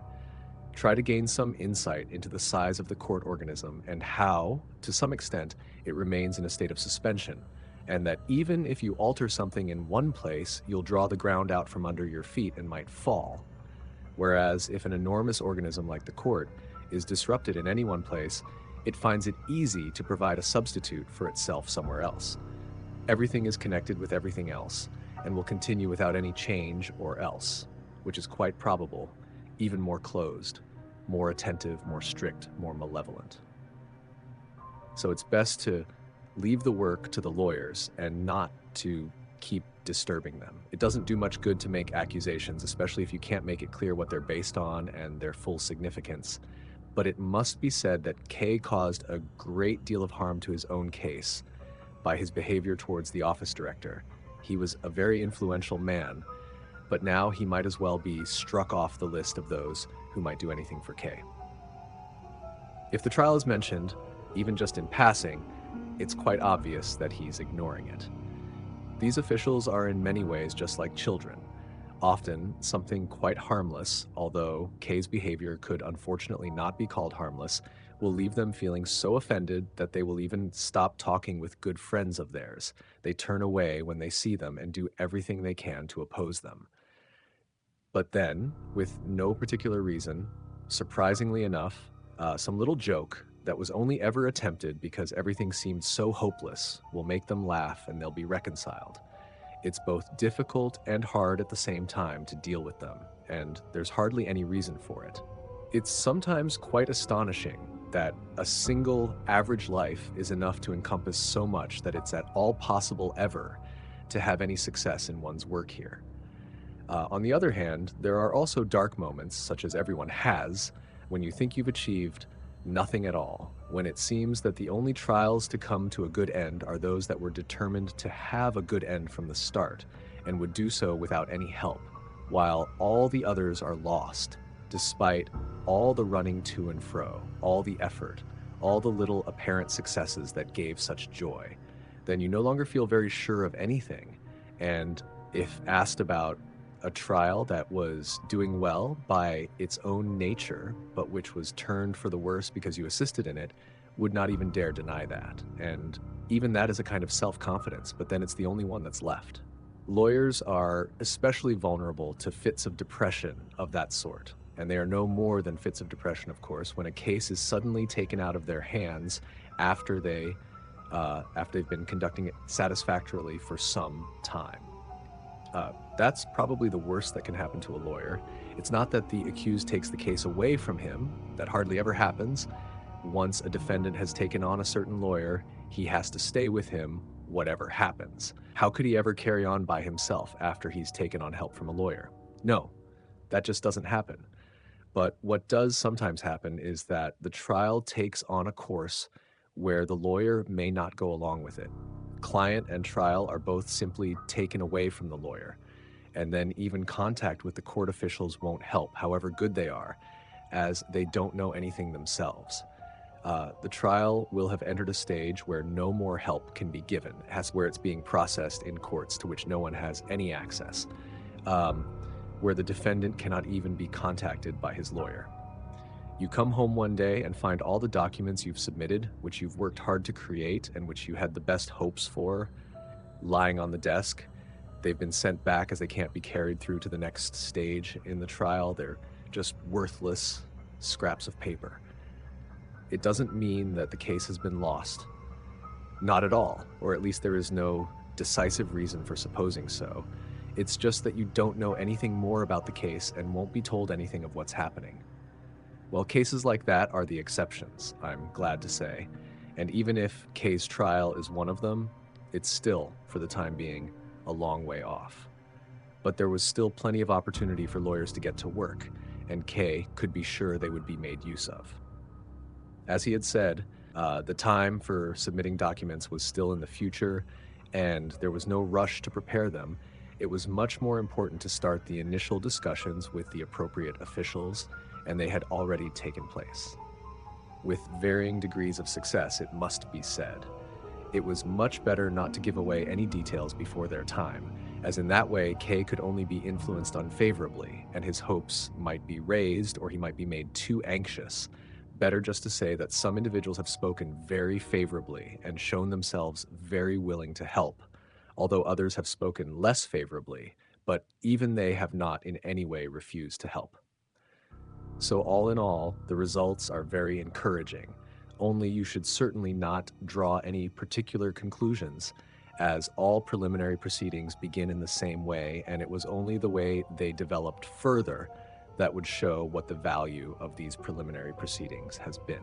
Anyway, nothing has been lost yet, and if we can succeed in getting the office director, despite everything, on our side, and several actions have been undertaken to this end, then everything is a clean wound, as a surgeon would say, and we can wait for the results with some comfort. When he started talking on in this way, the lawyer was quite tireless. He went through it all again every time K went to see him. There was always some progress, but he could never be told what sort of progress it was. The first set of documents to be submitted were being worked on, but still not ready, which usually turned out to be a great advantage the next time K went to see him, as the earlier occasion would have been a very bad time to put them in, which they could not then have known. If K, stupefied from all this talking, ever pointed out that even considering all these difficulties, progress was very slow, the lawyer would object that progress was not slow at all, but that they might have progressed far further if K had come to him at the right time. But he had come to him late, and that lateness would bring still further difficulties, and not only where time was concerned.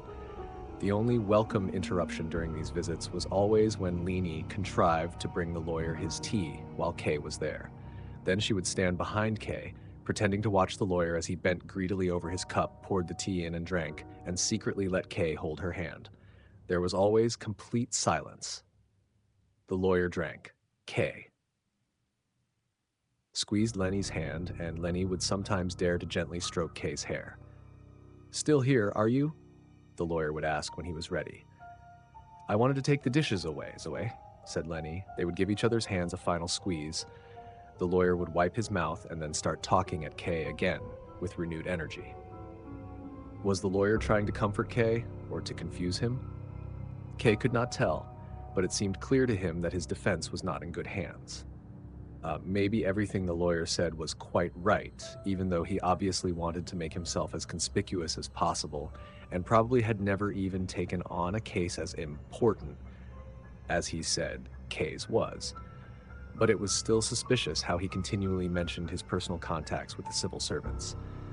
Were they to be exploited solely for K's benefit? The lawyer never forgot to mention that they were dealing only with junior officials, which meant officials who were dependent on others, and the direction taken in each trial could be important for their own furtherment.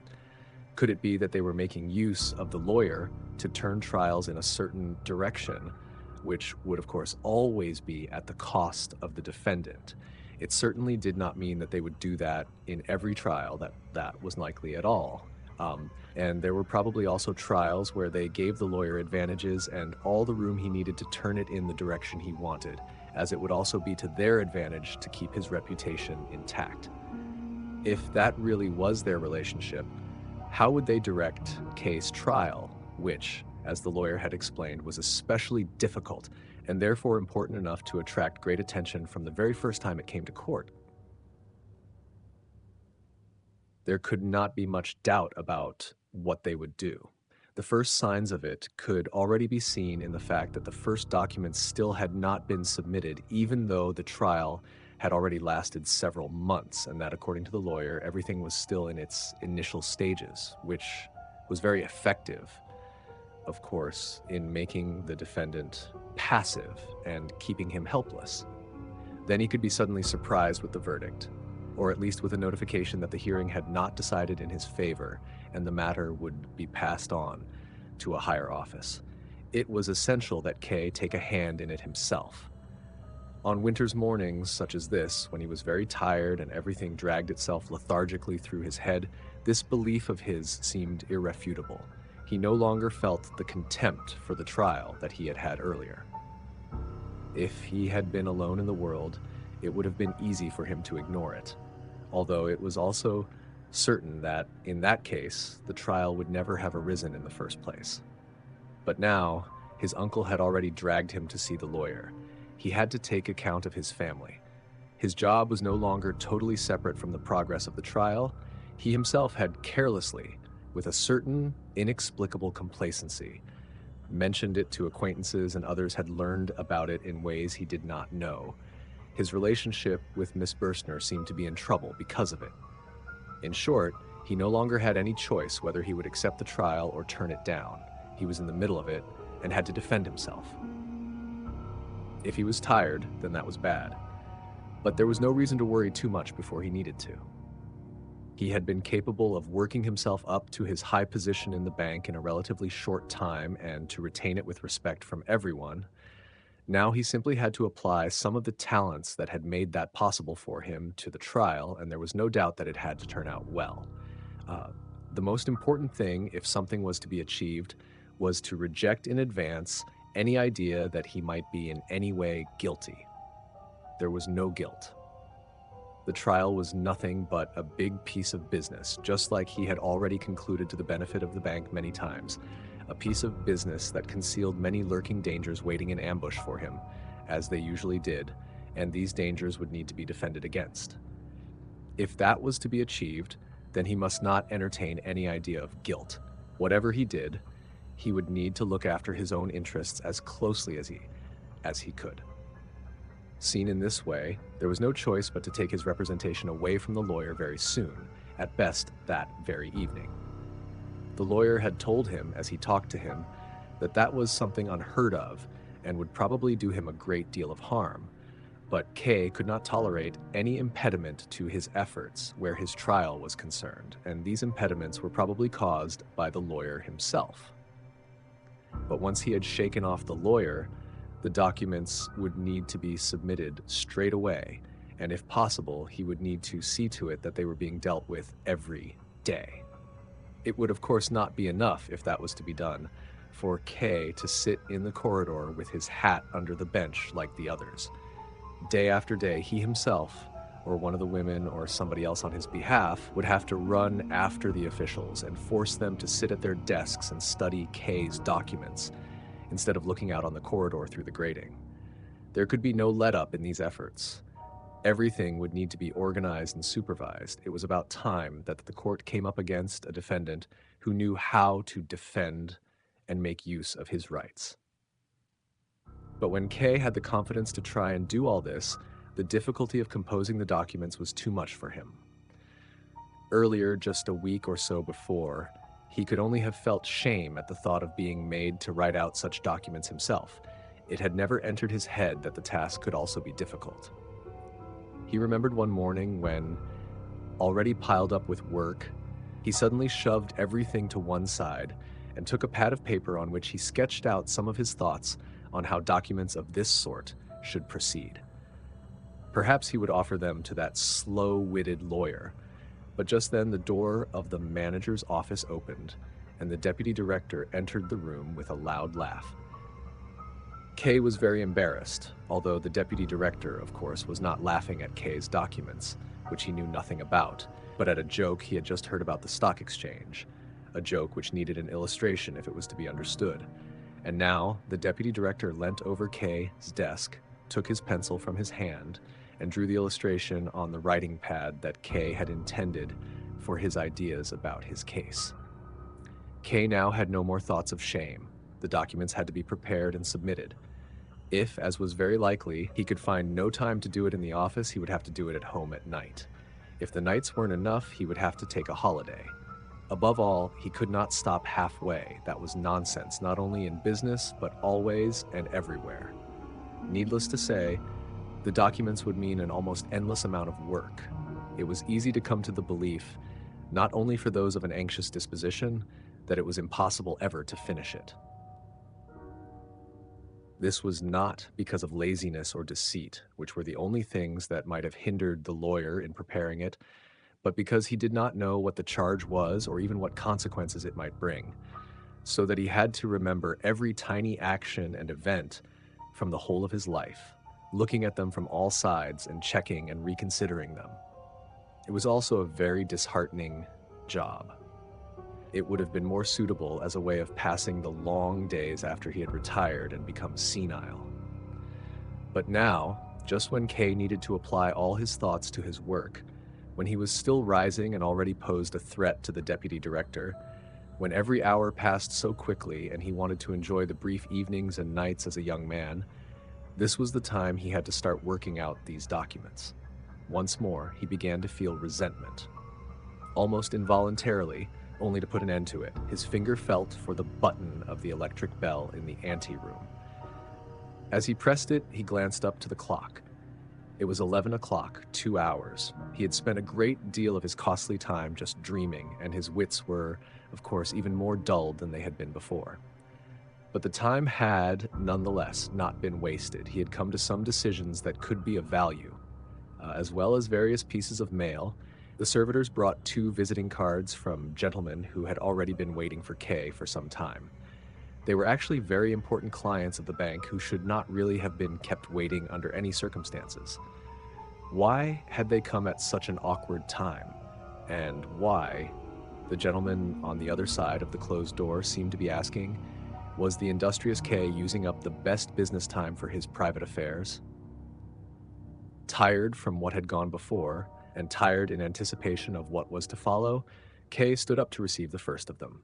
He was a short, jolly man, a manufacturer who Kay knew well. He apologized for disturbing Kay at some important work, and Kay, for his part, apologized for having kept the manufacturer waiting for so long. But even this apology was spoken in such a mechanical way and with such false intonation that the manufacturer would certainly have noticed if he had not been fully preoccupied with his business affairs. Instead, he hurriedly pulled calculations and tables out from all his pockets, spread them out in front of Kay, explained several items, corrected a little mistake in the arithmetic that he noticed as he quickly glanced over it all, and reminded Kay of a similar piece of business he'd concluded with him about a year before, mentioning in passing that this time there was another bank spending great effort to get his business, and finally stopped speaking in order to learn Kay's opinion on the matter. And Kay had indeed, at first, been closely following what the manufacturer was saying. He too was aware of how important the deal was, but unfortunately it did not last. He soon stopped listening, nodded at each of the manufacturer's louder exclamations for a short while, but eventually he stopped doing even that and did no more than stare at the bald head bent over the papers, asking himself when the manufacturer would finally realize that everything he was saying was useless. When he did stop talking, Kay really thought at first that this was so that he would have the chance to confess that he was incapable of listening. Instead, seeing the anticipation on the manufacturer's face, obviously ready to counter any objections made, he was sorry to realize that the business discussion had to be continued. So he bent his head as if he'd been given an order and began slowly to move his pencil over the papers. Now and then, he would stop and stare at one of the figures. The manufacturer thought there must be some objection. Perhaps his figures weren't really sound. Perhaps they weren't the decisive issue. Whatever he thought, the manufacturer covered the papers with his hand and began once again moving very close to Kay to explain what the deal was all about. "It is difficult," said Kay, pursing his lips. The only thing that could offer him any guidance were the papers, and the manufacturer had covered them from his view, so he just sank back against the arm of the chair. Even when the door of the manager's office opened and revealed not very clearly, as if through a veil, the deputy director, he did no more than look up weakly. K thought no more about the matter. He merely watched the immediate effect of the deputy director's appearance, and for him, the effect was very pleasing. The manufacturer immediately jumped up from his seat and hurried over to meet the deputy director. Although K would have liked to make him 10 times livelier, as he feared the deputy director might disappear again. He need not have worried. The two gentlemen met each other, shook each other's hand, and went together over to K's desk. The manufacturer said he was sorry to find the chief clerk so little inclined to do business, pointing to K, who, under the view of the deputy director, had bent back down over the papers. As the two men leant over the desk and the manufacturer made some effort to gain and keep the deputy director's attention, K felt as if they were much bigger than they really were, and that their negotiations were about him. Carefully and slowly turning his eyes upwards, he tried to learn what was taking place above him, took one of the papers from his desk without looking to see what it was, lay it on the flat of his hand, and raised it slowly up as he rose up to the level of the two men himself. He had no particular plan in mind as he did this, but merely felt this was how he would act if only he had finished preparing that great document that was to remove his burden entirely. The deputy director had been paying all his attention to the conversation and did no more than glance at the paper. He did not read what was written on it at all, as what was important for the chief clerk was not important for him. He took it from K's hand, saying, "Thank you, I'm already familiar with everything," and laid it calmly back on the desk. K gave him a bitter, sideways look, but the deputy director did not notice this at all, or if he did notice it, it only raised his spirits. He frequently laughed out loud. One time he clearly embarrassed the manufacturer when he raised an objection in a witty way, but drew him immediately back out of his embarrassment by commenting adversely on himself, and finally invited him into his office where they could bring the matter to its conclusion. "It's a very important matter," said the manufacturer. "I understand that completely, and I'm sure the chief clerk," even as he said this, he was actually speaking only to the manufacturer, "will be very glad to have us take it off his hands. This is something that needs calm consideration. But he seems to be overburdened today. There are even some people in the room outside who've been waiting there for hours for him." K still had enough control of himself to turn away from the deputy director and direct his friendly, fat, albeit stiff, smile only at the manufacturer. He made no other retaliation, bent down slightly and supported himself with both hands on his desk like a clerk, and watched as the two gentlemen, still talking, took the papers from his desk and disappeared into the manager's office. In the doorway, the manufacturer turned and said he wouldn't make his farewell with K just yet. He would, of course, let the chief clerk know about the success of his discussions, but he also had a little something to tell him about. At last, K was by himself. It did not enter his head to show anyone else into his office, and only became vaguely aware of how nice it was that the people outside thought he was still negotiating with the manufacturer, and for this reason, he could not let anyone in to see him, not even the servitor. He went over to the window, sat down on the ledge beside it, held firmly onto the handle, and looked down onto the square outside. The snow was still falling. The weather still had not brightened up at all.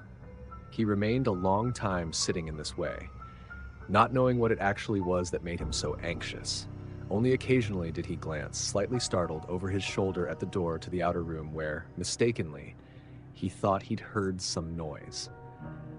No one came, and that made him feel calmer. He went over to the washstand, rinsed his face with cold water, and, his head somewhat clearer, went back to his place by the window. The decision to take his defense into his own hands now seemed more of a burden than he had originally assumed. All the while he had left his defense up to the lawyer, his trial had had little basic effect on him. He had observed it from afar as something that was scarcely able to reach him directly. When it suited him, he looked to see how things stood, but he was also able to draw his head back again whenever he wanted. Now, in contrast, if he was to conduct his defense himself, he would have to devote himself entirely to the court, for the time being at least. Success would mean later on his complete and conclusive liberation. But if he was to achieve this, he would have to place himself to start with in far greater danger than he had been in so far. If he ever felt tempted to doubt this, then his experience with the deputy director and the manufacturer that day would be quite enough to convince him of it. How could he have sat there totally convinced of the need to do his own defense? How would it be later? What would his life be like in the days ahead? Would he find the way through it all to a happy conclusion? Did a carefully worked out defense, and any other sort would have made no sense? Did a carefully worked out defense not also mean he would need to shut himself off from everything else as much as he could? Would he survive that? And how was he to succeed in conducting all this at the bank? It involved much more than just submitting some documents that he could probably prepare in a few days' leave, although it would have been great temerity to ask for time off from the bank just at that time. It was a whole trial, and there was no way of seeing how long it might last. This was an enormous difficulty that had suddenly been thrown into K's life. And was he supposed to be doing the bank's work at a time like this? He looked down at his desk. Was he supposed to let people in to see him and go into negotiations with them at a time like this? While his trial trundled on, while the court officials upstairs in the attic room sat looking at the papers for this trial, should he be worrying about the business of the bank? Did this not seem like a kind of torture, acknowledged by the court, connected with the trial and which followed him around? And is it likely that anyone in the bank, when judging his work, would take any account of his peculiar situation? No one and never. There were those who knew about his trial, although it was not quite clear who knew about it or how much. But he hoped rumors had not reached as far as the deputy director, otherwise he would obviously soon find a way of making use of it to harm K. He would show neither comradeship nor humaneness. And what about the director? It was true that he was well disposed towards K, and as soon as he heard about the trial, he would probably try to do everything he could to make it easier for him, but he would certainly not devote himself to it.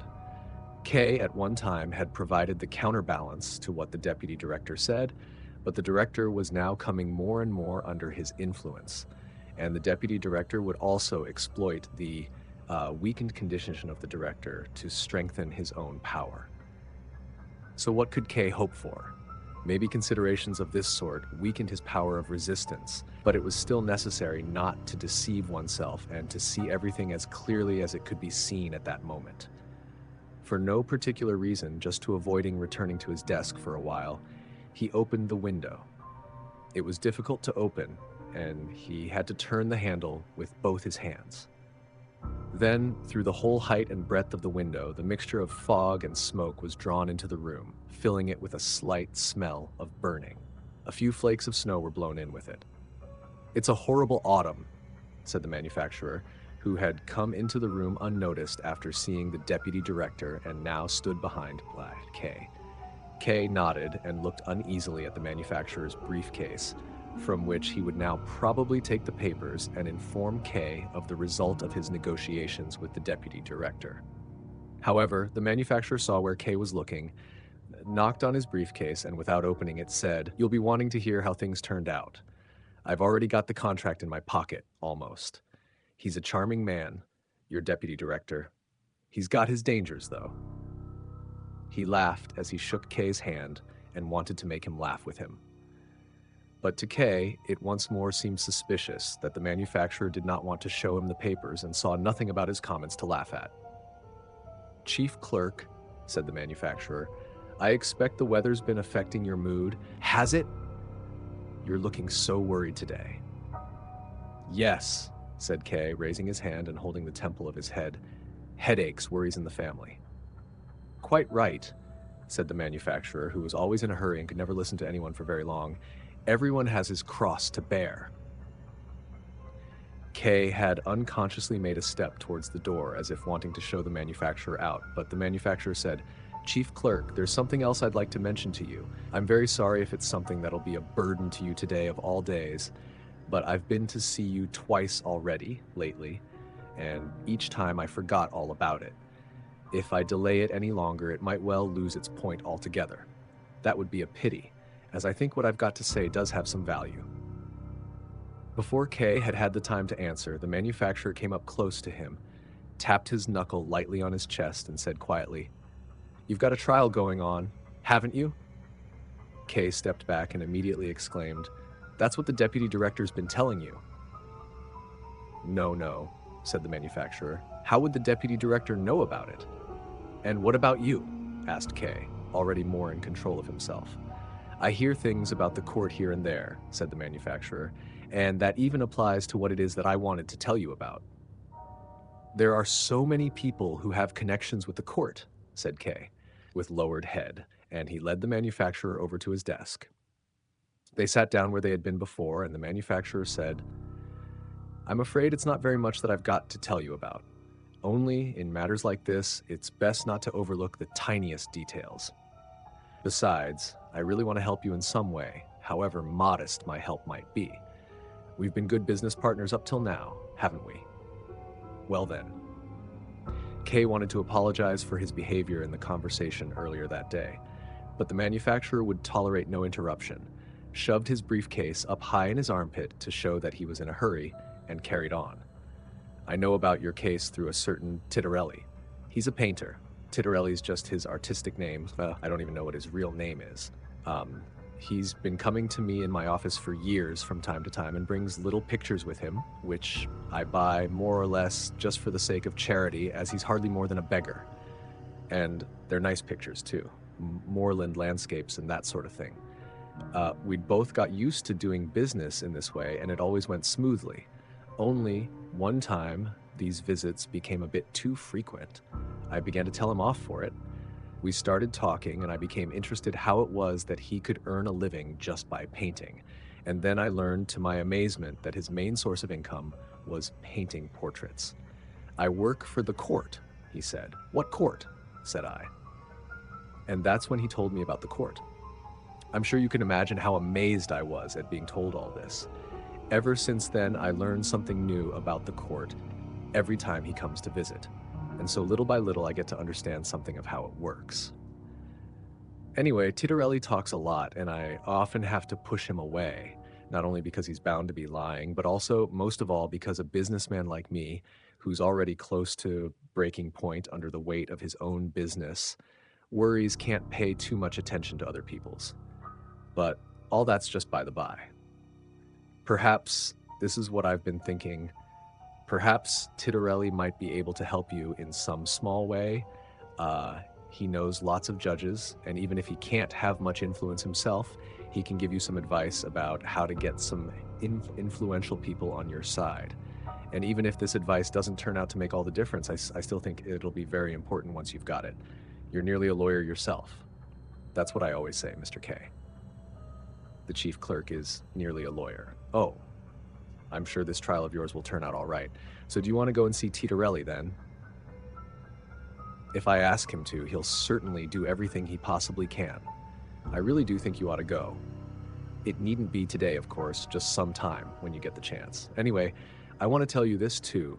You don't actually have to go and see Tittarelli. This advice from me doesn't place you under any obligation at all.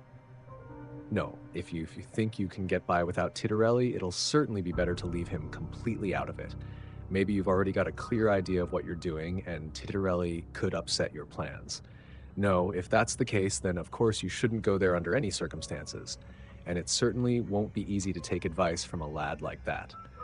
Still, it's up to you. Here's the letter of recommendation, and here's the address. Took the letter and put it in his pocket. Even at best, the advantage he might derive from this recommendation was incomparably smaller than the damage that lay in the fact of the manufacturer knowing about his trial, and that the painter was spreading the news about. It was all he could manage to give the manufacturer, who was already on his way to the door, a few words of thanks. "I'll go there," he said as he took his leave of the manufacturer at the door. "Or, as I'm very busy at present, I'll write to him. Perhaps he would like to come to me in my office sometime." "I was sure you'd find the best solution," said the manufacturer. Although I had thought you'd prefer to avoid inviting people like this Titterelli to the bank and talking about the trial here, and it's not always a good idea to send letters to people like Titterelli. You don't know what might happen to them. But you're bound to have thought everything through, and you know what you can and can't do. Kay nodded and accompanied the manufacturer on through the anteroom. But despite seeming calm on the outside, he was actually very shocked. He had told the manufacturer he would write to Titterelli only to show him in some way that he valued his recommendations and would consider the opportunity to speak with Titterelli without delay. But if he had thought Titterelli could offer any worthwhile assistance, he would not have delayed. But it was only the manufacturer's comment that made Kay realize what dangers that could lead to. Was he really able to rely on his own understanding so little?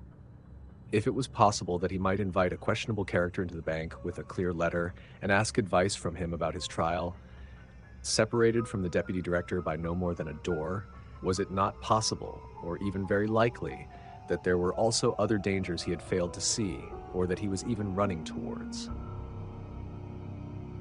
There was not always someone beside him to warn him. And just now, just when he would have to act with all the strength he could muster, now a number of doubts of a sort he had never before known had presented themselves and affected his own vigilance. The difficulties he had been feeling in carrying out his office work, were they now going to affect the trial too? Now, at least, he found himself quite unable to understand how he could have intended to write to Titterelli and invite him into the bank. He shook his head at the thought of it once more, as the servitor came up beside him and drew his attention to the three gentlemen who were waiting on a bench in the anteroom. They had already been waiting to see Kay for a long time, now that the servitor was speaking with Kay. They had stood up, and each of them wanted to make use of the opportunity to see Kay before the others. It had been negligent of the bank to let them waste their time here in the waiting room, but none of them wanted to draw attention to this. "Mr. K," one of them was saying, but Kay had told the servitor to fetch his winter coat and said to the three of them, as the servitor helped him to put it on, "Please forgive me, gentlemen. I'm afraid I have no time to see you at present. Please do forgive me, but I have some urgent business to settle and have to leave straight away. You've already seen yourselves how long I've been delayed. Would you be so kind as to come back tomorrow or sometime? Or perhaps we could settle your affairs by telephone. Or perhaps you would like to tell me now briefly what it's about, and I can then give you a full answer in writing. Whatever, the best thing will be for you to come here again." The gentlemen now saw that their wait had been totally pointless, and these suggestions of Kay's left them so astounded that they looked at each other without a word. "That's agreed then, is it?" asked Kay, who had turned toward the servitor, bringing him his hat. Through the open door of Kay's office, they could see that the snowfall outside had become much heavier. So Kay turned the collar of his coat up and buttoned it up high under his chin. Just then the deputy director came out of the adjoining room, smiled as he saw Kay negotiating with the gentleman in his winter coat, and asked, "Are you about to go out?" "Yes," said Kay, standing more upright. "I have to go out on some business." But the deputy director had already turned towards the gentleman. "And what about these gentlemen?" he asked. "I think they've already been waiting quite a long time." "We've already come to an understanding," said Kay. But now the gentlemen could be held back no longer. They surrounded Kay and explained that they would not have been waiting for hours if it had not been about something important that had to be discussed now, at length and in private. The deputy director listened to them for a short while. He also looked at Kay, as he held his hat in his hand, cleaning the dust off it here and there. And then he said, "Gentlemen, there's a very simple way to solve this. If you would prefer it, I'll be very glad to take over these negotiations instead of the chief clerk. Your business does, of course, need to be discussed without delay. We are businessmen like yourselves and know the value of a businessman's time. Would you like to come this way?" And he opened the door leading to the anteroom of his own office. The deputy director seemed very good at appropriating everything that Kay was now forced to give up. But was Kay not giving up more than he absolutely had to? By running off to some unknown painter with, as he had to admit, very little hope of any vague benefit. His renown was suffering damage that could not be repaired. It would probably be much better to take off his winter coat again and, at the very least, try to win back the two gentlemen who were certainly still waiting in the next room. If K had not then glimpsed the deputy director in his office, looking for something from his bookshelves as if they were his own, he would probably even have made the attempt. As K, somewhat agitated, approached the door, the deputy director called out, "Oh, you've still not left." He turned his face toward him. Its many deep folds seemed to show strength rather than age, and immediately began once more to search. "I'm looking for a copy of a contract," he said, "which this gentleman insists you must have. Could you help me look for it, do you think?" Kay made a step forward, but the deputy director said, "Thank you, I've already found it," and with a big package of papers, which certainly must have included many more documents than just the copy of the contract, he turned and went back into his own office. "I can't deal with him right now," Kay said to himself, "but once my personal difficulties have been settled, then he'll certainly be the first to get the effect of it, and he certainly won't like it." Slightly calmed by these thoughts, Kay gave the servitor, who had already long been holding the door to the corridor open for him, the task of telling the director, when he was able, that Kay was going out of the bank on a business matter. As he left the bank, he felt almost happy at the thought of being able to devote more of himself to his own business for a while. He went straight to the painter, who lived in an outlying part of town which was very near to the court offices, although this area was even poorer. The houses were darker, the streets were full of dirt that slowly blew about over the half-melted snow. In the great gateway to the building where the painter lived, only one of the two doors was open. A hole had been broken open in the wall by the other door, and as Kay approached it, a repulsive, yellow, steaming liquid shot out, causing some rats to scurry away into the nearby canal. Down by the staircase, there was a small child lying on its belly crying, but it could hardly be heard because of the noise from a metal workshop on the other side of the entrance hall, drowning out any other sound. The door to the workshop was open. 3 workers stood in a circle around some piece of work that they were beating with hammers.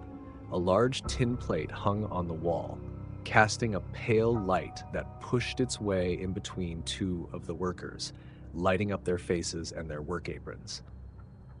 Kay did no more than glance at any of these things. He wanted to get things over with here as soon as possible, to exchange just a few words to find out how things stood with the painter, and go straight back to the bank. Even if he had just some tiny success here, it would still have a good effect on his work at the bank for that day. On the 3rd floor, he had to slow down his pace. He was quite out of breath.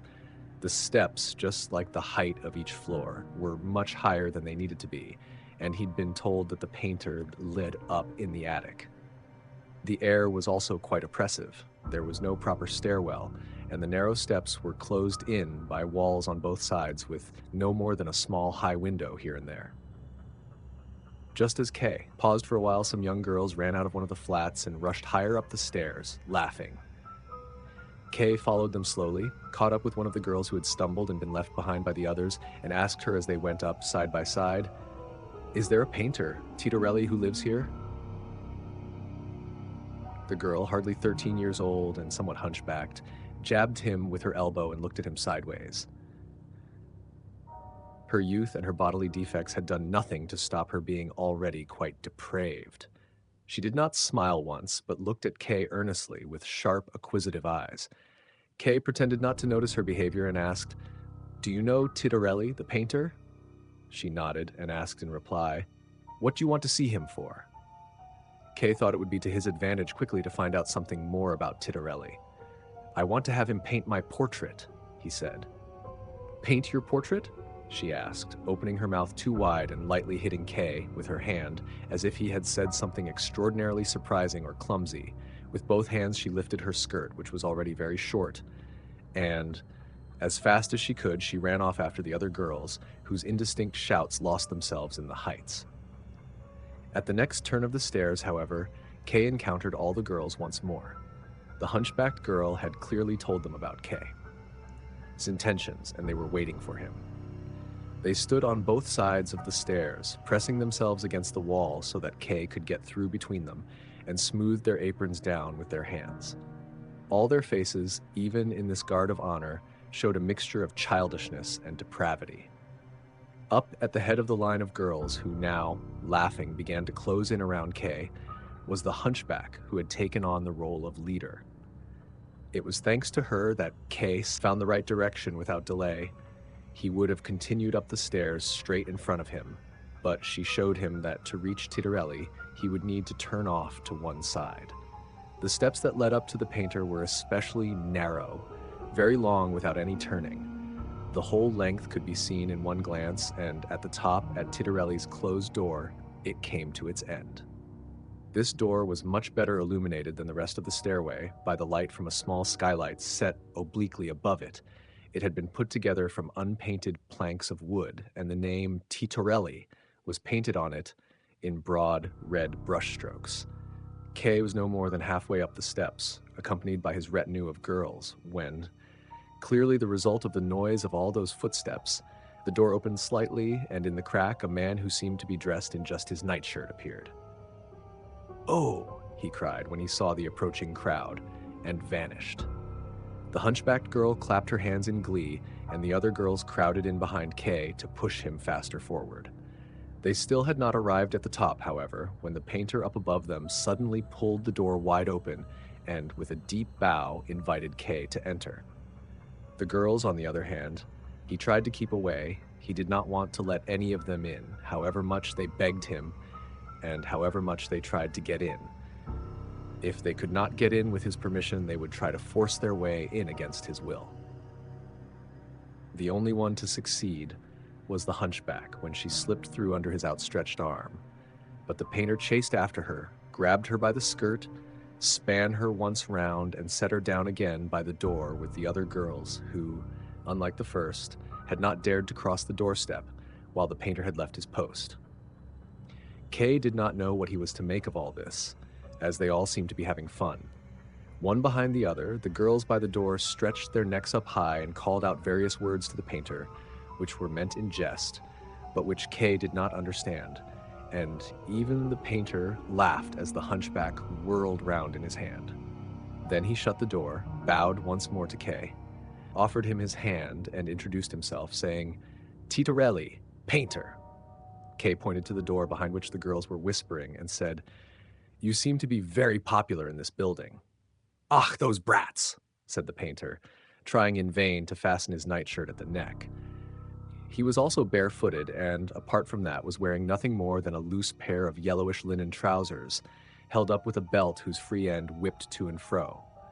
"Those kids are a real burden for me," he continued. The top button of his nightshirt came off, and he gave up trying to fasten it, fetched a chair for Kay, and made him sit down on it.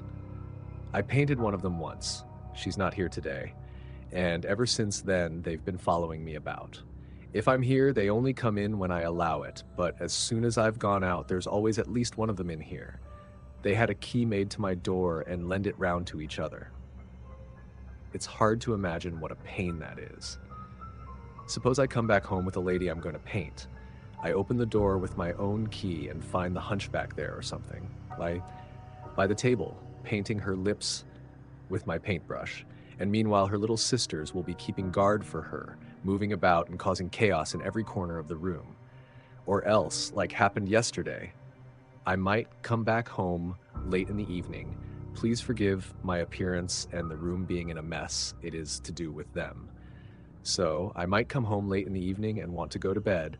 Then I feel something pinching my leg, look under the bed and pull another of them out from under it. I don't know why it is they bother me like this. I expect you've just seen that I do nothing to encourage them to come near me. And they make it hard for me to do my work too, of course. If I didn't get this studio for nothing, I'd have moved out a long time ago." Just then a little voice, tender and anxious, called out from under the door, "Titorelli, can we come in now?"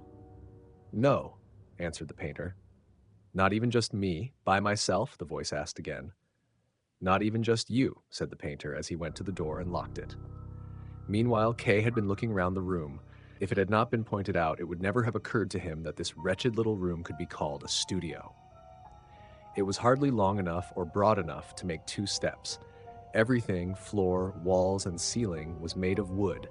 Between the planks, narrow gaps could be seen. Across from where Kay was, the bed stood against the wall, under a covering of many different colors. In the middle of the room, a picture stood on an easel, covered over with a shirt whose arms dangled down to the ground. Behind Kay was the window through which the fog made it impossible to see further than the snow-covered roof of the neighboring building. The turning of the key in the lock reminded Kay that he had not wanted to stay too long, so he drew the manufacturer's letter out from his pocket, held it out to the painter, and said, "I learned about you from this gentleman, an acquaintance of yours, and it's on his advice that I've come here." The painter glanced through the letter and threw it down onto the bed. If the manufacturer had not said very clearly that Titorelli was an acquaintance of his, a poor man who was dependent on his charity, then it would really have been quite possible to believe that Titorelli did not know him, or at least that he could not remember him. This impression was augmented by the painter's asking, "Were you wanting to buy some pictures, or did you want to have yourself painted?" Kay looked at the painter in astonishment. What did the letter actually say? Kay had taken it as a matter of course that the manufacturer had explained to the painter in his letter that Kay wanted nothing more with him than to find out more about his trial. He had been far too rash in coming here, but now he had to give the painter some sort of answer, and glancing at the easel said, "Are you working on a picture currently?" "Yes," said the painter, and he took the shirt hanging over the easel and threw it onto the bed after the letter. "It's a portrait. Quite a good piece of work, although it's not quite finished yet." This was a convenient coincidence for Kay. It gave him a good opportunity to talk about the court as the picture showed, very clearly, a judge. What's more, it was remarkably similar to the picture in the lawyer's office, although this one showed a quite different judge, a heavy man with a full beard, which was black and bushy and extended to the sides far up the man's cheeks. The lawyer's picture was also an oil painting, whereas this one had been made with pastel colors and was pale and unclear. But everything else about the picture was similar, as this judge, too, was holding tightly to the arm of his throne and seemed ominously about to rise from it. At first, Kay was about to say, "He certainly is a judge," but he held himself back for the time being and went closer to the picture, as if he wanted to study it in detail. There was a large figure shown in the middle of the throne's backrest, which Kay could not understand, and asked the painter about it. "That'll need some more work done on it," the painter told him, and taking a pastel crayon from a small table, he added a few strokes to the edges of the figure, but without making it any clearer as far as Kay could make out. "That's the figure of justice," said the painter, finally. "Now I see," said Kay. "Here's the blindfold, and here are the scales. But aren't those wings on her heels? And isn't she moving?" "Yes," said the painter. "I had to paint it like that according to the contract. It's actually the figure of justice and the goddess of victory all in one." "That is not a good combination," said Kay with a smile. "Justice needs to remain still, otherwise the scales will move about and it won't be possible to make a just verdict." "I'm just doing what the client wanted," said the painter. "Yes, certainly," said Kay, who had not meant to criticize anyone by that comment. "You've painted the figure as it actually appears on the throne." "No," said the painter. "I've never seen that figure or that throne. It's all just invention, but they told me what it was I had to paint." "How's that?" asked Kay, pretending not fully to understand what the painter said. "That is a judge sitting on the judge's chair, isn't it?" "Yes," said the painter, "but that judge isn't very high up, and he's never sat on any throne like that. And he has himself painted in such a grand pose. He's sitting there just like the president of the court." "Yeah, gentlemen like this are very vain," said the painter. "But they have permission from higher up to get themselves painted like this. It's laid down quite strictly just what sort of portrait each of them can get for himself. It's a pity that you can't make out the details of his costume and pose in this picture. Pastel colors aren't really suitable for showing people like this." "Yes," said Kay. "It does seem odd that it's in pastel colors." "That's what the judge wanted," said the painter. It's meant to be for a woman." The sight of the picture seemed to make him feel like working. He rolled up his shirt sleeves, picked up a few of the crayons, and Kay watched as a reddish shadow built up around the head of the judge under their quivering tips and radiated out the edges of the picture. This shadow play slowly surrounded the head like a decoration or lofty distinction. But around the figure of justice, apart from some coloration that was barely noticeable, it remained light, and in this brightness the figure seemed to shine forward so that it now looked like neither the god of justice nor the god of victory. It seemed now, rather, to be a perfect depiction of the god of the hunt. Kay found the painter's work more engrossing than he had wanted, but finally he reproached himself for staying so long without having done anything relevant to his own affair. "What's the name of this judge?" he asked suddenly. "I'm not allowed to tell you that," the painter answered. He was bent deeply over the picture and clearly neglecting his guest who, at first, he had received with such care. Kay took this to be just a foible of the painter's, and it irritated him as it made him lose time. "I take it you must be a trustee of the court," he said.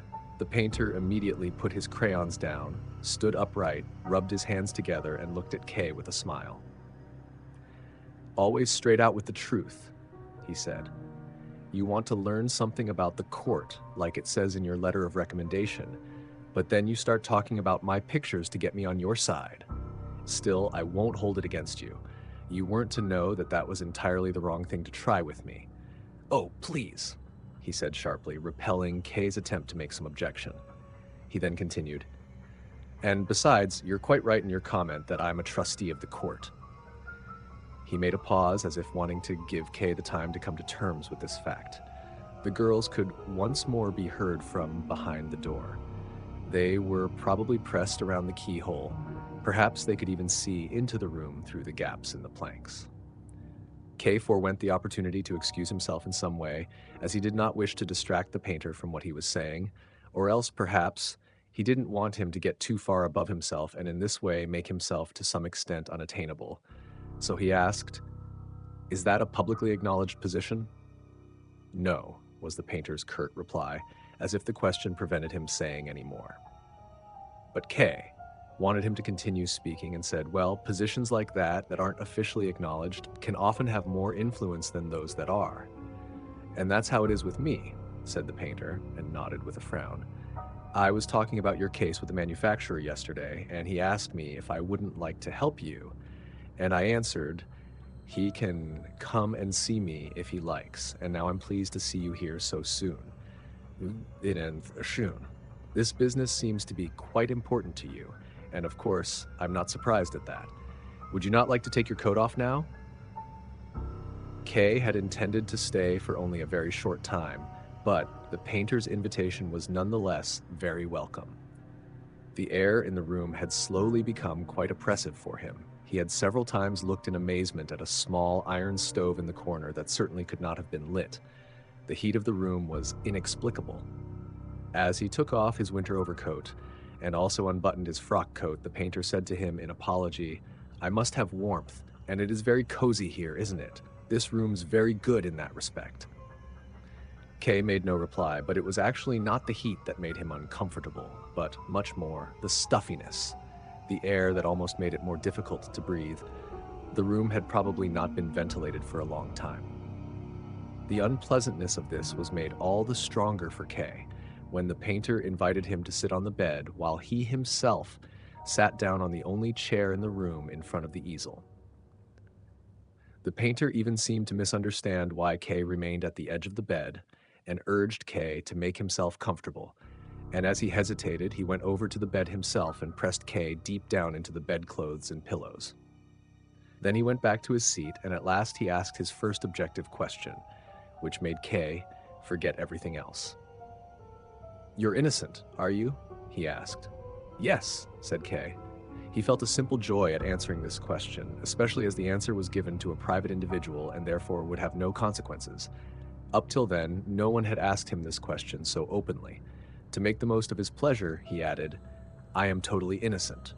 "So," said the painter, and he lowered his head and seemed to be thinking. Suddenly he raised his head again and said, "Well, if you're innocent, it's all very simple. Kay began to scowl. This supposed trustee of the court was talking like an ignorant child. "My being innocent does not make things simple," said Kay. Despite everything, he couldn't help smiling and slowly shook his head. There are many fine details in which the court gets lost, but in the end it reaches into some place where originally there was nothing and pulls enormous guilt out of it. Yeah, sure," said the painter, as if Kay had been disturbing his train of thought for no reason. "But you are innocent, aren't you?" "Well, of course I am," said Kay.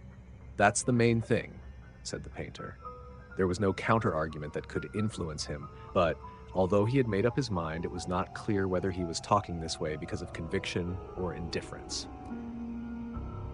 Kay, then, wanted to find out, and said therefore, "I'm sure you're more familiar with the court than I am. I know hardly more about it than what I've heard, and that's been from many very different people."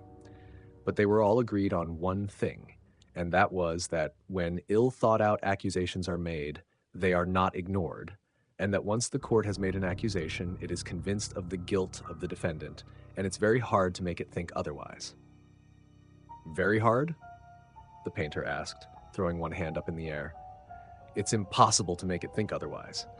If I painted all the judges next to each other here on canvas, and you were trying to defend yourself in front of it, you'd have more success with them than you'd ever have with the real court." "Yes," said Kay to himself, forgetting that he had only gone there to investigate the painter. One of the girls behind the door started up again and asked, "Titorelli, is he going to go soon?" "Quiet!" shouted the painter at the door. "Can't you see I'm talking with the gentleman?" But this was not enough to satisfy the girl, and she asked, "You going to paint his picture?" And when the painter didn't answer, she added, "Please don't paint him. He's an horrible bloke." There followed an incomprehensible, interwoven babble of shouts and replies and calls of agreement. The painter leapt over to the door, opened it very slightly. The girls' clasped hands could be seen stretching through the crack as if they wanted something, and said, "If you're not quiet, I'll throw you all down the stairs. Sit down here on the steps and be quiet." They probably did not obey him immediately, so that he had to command, "Down on the steps." Only then it became quiet. "I'm sorry about that," said the painter as he returned to Kage. Had hardly turned towards the door. He had left it completely up to the painter whether and how he would place him under his protection if he wanted to.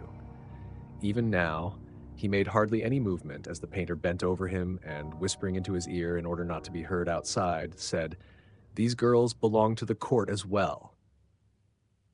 "How's that?" asked Kay, as he leant his head to one side and looked at the painter. But the painter sat back down on his chair and, half in jest, half in explanation, "Well, everything belongs to the court." "That is something I had never noticed until now," said Kay, curtly. This general comment of the painter's made his comment about the girls far less disturbing. Nonetheless, Kay looked for a while at the door, behind which the girls were now sitting quietly on the steps, except that one of them had pushed a drinking straw through a crack between the planks and was moving it slowly up and down. "You still don't seem to have much general idea of what the court's about," said the painter, who had stretched his legs wide apart and was tapping loudly on the floor with the tip of his foot. "But as you're innocent, you won't need it anyway. I'll get you out of this by myself." "How do you intend to do that?" asked Kay. "You did say yourself not long ago that it's quite impossible to go to the court with reasons and proofs." "Only impossible for reasons and proofs you take to the court yourself," said the painter, raising his forefinger as if Kay had failed to notice a fine distinction. "It goes differently if you try to do something behind the public court, that's to say, in the consultation rooms, in the corridors, or here, for instance, in my studio."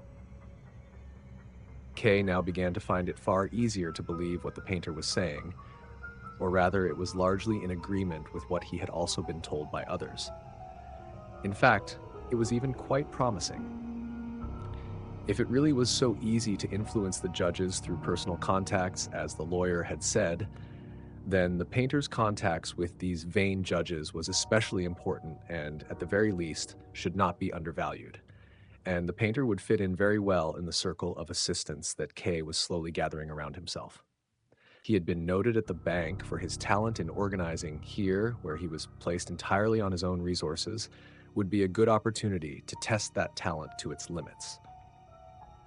The painter observed the effect his explanation had had on K, and then, with a certain unease, said, "Does it not occur to you that the way I'm speaking is almost like a lawyer? It's the incessant contact with the gentlemen of the court has that influence on me. I gain a lot by it, of course, but I lose a lot, artistically speaking." "How did you first come into contact with the judges, then?" asked Kay. He wanted first to gain the painter's trust before he took him into his service. "That was very easy," said the painter. "I inherited these contacts. My father was court painter before me. It's a position that's always inherited. They can't use new people for it. The rules governing how the various grades of officials are painted are so many and varied, and, above all, so secret that no one outside of certain families even knows them. In the drawer there, for instance, I've got my father's notes, which I don't show to anyone. But you're only able to paint judges if you know what they say. Although, even if I lost them, no one could ever dispute my position because of all the rules I just carry round in my head. All the judges want to be painted like the old, great judges were, and I'm the only one who can do that." "You are to be envied," said Kay, thinking of his position at the bank. "Your position is quite unassailable, then." "Yes, quite unassailable," said the painter, and he raised his shoulders in pride. "That's how I can even afford to help some poor man facing trial now and then." "And how do you do that?" asked Kay, as if the painter had not just described him as a poor man. The painter did not let himself be distracted, but said, "In your case, for instance, as you're totally innocent, this is what I'll do." The repeated mention of Kay's innocence was becoming irksome to him. It sometimes seemed to him as if the painter was using these comments to make a favorable outcome to the trial a precondition for his help, which of course would make the help itself unnecessary. But despite these doubts, Kay forced himself not to interrupt the painter. He did not want to do without the painter's help. That was what he had decided. And this help did not seem in any way less questionable than that of the lawyer. Kay valued the painter's help far more highly because it was offered in a way that was more harmless and open. The painter had pulled his seat closer to the bed and continued in a subdued voice, "I forgot to ask you, what sort of acquittal is it you want? There are 3 possibilities: absolute acquittal, apparent acquittal, and deferment. Absolute acquittal is the best, of course. Only there's nothing I could do to get that sort of outcome. I don't think there's anyone at all who could do anything to get an absolute acquittal. Probably the only thing that could do that is if the accused is innocent. As you are innocent, it could be possible, and you could depend on your innocence alone. In that case, you won't need me or any other kind of help." At first, Kay was astonished at this orderly explanation, but then, just as quietly as the painter, he said, "I think you're contradicting yourself." "How's that?" asked the painter patiently, leaning back with a smile. This smile made Kay feel as if he were examining not the words of the painter, but seeking out inconsistencies in the procedures of the court itself. Nonetheless, he continued unabashed and said, "You remarked earlier that the court cannot be approached with reasoned proofs. You later restricted this to the open court, and now you go so far as to say that an innocent man needs no assistance in court. That entails a contradiction. Moreover, you said earlier that the judges can be influenced personally, but now you insist that an absolute acquittal, as you call it, can never be attained through personal influence. That entails a second contradiction." "It's quite easy to clear up these contradictions," said the painter. "We're talking about 2 different things here. There's what it says in the law, and there's what I know from my own experience. You shouldn't get the 2 confused. I've never seen it in writing, but the law does, of course, say on the one hand that the innocent will be set free, but on the other hand, it doesn't say that the judges can be influenced. But in my experience, it's the other way round. I don't know of any absolute acquittals, but I do know of many times when a judge has been influenced. It's possible, of course, that there was no innocence in any of the cases I know about. But is that likely? Not a single innocent defendant in so many cases? When I was a boy, I used to listen closely to my father when he told us about court cases at home, and the judges that came to his studio talked about the court. In our circles, nobody talks about anything else. I hardly ever got the chance to go to court myself, but always made use of it when I could. I've listened to countless trials at important stages in their development. I followed them closely as far as they could be followed, and I have to say that I've never seen a single acquittal. So, not a single acquittal, said Kay, as if talking to himself and his hopes. That confirms the impression I already have of the court, so there's no point in it from this side either.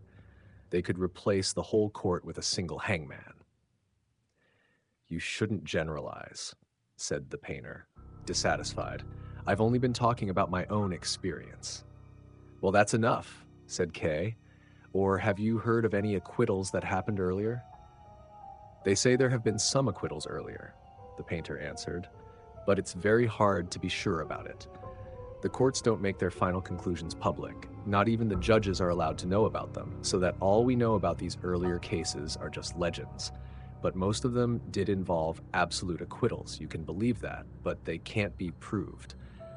On the other hand, you shouldn't forget all about them either. I'm sure there is some truth to them, and they are very beautiful. I've painted a few pictures myself, depicting these legends.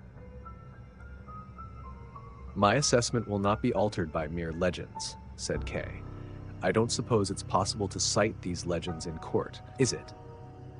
The painter laughed. No, you can't cite them in court, he said.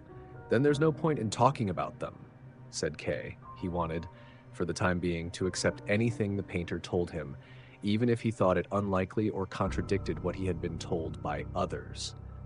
He did not now have the time to examine the truth of everything the painter said, or even to disprove it. He would have achieved as much as he could if the painter would help him in any way, even if his help would not be decisive. As a result, he said, so let's pay no more attention to absolute acquittal, but you mentioned two other possibilities. Apparent acquittal and deferment. They're the only possibilities, said the painter. But before we talk about them, would you not like to take your coat off? You must be hot. Yes, said Kay, who until then had paid attention to nothing but the painter's explanations, but now that he had had the heat pointed out to him, his brow began to sweat heavily. It's almost unbearable. The painter nodded as if he understood Kay's discomfort very well. Could we not open the window? Asked Kay. No, said the painter. It's only a fixed pane of glass. It can't be opened. Kay now realized that all this time he had been hoping the painter would suddenly go over to the window and pull it open. He had prepared himself even for the fog that he would breathe in through his open mouth. The thought that here he was entirely cut off from the air made him feel dizzy. He tapped lightly on the bedspread beside him and, with a weak voice, said, "That is very inconvenient and unhealthy." "Oh no," said the painter in defense of his window. "As it can't be opened, this room retains the heat better than if the window were double glazed, even though it's only a single pane. There's not much need to air the room as there's so much ventilation through the gaps in the wood, but when I do want to, I can open one of my doors, or even both of them." Kay was slightly consoled by this explanation and looked around to see where the second door was. The painter saw him do so and said, "It's behind you. I had to hide it behind the bed." Only then was Kay able to see the little door in the wall. "It's really much too small for a studio here," said the painter, as if he wanted to anticipate an objection Kay would make. "I had to arrange things as well as I could.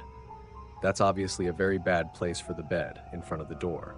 For instance, when the judge I'm painting at present comes, he always comes through the door by the bed, and I've even given him a key to this door so that he can wait for me here in the studio when I'm not home. Although nowadays, he usually comes early in the morning when I'm still asleep. And of course, it always wakes me up when I hear the door open beside the bed, however fast asleep I am. If you could hear the way I curse him as he climbs over my bed in the morning, you'd lose all respect for judges. I suppose I could take the key away from him, but that'd only make things worse. It only takes a tiny effort to break any of the doors here off their hinges." All the time the painter was speaking, Kay was considering whether he should take off his coat, but he finally realized that if he didn't do so, he would be quite unable to stay here any longer. So he took off his frock coat and lay it on his knee so that he could put it back on again as soon as the conversation was over. He had hardly done this when one of the girls called out, "Now he's taken his coat off!" And they could all be heard pressing around the gaps in the planks to see the spectacle for themselves. "The girls think I'm going to paint your portrait," said the painter, "and that's why you're taking your coat off." "I see," said Kay, only slightly amused by this, as he felt little better than he had before, even though he now sat in his shirt sleeves. With some irritation, he asked, "What did you say the two other possibilities were?" He had already forgotten the terms used. "Apparent acquittal and deferment," said the painter. "It's up to you which one you choose. You can get either of them if I help you, but it'll take some effort, of course. The difference between them is that apparent acquittal needs concentrated effort for a while, and that deferment takes much less effort, but it has to be sustained. Now then, apparent acquittal. If that's what you want, I'll write down an assertion of your innocence on a piece of paper. The text for an assertion of this sort was passed down to me from my father, and it's quite unassailable. I take this assertion round to the judges I know. So I'll start off with the one I'm currently painting and put the assertion to him when he comes for his sitting this evening. I'll lay the assertion in front of him, explain that you're innocent, and give him my personal guarantee of it. And that's not just a superficial guarantee. It's a real one, and it's binding." The painter's eyes seemed to show some reproach of Kay for wanting to impose that sort of responsibility on him. "That would be very kind of you," said Kay. "And would the judge then believe you and nonetheless not pass an absolute acquittal?" "It's like I just said," answered the painter. "And anyway, it's not entirely sure that all the judges would believe me. Many of them, for instance, might want me to bring you to see them personally. So then you'd have to come along too. But at least then, if that happens, the matter is halfway won, especially as I'd teach you in advance exactly how you'd need to act with the judge concerned, of course. What also happens, though, is that there are some judges who'll turn me down in advance, and that's worse. I'll certainly make several attempts, but still, we'll have to forget about them, but at least we can afford to do that, as no one judge can pass the decisive verdict. Then, when I've got enough judges' signatures on this document, I take it to the judge who's concerned with your case. I might even have his signature already, in which case things develop a bit quicker than they would do otherwise. But there aren't usually many hold-ups from then on, and that's the time that the defendant can feel most confident. It's odd, but true, that people feel more confidence in this time than they do after they've been acquitted. There's no particular exertion needed now. When he has the document asserting the defendant's innocence, guaranteed by a number of other judges, the judge can acquit you without any worries. And although there are still several formalities to be gone through, there's no doubt that that's what he'll do as a favor to me and several other acquaintances. You, however, walk out the court and you're free. "So, then I'll be free," said Kay, hesitantly. "That's right," said the painter, "but only apparently free, or, to put it a better way, temporarily free, as the most junior judges, the ones I know, they don't have the right to give the final acquittal. Only the highest judge can do that. In the court, that's quite out of reach for you, for me, and for all of us. We don't know how things look there, and incidentally, we don't want to know. The right to acquit people is a major privilege, and our judges don't have it, but they do have the right to free people from the indictment. That's to say, if they're freed in this way, then for the time being the charge is withdrawn, but it's still hanging over their heads, and it only takes an order from higher up to bring it back into force.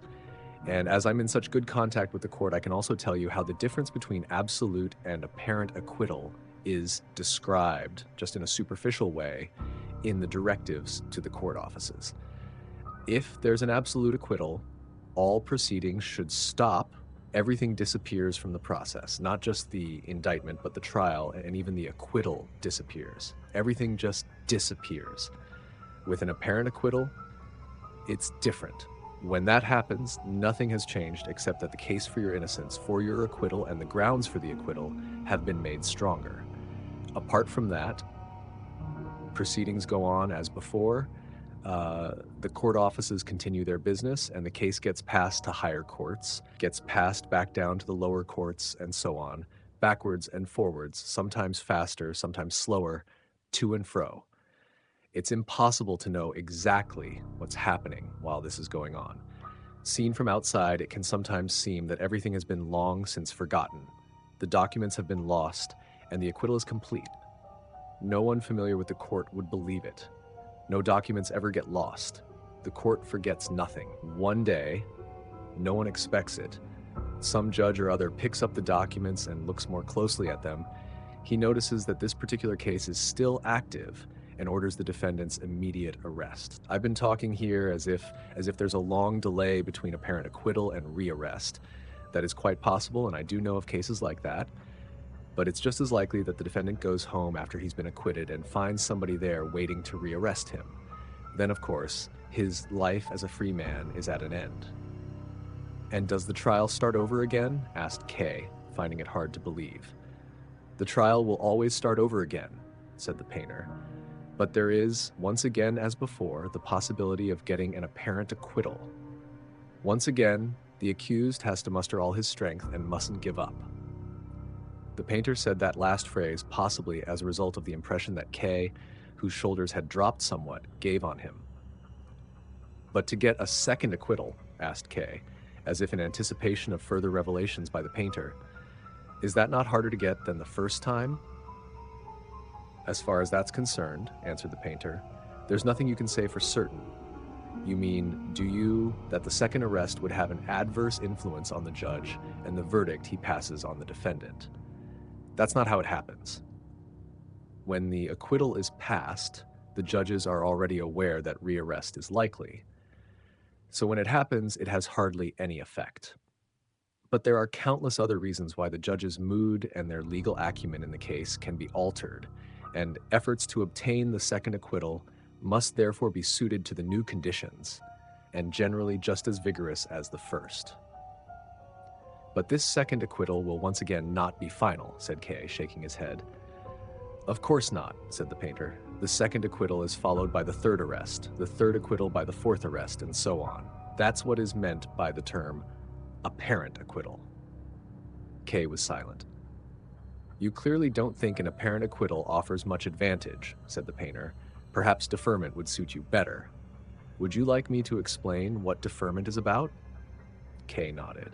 The painter had leant back and spread himself out in his chair. His nightshirt was wide open.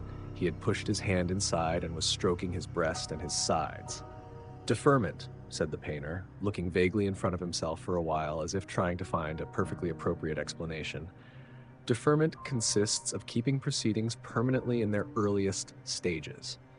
To do that, the accused and those helping him need to keep in continuous personal contact with the court, especially those helping him. I repeat, this doesn't require so much effort as getting an apparent acquittal, but it probably requires a lot more attention. You must never let the trial out of your sight. You have to go and see the appropriate judge at regular intervals, as well as when something in particular comes up. And whatever you do, you have to try and remain friendly with him. If you don't know the judge personally, you have to influence him through the judges you do know, and you have to do it without giving up on the direct discussions. As long as you don't fail to do any of these things, you can be reasonably sure the trial won't get past its first stages. The trial doesn't stop, but the defendant is almost as certain of avoiding conviction as if he'd been acquitted. Compared with an apparent acquittal, deferment has the advantage that the defendant's future is less uncertain. He's safe from the shock of being suddenly rearrested and doesn't need to fear the exertions and stress involved in getting an apparent acquittal, just when everything else in his life would make it most difficult. Deferment does have certain disadvantages of its own, though, too, and they shouldn't be underestimated. I don't mean by this that the defendant is never free. He's never free in the proper sense of the word, with an apparent acquittal either. There's another disadvantage.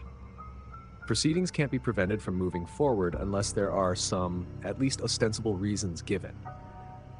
So something needs to seem to be happening when looked at from the outside. This means that from time to time, various injunctions have to be obeyed. The accused has to be questioned, investigations have to take place, and so on. The trial's been artificially constrained inside a tiny circle, and it has to be continuously spun round within it. And that, of course, brings with it certain unpleasantnesses for the accused, although you shouldn't imagine they're all that bad. All of this is just for show. The interrogations, for instance, they're only very short. If you ever don't have the time or don't feel like going to them, you can offer an excuse. With some judges, you can even arrange the injunctions together a long time in advance. In essence, all it means is that as the accused, you have to report to the judge from time to time. Even while the painter was speaking those last words, Kay had laid his coat over his arm and had stood up. Immediately, from outside the door, there was a cry of, "He's standing up now." "Are you leaving already?" asked the painter, who had also stood up. "It must be the air that's driving you out. I'm very sorry about that. There's still a lot I need to tell you. I had to put everything very briefly, but I hope at least it was all clear." "Oh yes," said Kay, whose head was aching from the effort of listening. Despite this affirmation, the painter summed it all up once more, as if he wanted to give Kay something to console him on his way home. "Both have in common that they prevent the defendant being convicted," he said. "But they also prevent his being properly acquitted," said Kay quietly, as if ashamed to acknowledge it. "You've got it, in essence," said the painter quickly. Kay placed his hand on his winter overcoat, but could not bring himself to put it on. Most of all, he would have liked to pack everything together and run out to the fresh air. Not even the girls could induce him to put his coat on, even though they were already loudly telling each other that he was doing so. The painter still had to interpret Kay's mood in some way, so he said, "I expect you've deliberately avoided deciding between my suggestions yet. That's good. I would even have advised against making a decision straight away. There's no more than a hair's breadth of difference between the advantages and disadvantages. Everything has to be carefully weighed up. But the most important thing is you shouldn't lose too much time." "I'll come back here again soon," said Kay, who had suddenly decided to put his frock coat on, threw his overcoat over his shoulder, and hurried over to the door behind which the girls now began to scream. Kay thought he could even see the screaming girls through the door. "Well, you'll have to keep your word," said the painter, who had not followed him. "Otherwise, I'll come to the bank to ask about it myself." "Will you open this door for me?" said Kay, pulling at the handle which, as he noticed from the resistance, was being held tightly by the girls on the other side. "Do you want to be bothered by the girls?" asked the painter. "It's better if you use the other way out," he said, pointing to the door behind the bed. Kay agreed to this and jumped back to the bed. But instead of opening that door, the painter crawled under the bed and from underneath it asked Kay, "Just a moment more. Would you not like to see a picture I could sell to you?" Kay did not want to be impolite. The painter really had taken his side and promised to help him more in the future. And because of Kay's forgetfulness, there had been no mention of any payment for the painter's help, so Kay could not turn him down now and allowed him to show him the picture, even though he was quivering with impatience to get out of the studio. From under the bed, the painter withdrew a pile of unframed paintings. They were so covered in dust that when the painter tried to blow it off, the one on top, the dust swirled around in front of Kay's eyes, robbing him of breath for some time. "Moorland landscape," said the painter, passing the picture to Kay. It showed two sickly trees, well separated from each other in dark grass. In the background, there was a multicolored sunset. "That's nice," said Kay. "I'll buy it." Kay expressed himself in this curt way without any thought, so he was glad when the painter did not take this amiss and picked up a second painting from the floor. "This is a counterpart to the first picture," said the painter. Perhaps it had been intended as a counterpart, but there was not the slightest difference to be seen between it and the first picture. There were the trees, there the grass, and there the sunset. But this was of little importance to Kay. "They are beautiful landscapes," he said. "I'll buy them both and hang them in my office." "You seem to like this subject," said the painter, picking up a third painting. "Good job, I've still got another, similar picture here." The picture, though, was not similar. Rather, it was exactly the same moorland landscape. The painter was fully exploiting this opportunity to sell off his old pictures. "I'll take this one too," said Kay. "How much do the 3 paintings cost?" "We can talk about that next time," said the painter. "You're in a hurry now, and we'll still be in contact. And besides, I'm glad you like the paintings. I'll give you all the paintings I've got down here. They're all moorland landscapes. I've painted a lot of moorland landscapes. A lot of people don't like that sort of picture because they're too gloomy, but there are others, and you're one of them, who love gloomy themes." But Kay was not in the mood to hear about the professional experiences of this painter-cum-beggar. "Wrap them all up," he called out, interrupting the painter as he was speaking. "My servant will come to fetch them in the morning." "There's no need for that," said the painter. "I expect I can find a porter for you who can go with you now." And at last, he leant over the bed and unlocked the door. "Just step on the bed, don't worry about that," said the painter. "That's what everyone does who comes in here." Even without this invitation, Kay had shown no compunction in already placing his foot in the middle of the bed covers. Then he looked out through the open door and drew his foot back again. "What is that?" he asked the painter. "What are you so surprised at?" he asked, surprised in his turn. "Those are court offices. Didn't you know there are court offices here? There are court offices in almost every attic. Why should this building be any different? Even my studio is actually one of the court offices, but the court put it at my disposal." It was not so much finding court offices even here that shocked Kay. He was mainly shocked at himself, at his own naivety in court matters. It seemed to him that one of the most basic rules governing how a defendant should behave was always to be prepared, never allow surprises, never to look, unsuspecting, to the right when the judge stood beside him to his left, and this was the very basic rule that he was continually violating. A long corridor extended in front of him. Air blew in from it, which, compared with the air in the studio, was refreshing. There were benches set along each side of the corridor, just as in the waiting area for the office he went to himself. There seemed to be precise rules governing how offices should be equipped. There did not seem to be many people visiting the offices that day. There was a man there, half sitting, half laying. His face was buried in his arm on the bench, and he seemed to be sleeping. Another man was standing in the half-dark at the end of the corridor. Kay now climbed over the bed. The painter followed him with the pictures. They soon came across a servant of the court. Kay was now able to recognize all the servants of the court from the gold buttons they wore on their civilian clothes below the normal buttons, and the painter instructed him to go with Kay, carrying the pictures. Kay staggered more than he walked, his handkerchief pressed over his mouth. They had nearly reached the exit when the girls stormed in on them, so Kay had not been able to avoid them. They had clearly seen that the second door of the studio had been opened and had gone around to impose themselves on him from this side. "I can't come with you any further," called out the painter with a laugh as the girls pressed in. Goodbye, and don't hesitate too long." Kay did not even look round at him.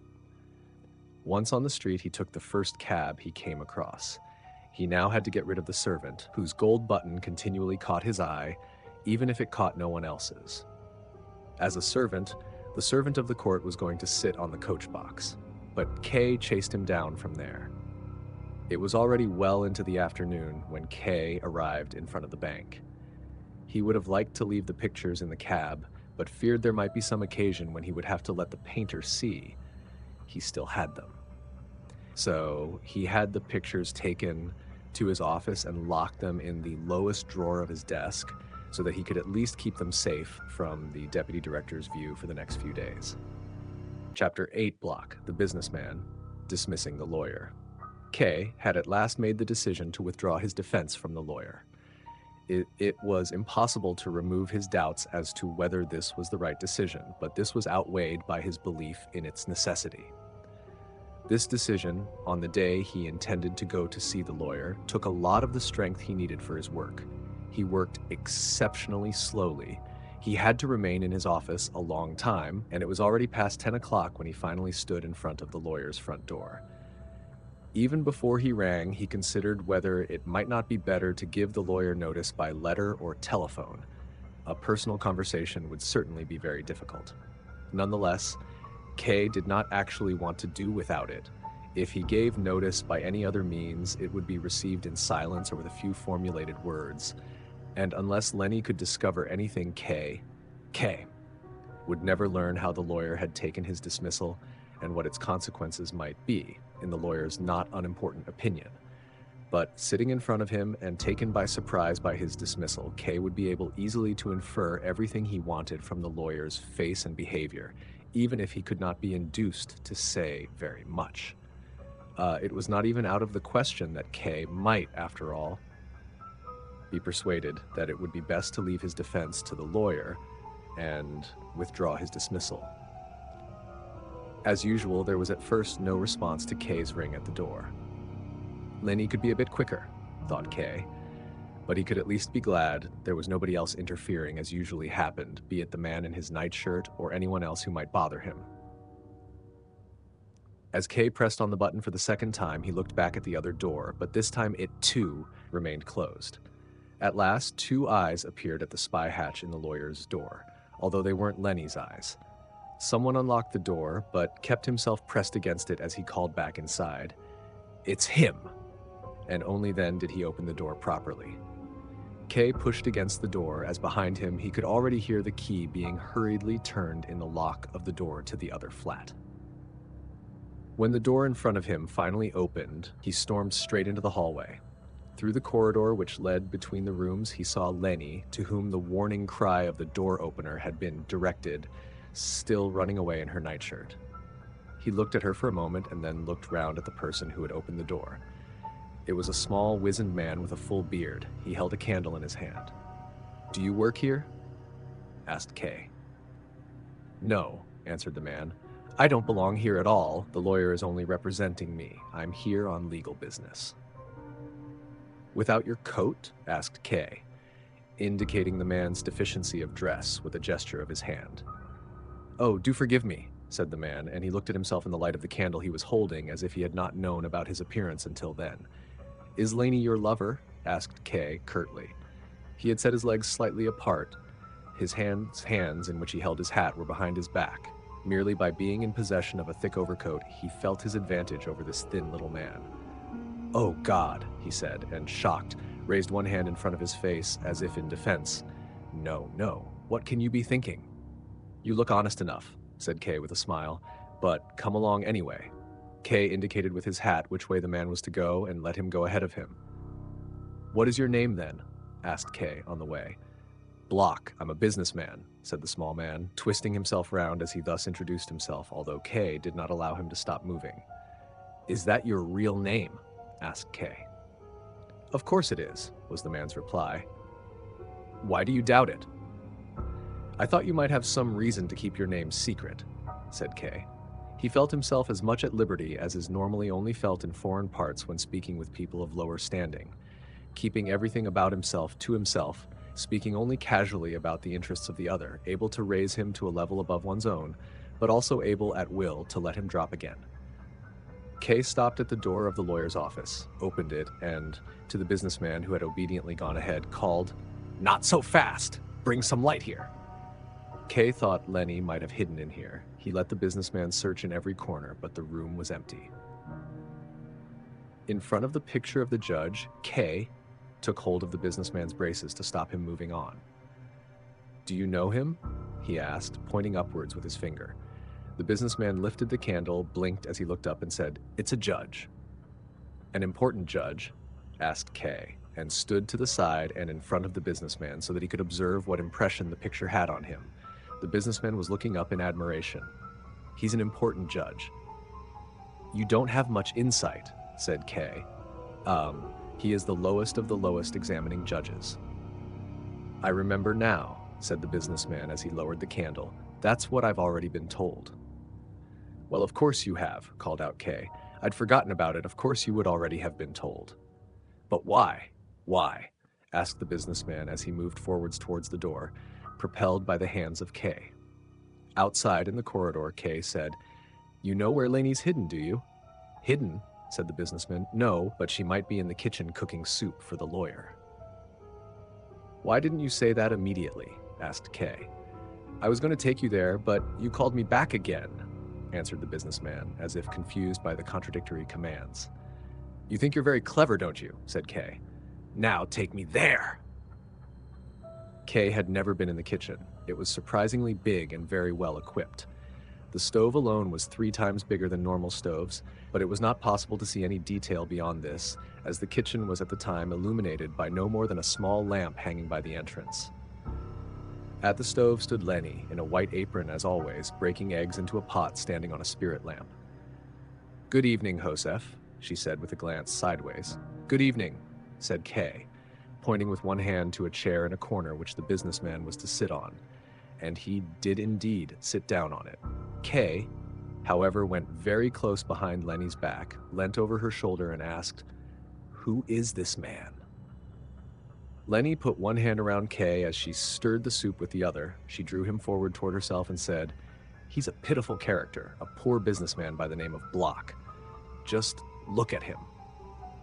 The two of them looked back over their shoulders. The businessman was sitting on the chair that Kay had directed him to. He had extinguished the candle, whose light was no longer needed, and pressed on the wick with his fingers to stop the smoke. You were in your nightshirt, said Kay, putting his hand on her head and turning it back towards the stove. She was silent. Is he your lover? Asked Kay. She was about to take hold of the pot of soup, but Kay took both her hands and said, Answer me! She said, Come into the office. I'll explain everything to you. No, said Kay. I want you to explain it here. She put her arms around him and wanted to kiss him. Kay, though, pushed her away and said, I don't want you to kiss me now. Josef, said Leni, looking at Kay, imploringly but frankly in the eyes. You're not going to be jealous of Mr. Block now, are you? Rudy, she then said, turning to the businessman, help me out, will you? I'm being suspected of something. You can see that. Leave the candle alone. It had looked as though Mr. Block had not been paying attention, but he had been following closely. I don't even know why you might be jealous, he said, ingenuously.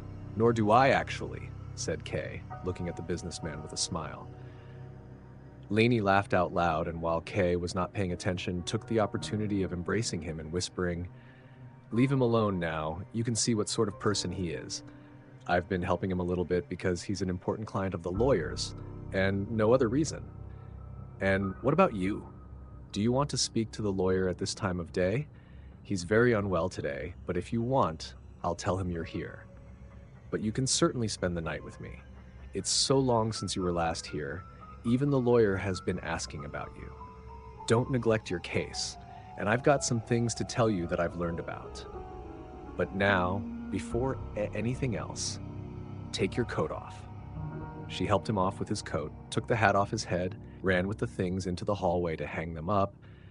Then she ran back and saw to the soup. Do you want me to tell him you're here straight away, or take him his soup first? Tell him I'm here first, said Kay. He was in a bad mood. He had originally intended a detailed discussion of his business with Leni, especially the question of his giving the lawyer notice. But now he no longer wanted to because of the presence of the businessman. Now he considered his affair too important to let this little businessman take part in it and perhaps change some of his decisions. And so he called Leni back, even though she was already on her way to the lawyer. Bring him his soup first, he said. I want him to get his strength up for the discussion with me. He'll need it. You're a client of the lawyer's too, aren't you? Said the businessman quietly from his corner, as if he were trying to find this out. It was not, however, taken well. What business is that of yours? Said Kay, and Leni said, Will you be quiet? I'll take him his soup first then, shall I? And she poured the soup into a dish. The only worry then is that he might go to sleep soon after he's eaten. What I've got to say to him will keep him awake, said Kay, who still wanted to intimate that he intended some important negotiations with the lawyer. He wanted Leni to ask him what it was and only then to ask her advice. But instead, she just promptly carried out the order he had given her. When she went over to him with the dish, she deliberately brushed against him and whispered, I'll tell him you're here as soon as he's eaten the soup so that I can get you back as soon as possible. Just go, said Kay. Just go. Be a bit more friendly, she said, and still holding the dish, turned completely round once more in the doorway. Kay watched her as she went. The decision had finally been made that the lawyer was to be dismissed. It was probably better that he had not been able to discuss the matter any more with Leni beforehand. She hardly understood the complexity of the matter. She would certainly have advised him against it, and perhaps would even have prevented him from dismissing the lawyer this time. He would have remained in doubt and unease, and eventually have carried out his decision after a while anyway, as this decision was something he could not avoid. The sooner it was carried out, the more harm would be avoided. And moreover, perhaps the businessman had something to say on the matter. Kay turned round. The businessman hardly noticed it as he was about to stand up. "Stay where you are," said Kay, and pulled up a chair beside him. "Have you been a client of the lawyer's for a long time?" asked Kay. "Yes," said the businessman, "a very long time." "How many years has he been representing you so far then?" asked Kay. "I don't know how you mean," said the businessman. "He's been my business lawyer. I buy and sell cereals. He's been my business lawyer since I took the business over, and that's about 20 years now. But perhaps you mean my own trial, and he's been representing me in that since it started, and that's been more than 5 years." "Yes, well over 5 years," he then added, pulling out an old briefcase. "I've got everything written down. I can tell you the exact dates, if you like. It's so hard to remember everything.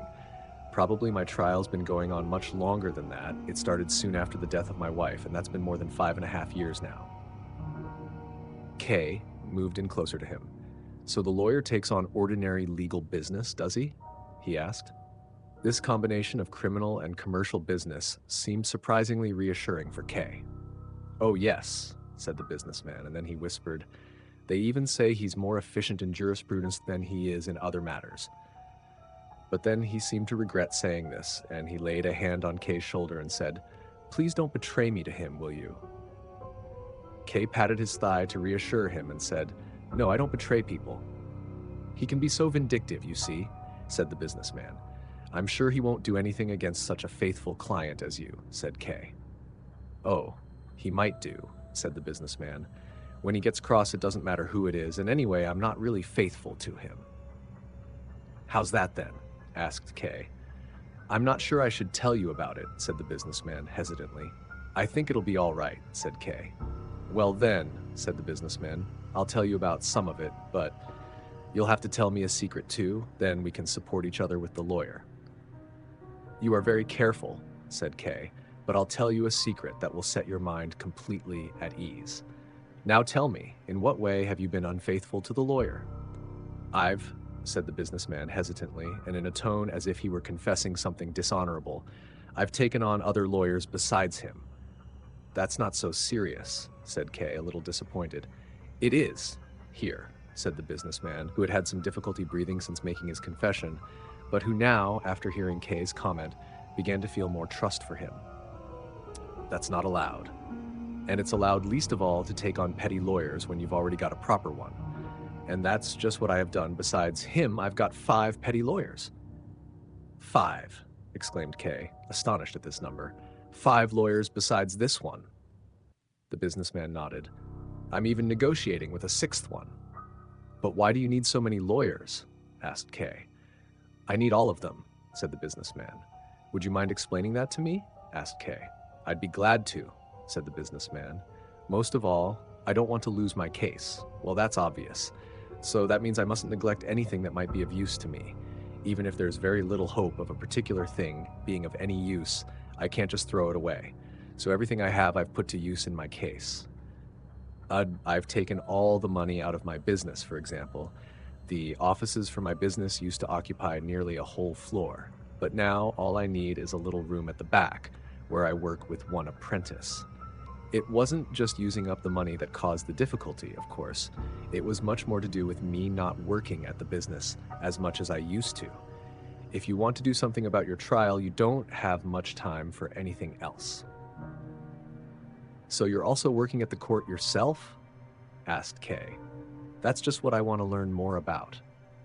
"I can't tell you very much about that," said the businessman. "At first I tried to do that too, but I soon had to give it up again. It wears you out too much, and it's really not much use. And it turned out to be quite impossible to work there yourself, and to negotiate. At least for me it was. It's a heavy strain there, just sitting and waiting. You know yourself what the air is like in those offices. How do you know I've been there then? Asked Kay. I was in the waiting room myself when you went through. What a coincidence that is, exclaimed Kay, totally engrossed and forgetting how ridiculous the businessman had seemed to him earlier. So you saw me. You were in the waiting room when I went through. Yes, I did go through it one time. It isn't such a big coincidence, said the businessman. I'm there nearly every day. I expect I'll have to go there quite often myself now, said Kay, although I can hardly expect to be shown the same respect as I was then. They all stood up for me. They must have thought I was a judge. No, said the businessman. We were greeting the servant of the court. We knew you were a defendant. That sort of news spreads very quickly. So you already knew about that, said Kay. The way I behaved must have seemed very arrogant to you. Did you criticize me for it afterwards? No, said the businessman. Quite the opposite. That was just stupidity. What do you mean, stupidity? Asked Kay. Why are you asking about it? Said the businessman in some irritation. You still don't seem to know the people there, and you might take it wrong. Don't forget, in proceedings like this, there are always lots of different things coming up to talk about, things that you just can't understand with reason alone. You just get too tired and distracted for most things, and so instead, people rely on superstition. Fuck, I'm talking about the others, but I'm no better myself. One of these superstitions, for example, is that you can learn a lot about the outcome of a defendant's case by looking at his face, especially the shape of his lips. There are lots who believe that, and they said they could see from the shape of your lips that you'd definitely be found guilty very soon. I repeat that all this is just a ridiculous superstition, and in most cases it's completely disproved by the facts. But when you live in that society, it's hard to hold yourself back from beliefs like that. Just think how much effect that superstition can have. You spoke to one of them there, didn't you? He was hardly able to give you an answer. There are lots of things there that can make you confused, of course, but one of them, for him, was the appearance of your lips. He told us all later he thought he could see something in your lips that meant he'd be convicted himself. On my lips? Asked Kay, pulling out a pocket mirror and examining himself. I can see nothing special about my lips. Can you? Nor can I, said the businessman. Nothing at all. These people are so superstitious, exclaimed Kay. Isn't that what I just told you? Asked the businessman. Do you then have that much contact with each other, exchanging each other's opinions? Said Kay. I've kept myself completely apart so far. They don't normally have much contact with each other, said the businessman. That would be impossible. There are so many of them. And they don't have much in common either. If a group of them ever thinks they have found something in common, it soon turns out they were mistaken. There's nothing you can do as a group where the court's concerned. Each case is examined separately. The court is very painstaking. So there's nothing to be achieved by forming into a group. Only sometimes an individual will achieve something in secret, and it's only when that's been done, the others learn about it. Nobody knows how it was done. So there's no sense of togetherness. You meet people now and then in the waiting rooms, but we don't talk much there. The superstitious beliefs were established a long time ago, and they spread all by themselves. I saw those gentlemen in the waiting room, said Kay. It seemed so pointless for them to be waiting in that way. Waiting is not pointless, said the businessman. It's only pointless if you try and interfere yourself. I told you just now I've got 5 lawyers besides this one. You might think, I thought it myself at first, you might think I could leave the whole thing entirely up to them now. That would be entirely wrong. I can leave it up to them less than when I had just the one. Maybe you don't understand that, do you? No, said Kay, and to slow the businessman down, who had been speaking too fast, he laid his hand on the businessman's to reassure him. But I'd like just to ask you to speak a little more slowly. These are many very important things for me, and I can't follow exactly what you're saying. You're quite right to remind me of that, said the businessman. You're new to all this, a junior. Your trial is 6 months old, isn't it? Yes, I've heard about it. Such a new case. But I've already thought all these things through countless times. To me, they're the most obvious things in the world. You must be glad your trial has already progressed so far, are you? Asked Kay. He did not wish to ask directly how the businessman's affairs stood, but received no clear answer anyway. Yes, I've been working at my trial for 5 years now, said the businessman as his head sank. That's no small achievement. Then he was silent for a while. Kay listened to hear whether Leni was on her way back. On the one hand, he did not want her to come back too soon, as he still had many questions to ask and did not want her to find him in this intimate discussion with the businessman. But on the other hand, it irritated him that she stayed so long with the lawyer when Kay was there, much longer than she needed to give him his soup. I still remember it exactly, the businessman began again, and Kay immediately gave him his full attention. When my case was as old as yours is now, Roy questioned. I only had this one lawyer at that time, but I wasn't very satisfied with him. Now I'll find out everything, thought Kay, nodding vigorously as if he could thereby encourage the businessman to say everything worth knowing. My case, the businessman continued, didn't move on at all. There were some hearings that took place, and I went to every one of them, collected materials, handed all my business books to the court, which I later found was entirely unnecessary. I ran back and forth to the lawyer, and he submitted various documents to the court too. Various documents? Asked Kay. Yes, that's right, said the businessman. That's very important for me, said Kay. In my case, he's still working on the first set of documents. He still hasn't done anything. I see now that he's been neglecting me quite disgracefully. There can be lots of good reasons why the first documents still aren't ready, said the businessman. And anyway, it turned out later on that the ones he submitted for me were entirely worthless. I even read one of them myself. One of the officials at the court was very helpful. It was very learned, but it didn't actually say anything. Most of all, there was lots of Latin, which I can't understand, then pages and pages of general appeals to the court, then lots of flattery for particular officials. They weren't named, these officials, but anyone familiar with the court must have been able to guess who they were.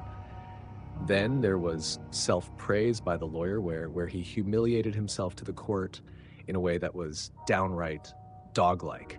And then endless investigations of cases from the past which were supposed to be similar to mine.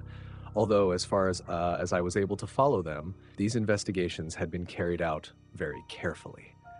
Now, I don't mean to criticize the lawyer's work with all of this, and the document I read was only one of many, but even so, and this is something I will say, at that time I couldn't see any progress in my trial at all.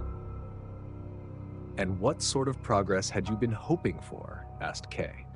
That's a very sensible question, said the businessman with a smile. It's only very rare that you see any progress in these proceedings at all. But I didn't know that then. I'm a businessman, much more in those days than now. I wanted to see some tangible progress. It should have all been moving to some conclusion, or at least should have been moving on in some way, according to the rules. Instead of which there were just more hearings, and most of them went through the same things anyway. I had all the answers off pat, like in a church service. There were messengers from the court coming to me at work several times a week, or they came to me at home or anywhere else they could find me. And that was very disturbing, of course.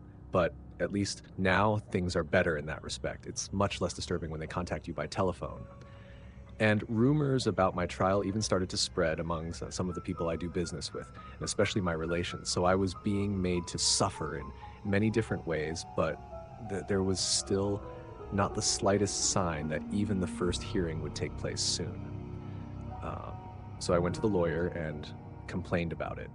He explained it all to me at length, but refused to do anything I asked for. No one has any influence on the way the trial proceeds, he said. To try and insist on it in any of the documents submitted, like I was asking, was simply unheard of and would do harm to both him and me. I thought to myself, what this lawyer can't or won't do, another lawyer will. So I looked round for other lawyers. And before you say anything, none of them asked for a definite date for the main trial, and none of them got one. And anyway, apart from one exception, which I'll talk about in a minute, it really is impossible. That's one thing this lawyer didn't mislead me about. But besides, I had no reason to regret turning to other lawyers. Perhaps you've already heard how Dr. Hold talks about the petty lawyers. He probably made them sound very contemptible to you, and he's right.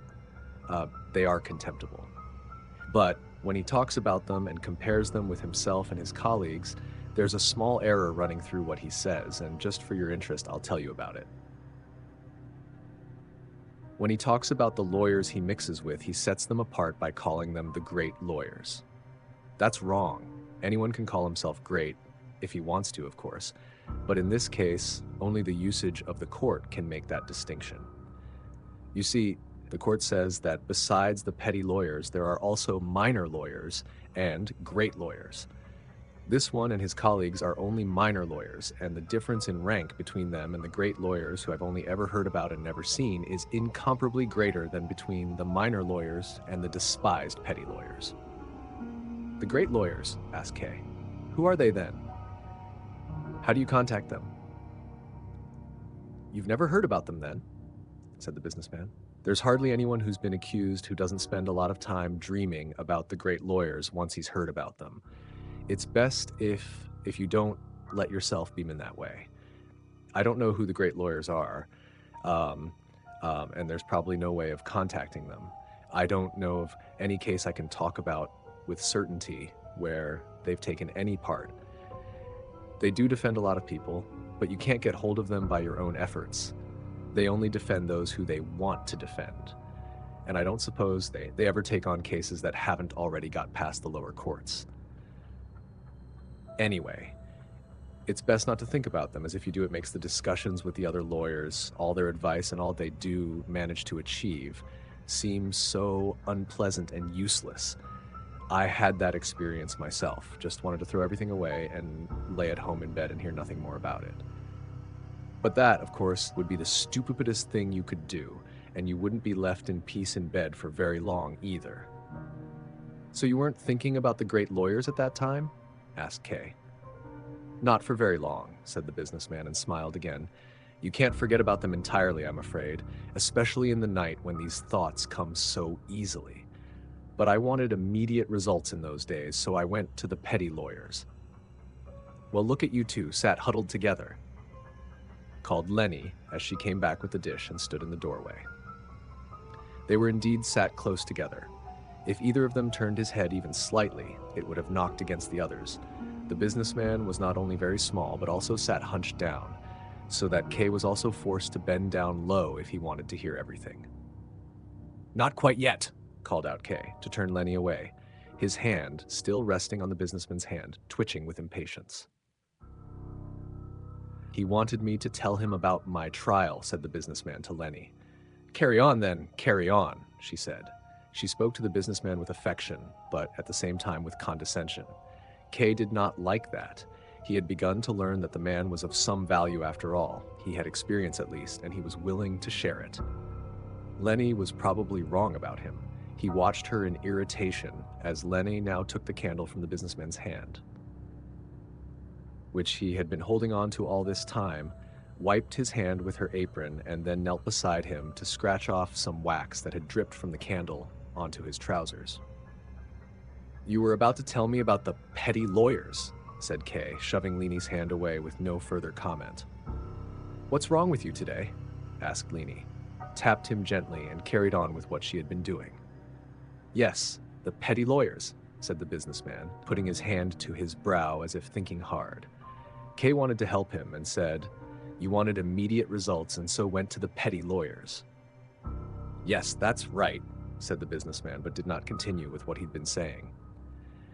Maybe he doesn't want to speak about it in front of Leni, thought Kay, suppressing his impatience to hear the rest straight away, and stopped trying to press him. Have you told him I'm here? He asked Leni. Of course I have, she said. He's waiting for you. Leave Block alone now. You can talk to Block later. He'll still be here. Kay still hesitated. You'll still be here? He asked the businessman, wanting to hear the answer from him, and not wanting Leni to speak about the businessman as if he weren't there. He was full of secret resentment towards Leni today. And once more, it was only Leni who answered. He often sleeps here. He sleeps here? Exclaimed Kay. He had thought the businessman would just wait there for him, while he quickly settled his business with the lawyer, and then they would leave together to discuss everything thoroughly and undisturbed. "Yes," said Leni. "Not everyone's like you, Josef. Allowed to see the lawyer at any time you like. Don't even seem surprised that the lawyer, despite being ill, still receives you at 11 o'clock at night. You take it far too much for granted what your friends do for you. Well, your friends, or at least I do, we like to do things for you. I don't want or need any more thanks than that you're fond of me." "Fond of you?" thought Kay at first, and only then it occurred to him, well, yes, I am fond of her. Nonetheless, what he said, forgetting all the rest, was, he receives me because I am his client. If I needed anyone else's help, I'd have to beg and show gratitude whenever I do anything. "He's really nasty today, isn't he?" Leni asked the businessman. "Now it's me who's not here," thought Kay, and nearly lost his temper with the businessman when, with the same rudeness as Leni, he said, "The lawyer also has other reasons to receive him. His case is much more interesting than mine, and it's only in its early stages too. It probably hasn't progressed very far, so the lawyer still likes to deal with him. That'll all change later on." Yeah, said Leni, looking at the businessman and laughing. "He doesn't half talk," she said, turning to face Kay. "You can't believe a word he says. He's as talkative as he is sweet. Maybe that's why the lawyer can't stand him. He only sees him when he's in the right mood. I've already tried hard to change that, but it's impossible. Just think, there are times when I tell him Block's here, and he doesn't receive him until 3 days later. And if Block isn't on the spot when he's called, then everything's lost, and it all has to start all over again. That's why I let Block sleep here. It wouldn't be the first time Dr. Hold has wanted to see him in the night, so now Block is ready for that. Sometimes when he knows Block is still here, he'll even change his mind about letting him in to see him." Kay looked questioningly at the businessman. The latter nodded, and although he had spoken quite openly with Kay earlier, seemed to be confused with shame as he said, "Yes, later on you become very dependent on your lawyer." "He's only pretending to mind," said Leni. "He likes to sleep here, really. He's often said so." She went over to a little door and shoved it open. "Do you want to see his bedroom?" she asked. Kay went over to the low, windowless room and looked in from the doorway. The room contained a narrow bed which filled it completely, so that to get into the bed you would need to climb over the bedpost. At the head of the bed there was a niche in the wall where, fastidiously tidy, stood a candle, a bottle of ink, and a pen with a bundle of papers, which were probably to do with the trial. "You sleep in the maid's room?" asked Kay, as he went back to the businessman. "Leni's let me have it," answered the businessman. "It has many advantages." Kay looked long at him. His first impression of the businessman had perhaps not been right. He had experience as his trial had already lasted a long time, but he had paid a heavy price for this experience. Kay was suddenly unable to bear the sight of the businessman any longer. "Bring him to bed, then," he called out to Leni, who seemed to understand him. For himself, he wanted to go to the lawyer and, by dismissing him, free himself from not only the lawyer but also from Leni and the businessman. But before he had reached the door, the businessman spoke to him gently.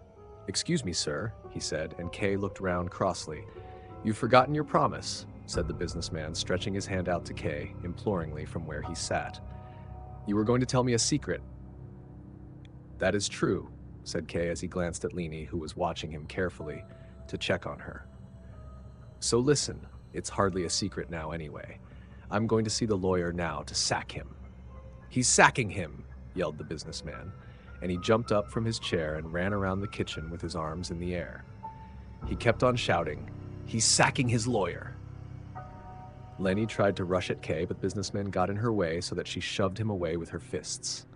Then, still with her hands balled into fists, she ran after Kay, who, however, had been given a long start.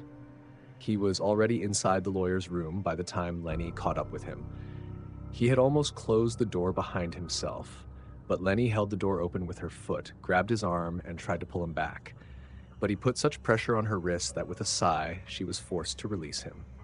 She did not dare go into the room straight away, and Kay locked the door with the key. "I've been waiting for you a very long time," said the lawyer from his bed. He had been reading something by the light of a candle, but now he laid it onto the bedside table and put his glasses on, looking at Kay sharply through them. Instead of apologizing, Kay said, "I'll be leaving again soon." As he had not apologized, the lawyer ignored what Kay said and replied, "I won't let you in this late again next time." "I find that quite acceptable," said Kay. The lawyer looked at him quizzically. "Sit down," he said. "As you wish," said Kay, drawing a chair up to the bedside table and sitting down. "It seemed to me that you locked the door," said the lawyer. "Yes," said Kay. "It was because of Leni." He had no intention of letting anyone off lightly, but the lawyer asked him, "Was she being importunate again?" "Importunate?" asked Kay. "Yes," said the lawyer, laughing as he did so, had a fit of coughing, and then, once it had passed, began to laugh again. "I'm sure you must have noticed how importunate she can be sometimes," he said, and patted Kay's hand, which Kay had rested on the bedside table and which he now snatched back. "You don't attach much importance to it, then," said the lawyer when Kay was silent. "So much the better. Otherwise, I might have needed to apologize to you. It is a peculiarity of Leni's. I've long since forgiven her for it, and I wouldn't be talking of it now if you hadn't locked the door just now. Anyway, perhaps I should at least explain this peculiarity of hers to you, but you seem rather disturbed the way you're looking at me, and so that's why I'll do it. This peculiarity of hers consists in this. Leni finds most of the accused attractive. She attaches herself to each of them, loves each of them, even seems to be loved by each of them. Then she sometimes entertains me by telling me about them when I allow her to. I am not so astonished by all of this as you seem to be. If you look at them in the right way, the accused really can be attractive quite often, but that is a remarkable and to some extent scientific phenomenon. Being indicted does not cause any clear, precisely definable change in a person's appearance, of course. But it's not like with other legal matters. Most of them remain in their usual way of life, and if they have a good lawyer looking after them, the trial doesn't get in their way. But there are nonetheless those who have experience in these matters, who can look at a crowd, however big, and tell you which among them is facing a charge. How can they do that, you will ask? My answer will not please you. It is simply that those who are facing a charge are the most attractive. It cannot be their guilt that makes them attractive, as not all of them are guilty. At least that's what I, as a lawyer, have to say, and nor can it be the proper punishment that has made them attractive, as not all of them are punished. So it can only be that the proceedings leveled against them take some kind of hold on them. Whatever the reason, some of these attractive people are indeed very attractive. But all of them are attractive, even Block, pitiful worm that he is. As the lawyer finished what he was saying, Kay was fully in control of himself. He had even nodded conspicuously at his last few words in order to confirm to himself the view he had already formed, that the lawyer was trying to confuse him, as he always did, by making general and irrelevant observations, and thus distract him from the main question of what he was actually doing for Kay's trial. The lawyer must have noticed that Kay was offering him more resistance than before, as he became silent, giving Kay the chance to speak himself. And then, as Kay also remained silent, he asked, "Did you have a particular reason for coming to see me today?" "Yes," said Kay, putting his hand up to slightly shade his eyes from the light of the candle so that he could see the lawyer better. "I wanted to tell you that I'm withdrawing my representation from you with immediate effect. Do I understand you rightly?" asked the lawyer as he half raised himself in his bed and supported himself with one hand on the pillow. "I think you do," said Kay, sitting stiffly upright as if waiting in ambush. "Well, we can certainly discuss this plan of yours," said the lawyer after a pause. "It's not a plan anymore," said Kay. "That may be," said the lawyer, "but we still mustn't rush anything." He used the word "we" as if he had no intention of letting Kay go free, and as if, even if he could no longer represent him, he could still at least continue as his advisor. "Nothing is being rushed," said Kay, standing slowly up and going behind his chair. "Everything has been well thought out and probably even for too long. The decision is final." "Then allow me to say a few words," said the lawyer, throwing the bed cover to one side and sitting on the edge of the bed. His naked, white-haired legs shivered in the cold. He asked Kay to pass him a blanket from the couch. Kay passed him the blanket and said, "You are running the risk of catching cold for no reason." "The circumstances are important enough," said the lawyer as he wrapped the bed cover around the top half of his body and then the blanket around his legs. "Your uncle is my friend, and in the course of time I've become fond of you as well. I admit that quite openly. There's nothing in that for me to be ashamed of." It was very unwelcome for Kay to hear the old man speak in this touching way, as it forced him to explain himself more fully, which he would rather have avoided. And he was aware that it also confused him, even though it could never make him reverse his decision. "Thank you for feeling so friendly toward me," he said, "and I also realize how deeply involved you've been in my case, as deeply as possible for yourself, and to bring as much advantage as possible to me. Nonetheless, I have recently come to the conviction that it is not enough. I would naturally never attempt, considering that you are so much older and more experienced than I am, to convince you of my opinion. If I have ever unintentionally done so, then I beg your forgiveness. But, as you have just said yourself, the circumstances are important enough, and it is my belief that my trial needs to be approached with much more vigor than has so far been the case." "I see," said the lawyer. "You've become impatient." "I am not impatient," said Kay, with some irritation, and he stopped paying so much attention to his choice of words. "When I first came here with my uncle, you probably noticed I wasn't greatly concerned about my case, and if I wasn't reminded of it by force, as it were, I would forget about it completely. But my uncle insisted I should allow you to represent me, and I did so as a favor to him.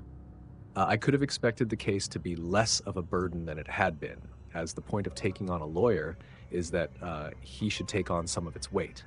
But what actually happened was the opposite. Before, the trial was never such a worry for me as it has been since you've been representing me. When I was by myself, I never did anything about my case.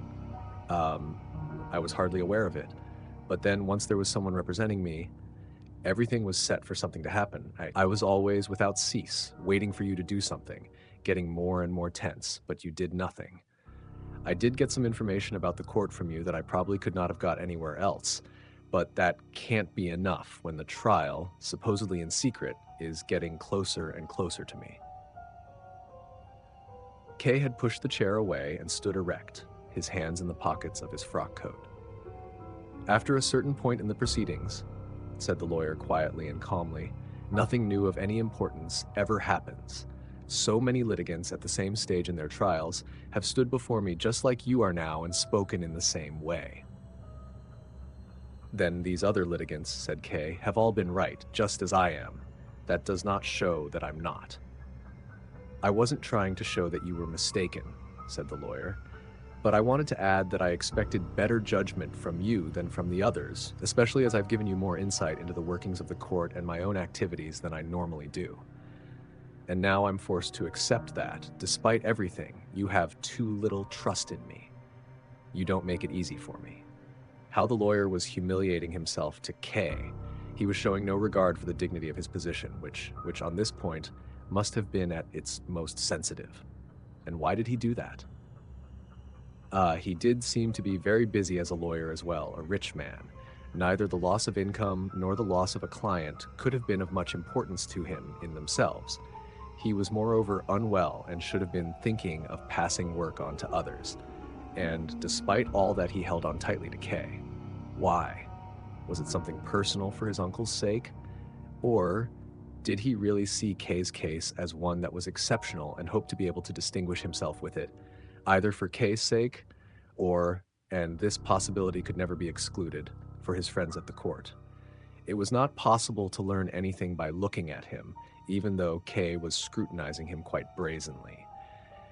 It could almost be supposed he was deliberately hiding his thoughts as he waited to see what effect his words would have. But he clearly deemed Kay's silence to be favorable for himself, and he continued, "You will have noticed the size of my office, but that I don't employ any staff to help me. That used to be quite different. There was a time when several young lawyers were working for me, but now I work alone. This is partly to do with changes in the way I do business, in that I concentrate nowadays more and more on matters such as your own case, and partly to do with the ever deeper understanding that I acquire from these legal matters. I found that I could never let anyone else deal with this sort of work unless I wanted to harm both the client and the job I had taken on. But the decision to do all the work myself had its obvious result.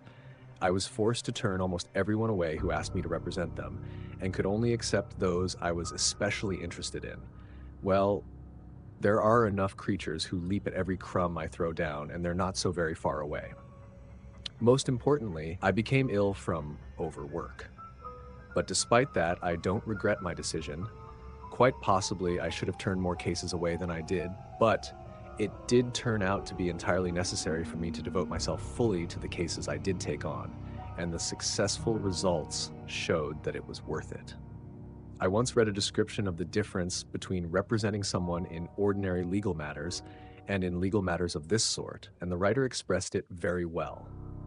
This is what he said. Some lawyers lead their clients on a thread until judgment is passed, but there are others who immediately lift their clients onto their shoulders and carry them all the way to the judgment and beyond. That's just how it is.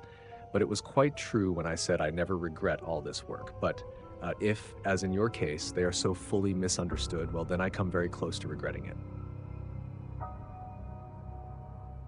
All this talking did more to make Kay impatient than to persuade him.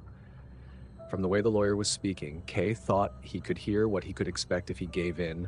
The delays and excuses would begin again, reports of how the documents were progressing, how the mood of the court officials had improved, as well as all the enormous difficulties. In short, all that he had heard so many times before would be brought out again even more fully. He would try to mislead Kay, with hopes that were never specified, and to make him suffer with threats that were never clear. He had to put a stop to that, so he said, "What will you undertake on my behalf if you continue to represent me?" The lawyer quietly accepted even this insulting question and answered, "I should continue with what I've already been doing for you." "That's just what I thought," said Kay.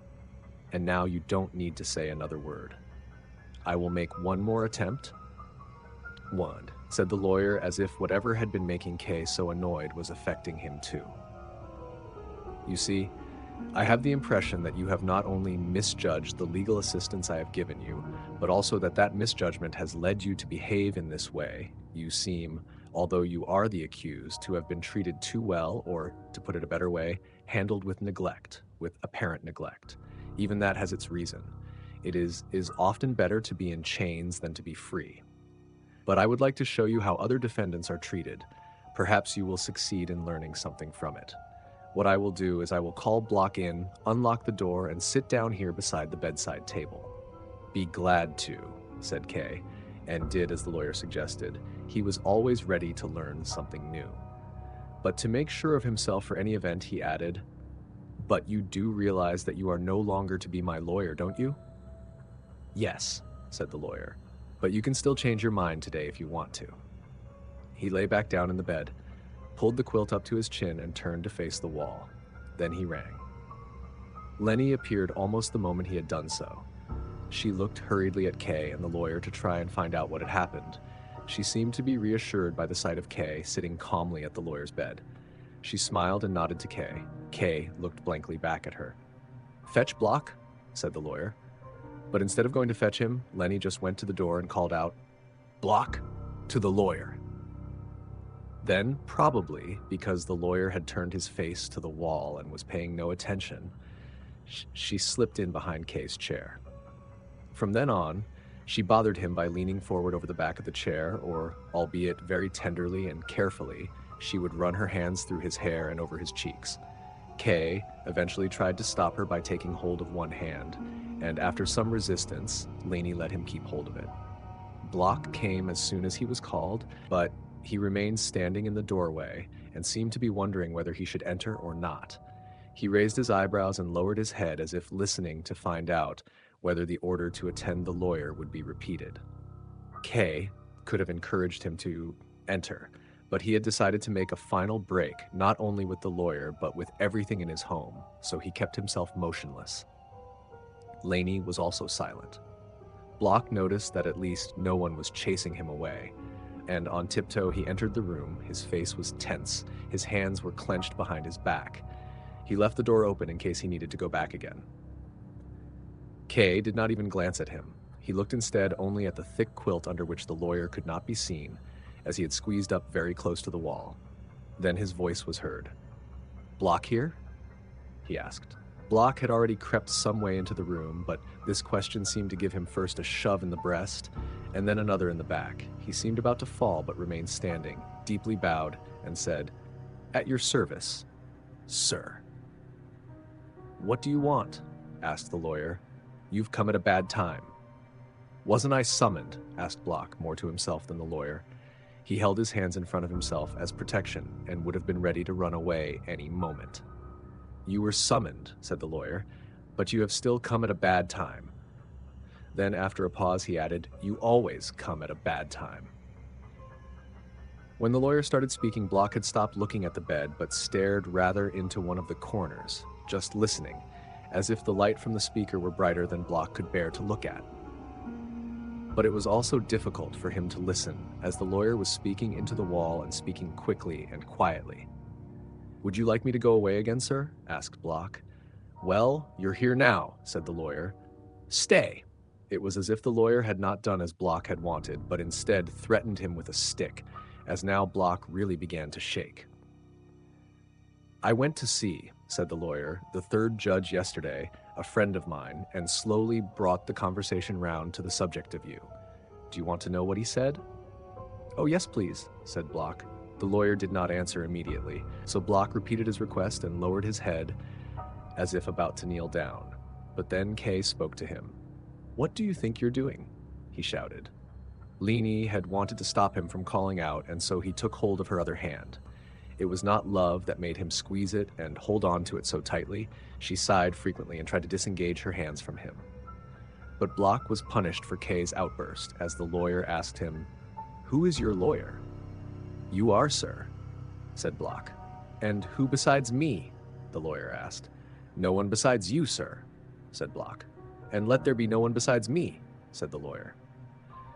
Block fully understood what that meant. He glowered at Kay, shaking his head violently. If these actions had been translated into words, they would have been coarse insults. Kay had been friendly and willing to discuss his own case with someone like this. "I won't disturb you anymore," said Kay, leaning back in his chair. "You can kneel down or creep on all fours, whatever you like. I won't bother with you anymore." But Block still had some sense of pride, at least where Kay was concerned, and he went towards him waving his fists, shouting as loudly as he dared while the lawyer was there.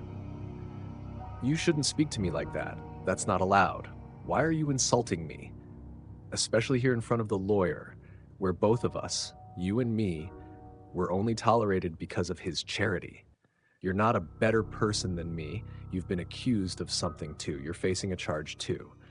If, in spite of that, you're still a gentleman, then I'm just as much a gentleman as you are, if not even more so. And I want to be spoken to as a gentleman, especially by you.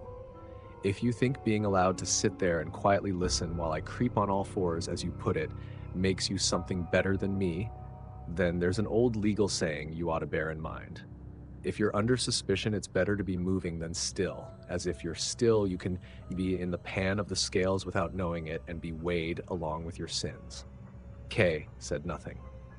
He merely looked in amazement at this distracted being, his eyes completely still. He had gone through such changes in just the last few hours. Was it the trial that was throwing him from side to side in this way, and stopped him knowing who was friend and who was foe? Could he not see the lawyer was deliberately humiliating him and had no other purpose today than to show off his power to Kay, and perhaps even thereby subjugate Kay? But if Block was incapable of seeing that, or if he so feared the lawyer that no such insight would even be of any use to him, how was it that he was either so sly or so bold as to lie to the lawyer and conceal from him the fact that he had other lawyers working on his behalf? And how did he dare to attack Kay, who could betray his secret any time he liked? But he dared even more than this. He went to the lawyer's bed and began there to make complaints about Kay. "Dr. Huld, sir," he said, "did you hear the way this man spoke to me? You can count the length of his trial in hours, and he wants to tell me what to do when I've been involved in a legal case for 5 years. He even insults me. He doesn't know anything, but he insults me when as far as my weak ability allows, when I've made a close study of how to behave with the court, what we ought to do, and what the court practices are. Don't let anyone bother you, said the lawyer, and do what seems to you to be right. I will, said Block, as if speaking to himself to give himself courage, and with a quick glance to the side, he knelt down close beside the bed. I'm kneeling now, Dr. Hold, sir, he said, but the lawyer remained silent. With one hand, Block carefully stroked the bed cover. In the silence while he did so, Leni, as she freed herself from Kay's hands, said, You're hurting me. Let go of me. I'm going over to Block. She went over to him and sat on the edge of the bed. Block was very pleased at this, and with lively but silent gestures, he immediately urged her to intercede for him with the lawyer. It was clear that he desperately needed to be told something by the lawyer, although perhaps only so that he could make use of the information with his other lawyers. Leni probably knew very well how the lawyer could be brought round, pointed to his hand and pursed her lips as if making a kiss. Block immediately performed the hand kiss and, at further urging from Leni, repeated it twice more. But the lawyer continued to be silent. Then Leni leant over the lawyer. As she stretched out, the attractive shape of her body could be seen, and, bent over close to his face, she stroked his long white hair. That now forced him to give an answer. I'm rather wary of telling him, said the lawyer, and his head could be seen shaking slightly, perhaps so that he would feel the pressure of Leni's hand better. Block listened closely with his head lowered, as if by listening he were breaking an order. What makes you so wary about it? Asked Leni. Kay had the feeling he was listening to a contrived dialogue that had been repeated many times, that would be repeated many times more, and that for Block alone it would never lose its freshness.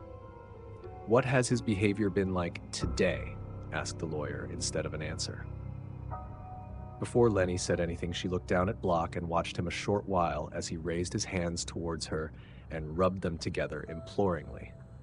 Finally, she gave a serious nod, turned back to the lawyer and said, He's been quiet and industrious. This was an elderly businessman, a man whose beard was long, and he was begging a young girl to speak on his behalf. Even if there was some plumb plan behind what he did, there was nothing that could reinstate him in the eyes of his fellow man. Kay could not understand how the lawyer could have thought this performance would win him over. Even if he had done nothing earlier to make him want to leave, then this scene would have done so. It was almost humiliating even for the onlooker. So these were the lawyer's methods, which Kay fortunately had not been exposed to for long. To let the client forget about the whole world and leave him with nothing but the hope of reaching the end of his trial by this deluded means. He was no longer a client. He was the lawyer's dog. If the lawyer had ordered him to crawl under the bed as if it were a kennel and to bark out from under it, then he would have done so with enthusiasm. Kay listened to all of this, testing it and thinking it over as if he had been given the task of closely observing everything spoken here, inform a higher office about it, and write a report. And what has he been doing all day? Asked the lawyer. I kept him locked in the maid's room all day, said Leni, so that he wouldn't stop me doing my work. That's where he usually stays.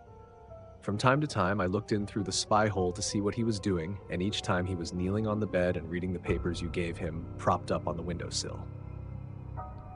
That made a good impression on me, as the window only opens onto an air shaft and gives hardly any light. It showed how obedient he is that he was even reading in those conditions. I'm pleased to hear it, said the lawyer. But did he understand what he was reading? While this conversation was going on, Block continually moved his lips and was clearly formulating the answers he hoped Leni would give. Well, I can't give you any certain answer to that, of course, said Leni, but I could see that he was reading thoroughly. He spent all day reading the same page, running his finger along the lines. Whenever I looked in on him, he sighed as if this reading was a lot of work for him. I expect the papers you gave him were very hard to understand. Yes, said the lawyer, they certainly are that, and I really don't think he understood anything of them. but they should at least give him some inkling of just how hard a struggle it is and how much work it is for me to defend him. And who am I doing all this hard work for? I'm doing it. It's laughable even to say it. I'm doing it for Block. He ought to realize what that means too. Did he study without a pause? Almost without a pause, answered Leni. Just the once he asked me for a drink of water, so I gave him a glassful through the window. Then at 8 o'clock, I let him out and gave him something to eat. Block glanced sideways at K as if he were being praised and had to impress K as well. He now seemed more optimistic. He moved more freely and rocked back and forth on his knees. This made his astonishment all the more obvious when he heard the following words from the lawyer. "You speak well of him," said the lawyer, "but that's just what makes it difficult for me. You see, the judge did not speak well of him at all, neither about Block nor about his case." "Didn't speak well of him?" asked Leni. "How is that possible?" Block looked at her with such tension he seemed to think that although the judge's words had been spoken so long before she would be able to change them in his favor. "Not at all," said the lawyer. In fact, he became quite cross when I started to talk about Block to him. "Don't talk to me about Block," he said. "He is my client," said I. "You're letting him abuse you," he said. "I don't think his case is lost yet," said I. "You're letting him abuse you," he repeated. "I don't think so," said I. "Block works hard in his case and always knows where it stands. He practically lives with me so that he always knows what's happening. You don't always find such enthusiasm as that. He's not very pleasant personally, I grant you. His manners are terrible and he's dirty. But as far as the trial's concerned, he's quite immaculate." I said immaculate, but I was deliberately exaggerating. Then he said, "Block is sly, that's all. He's accumulated plenty of experience and knows how to delay proceedings, but there's more that he doesn't know than he does. What do you think he'd say if he learned his trial still hasn't begun if you told him they haven't even rung the bell to announce the start of proceedings?" "All right, Block, all right," said the lawyer, as at these words Block had begun to raise himself on his trembling knees and clearly wanted to plead for some explanation. It was the first time the lawyer had spoken any clear words directly to Block. He looked down with his tired eyes, half blankly and half at Block, who slowly sank back down on his knees under this gaze. "What the judge said has no meaning for you," said the lawyer. "You needn't be frightened at every word. If you do it again, I won't tell you anything else at all. It's impossible to start a sentence without you looking at me as if you were receiving your final judgment. You should be ashamed of yourself here in front of my client, and you're destroying the trust he has for me. Just what is it you want? You're still alive. You're still under my protection. There's no point in worrying. Somewhere you've read that the final judgment can often come without warning from anyone at any time. And in the right circumstances, that's basically true. But it's also true that I dislike your anxiety and fear and see that you don't have the trust in me you should have. Now, what have I just said? I repeated something said by one of the judges. You know that there are so many various opinions about the procedure that they form into a great big pile and nobody can make any sense of them. This judge, for instance, sees proceedings as starting at a different point from where I do. A difference of opinion, nothing more. At a certain stage in the proceedings, tradition has it that a sign is given by ringing a bell. This judge sees that as the point at which proceedings begin. I can't set out all the opinions opposed to that view here, and you wouldn't understand it anyway. Suffice it to say that there are many reasons to disagree with him." Embarrassed, Block ran his fingers through the pile of the carpet. His anxiety about what the judge had said had let him forget his inferior status towards the lawyer for a while. He thought only about himself and turned the judge's words round to examine them from all sides. "Block," said Leni, as if reprimanding him, and taking hold of the collar of his coat, pulled him up slightly higher. "Leave the carpet alone and listen to what the lawyer is saying." This chapter was left unfinished. Chapter 9, in the Cathedral. A very important Italian business contact of the bank had come to visit the city for the first time, and K was given the task of showing him some of its cultural sites. At any other time, he would have seen this job as an honor, But now, when he was finding it hard even to maintain his current position in the bank, he accepted it only with reluctance. Every hour that he could not be in the office was a cause of concern for him. He was no longer able to make use of his time in the office anything like as well as he had previously. He spent many hours merely pretending to do important work, but that only increased his anxiety about not being in the office. Then he sometimes thought he saw the deputy director, who was always watching, come into K's office, sit at his desk, look through his papers, receive clients who had almost become old friends of K, and lure them away from him. Perhaps he even discovered mistakes that seemed to threaten K from 1,000 directions when he was at work now, and which he could no longer avoid.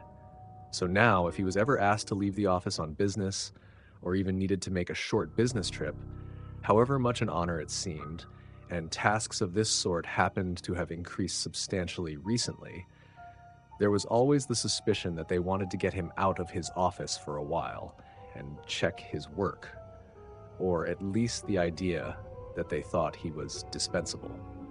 It would not have been difficult for him to turn down most of these jobs, but he did not dare to do so because if his fears had the slightest foundation, turning the jobs down would have been an acknowledgement of them. For this reason, he never demurred from accepting them. And even when he was asked to go on a tiring business trip lasting 2 days, he said nothing about having to go out in the rainy autumn weather when he had a severe chill, just in order to avoid the risk of not being asked to go. When, with a raging headache, he arrived back from this trip, he learned that he had been chosen to accompany the Italian business contact the following day. The temptation for once to turn the job down was very great, especially as it had no direct connection with business. But there was no denying that social obligations towards this business contact were in themselves important enough, only not for K, who knew quite well that he needed some successes at work if he was to maintain his position there, and that if he failed in that, it would not help him even if this Italian somehow found him quite charming. He did not want to be removed from his workplace for even 1 day, as the fear of not being allowed back in was too great. He knew full well that the fear was exaggerated, but it still made him anxious. However, in this case, it was almost impossible to think of an acceptable excuse. His knowledge of Italian was not great, but still good enough. The deciding factor was that K had earlier known a little about art history, and this had become widely known around the bank in extremely exaggerated form, and that K had been a member of the Society for the Preservation of City Monuments, albeit only for business reasons. It was said that this Italian was an art lover, so the choice of K to accompany him was a matter of course. It was a very rainy and stormy morning when K, in a foul temper at the thought of the day ahead of him, arrived early at 7 o'clock in the office so that he could at least do some work before his visitor would prevent him. He had spent half the night studying a book of Italian grammar so that he would be somewhat prepared and was very tired.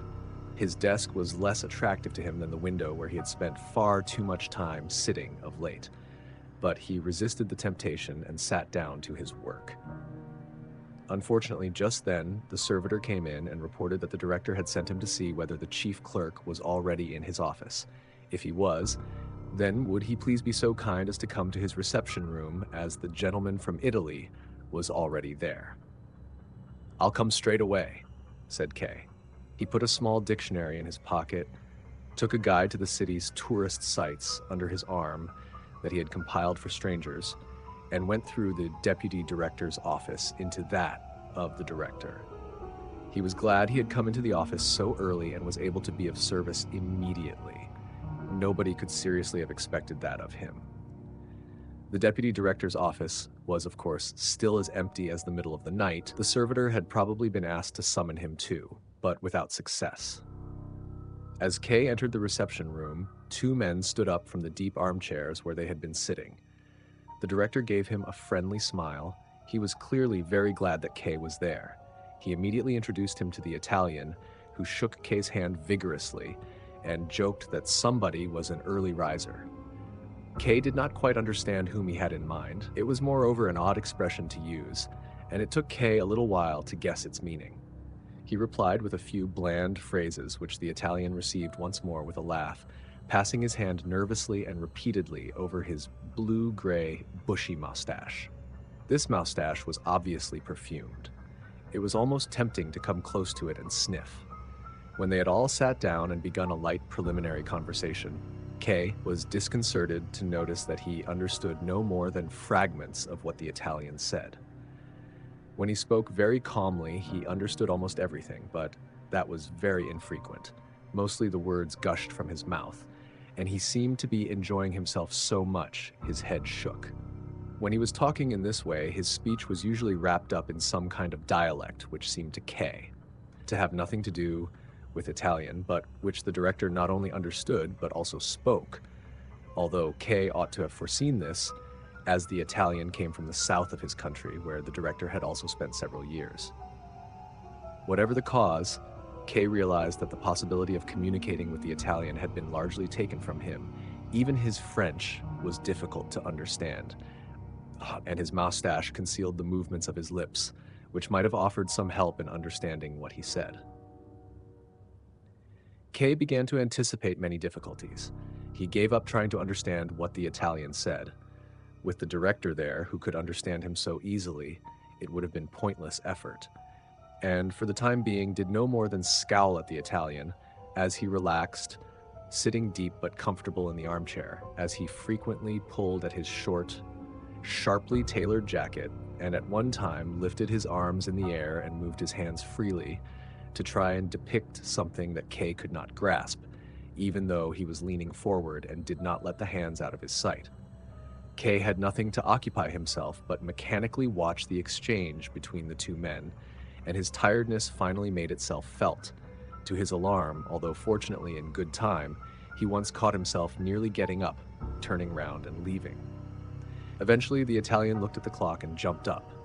After taking his leave from the director, he turned to Kay, pressing himself so close to him that Kay had to push his chair back just so that he could move. The director had, no doubt, seen the anxiety in Kay's eyes as he tried to cope with this dialect of Italian. He joined in with this conversation in a way that was so adroit and unobtrusive that he seemed to be adding no more than minor comments, whereas in fact he was swiftly and patiently breaking into what the Italian said so that Kay could understand.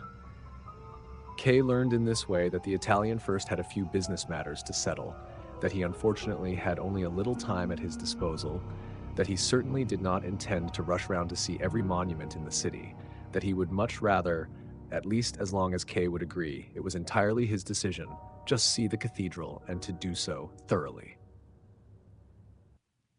He was extremely pleased to be accompanied by someone who was so learned and so pleasant. By this he meant Kay, who was occupied not with listening to the Italian but the director, and asked if he would be so kind, if the time was suitable, to meet him in the cathedral in 2 hours' time at about 10 o'clock.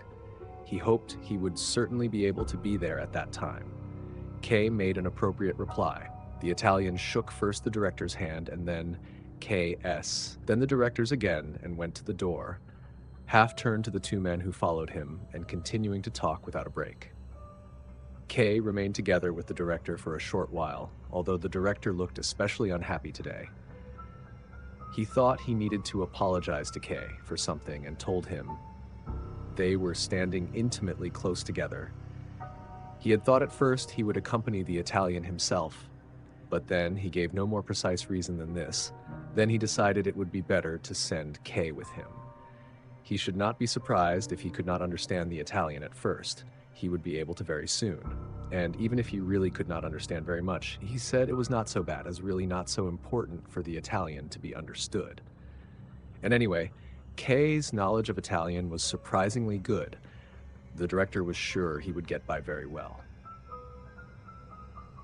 And with that, it was time for Kay to go. He spent the time still remaining to him with a dictionary, copying out obscure words he would need to guide the Italian round the cathedral. It was an extremely irksome task.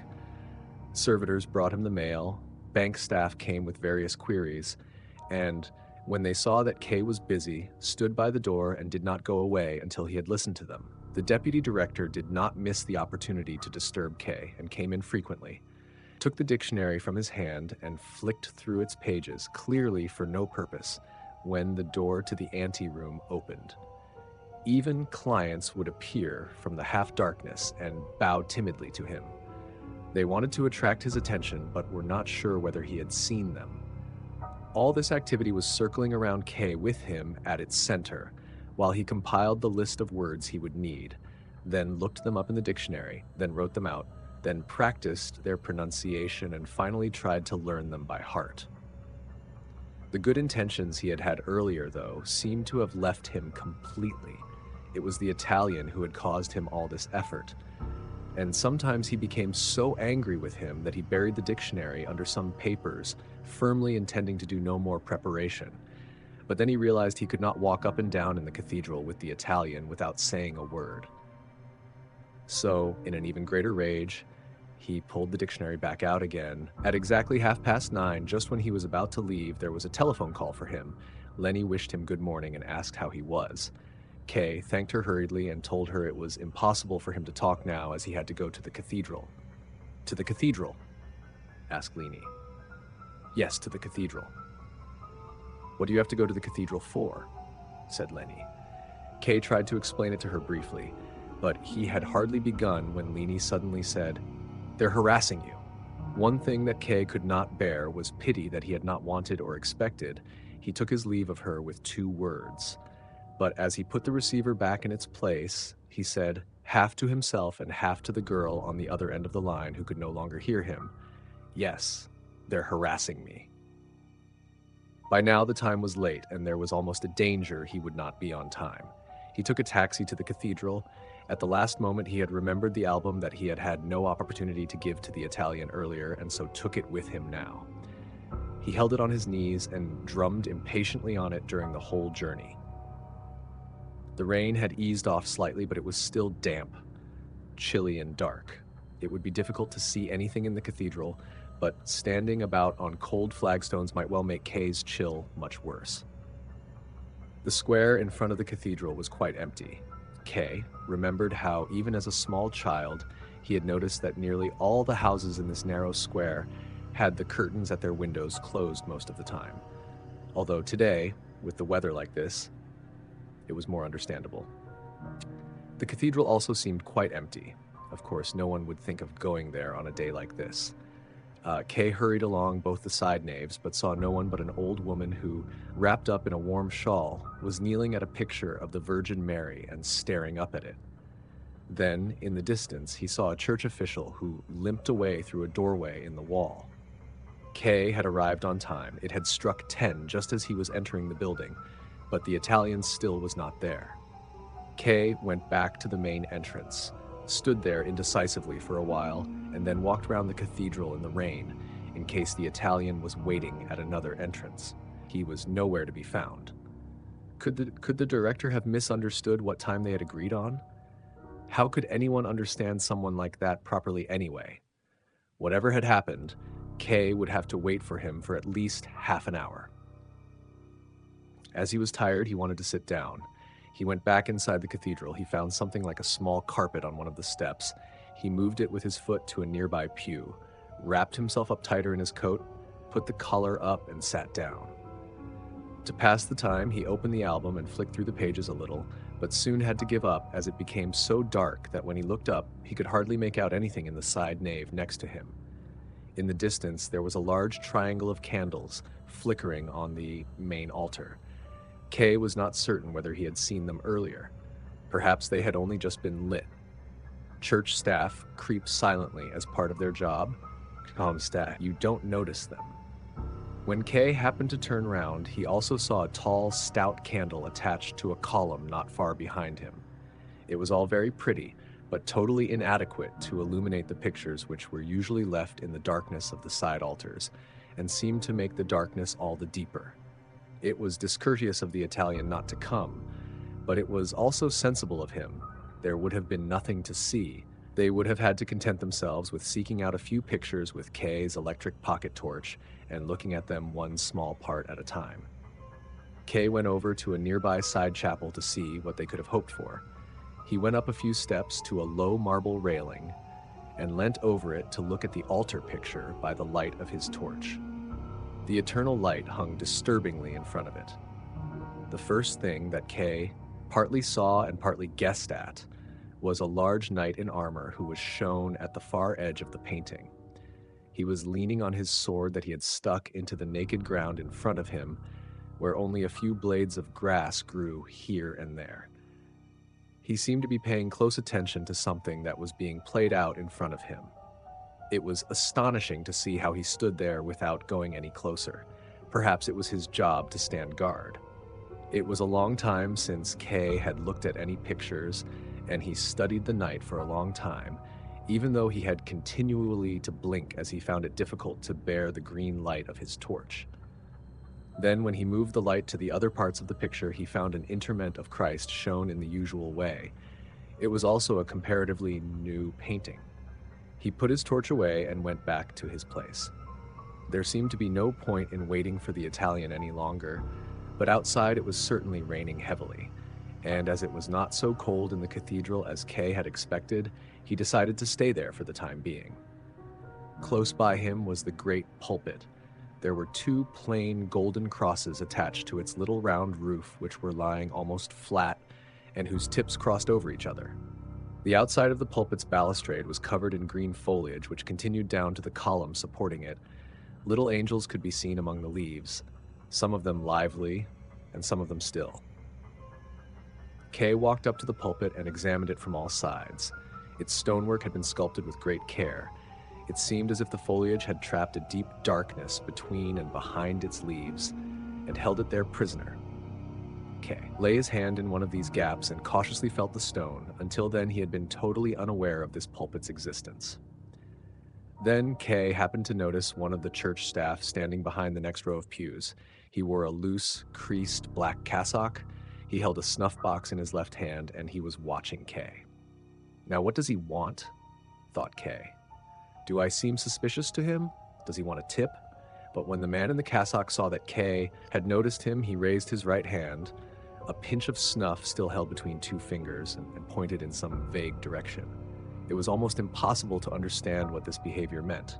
Kay waited a while longer, but the man in the cassock did not stop gesturing with his hand, and even augmented it by nodding his head. Now, what does he want? Asked Kay quietly.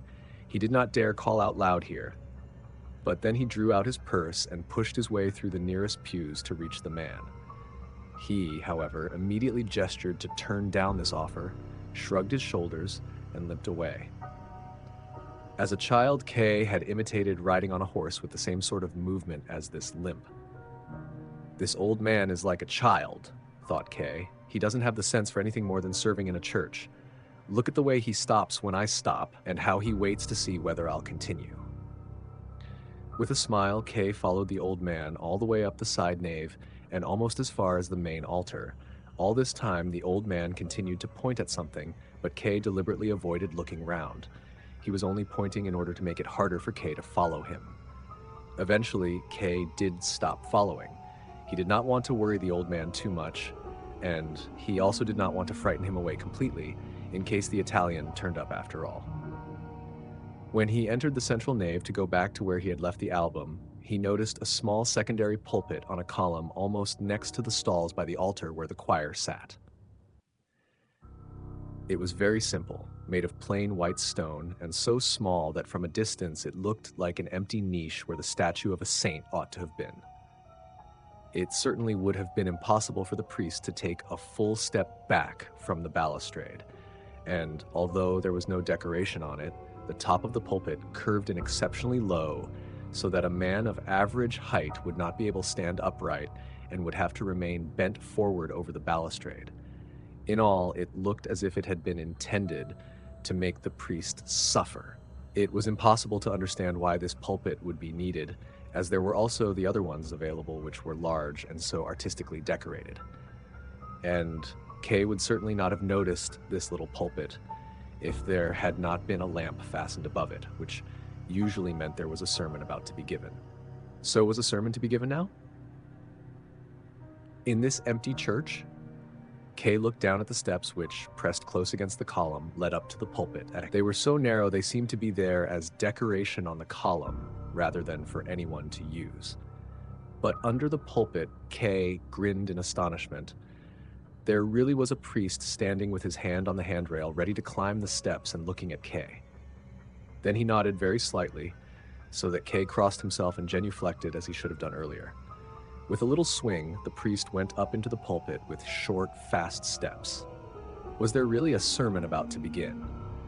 Maybe the man in the cassock had not been really so demented and had meant to lead Kay's way to the preacher, which in this empty church would have been very necessary. And there was also, somewhere in front of a picture of the Virgin Mary, an old woman who should have come to hear the sermon. And if there was to be a sermon, why had it not been introduced on the organ? But the organ remained quiet and merely looked out weakly from the darkness of its great height. Kay now considered whether he should leave as quickly as possible. If he did not do it now, there would be no chance of doing so during the sermon, and he would have to stay there for as long as it lasted.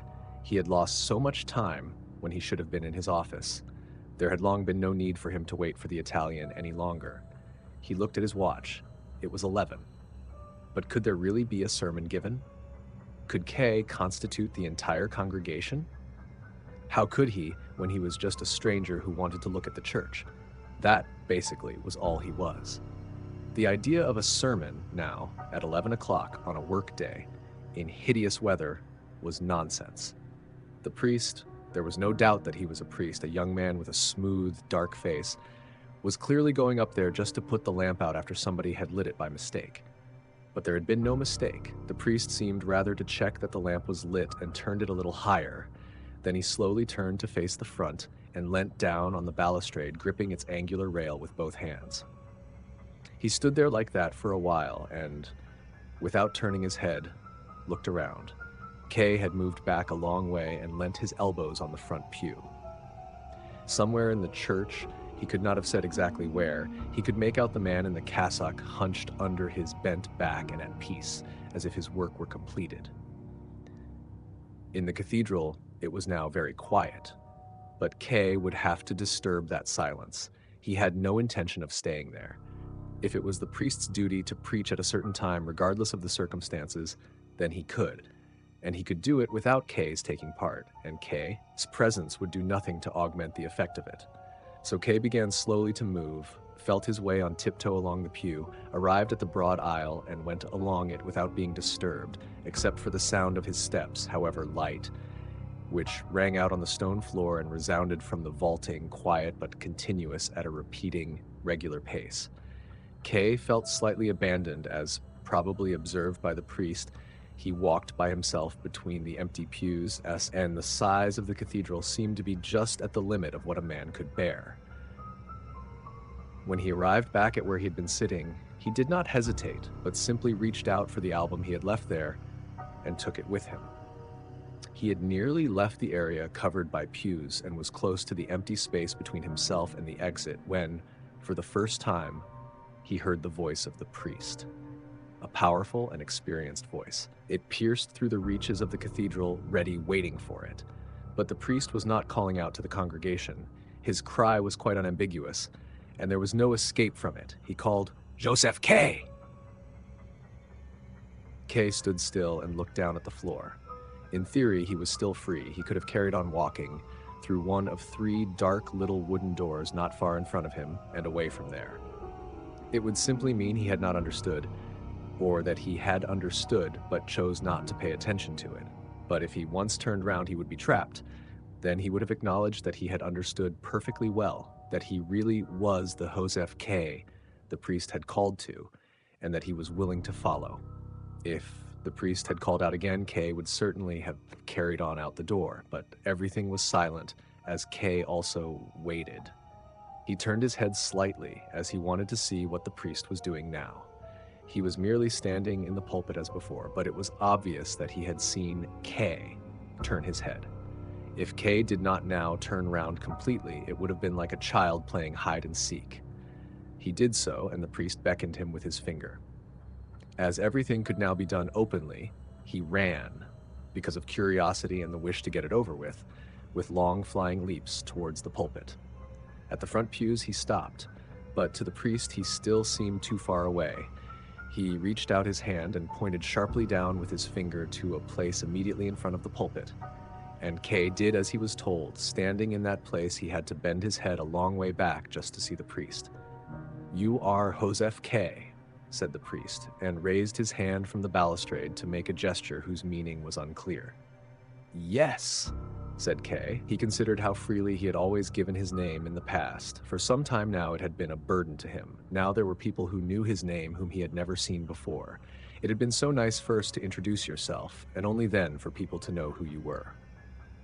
"You have been accused," said the priest, especially gently. "Yes," said K. "So I have been informed." "Then you are the one I am looking for," said the priest. "I am the prison chaplain."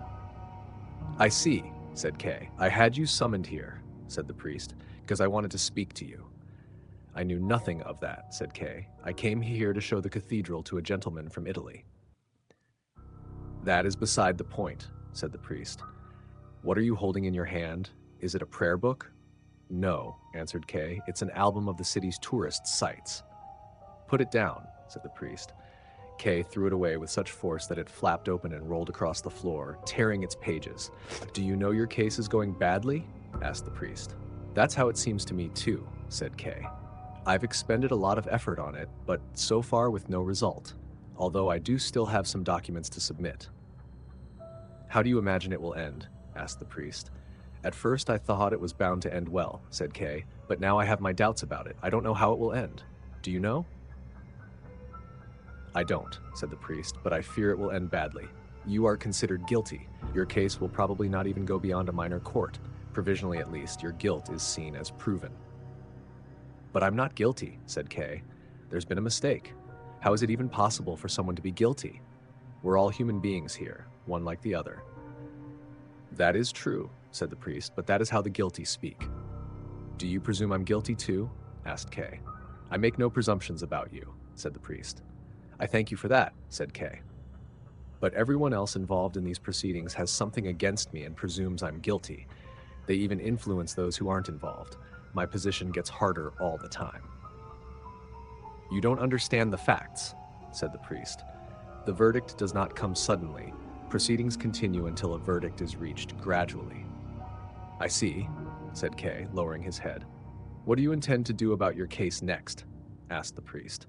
"I still need to find help," said K, raising his head to see what the priest thought of this. "There are still certain possibilities I haven't yet made use of." "You look for too much help from people you don't know," said the priest disapprovingly, "and especially from women. Can you really not see that's not the help you need?"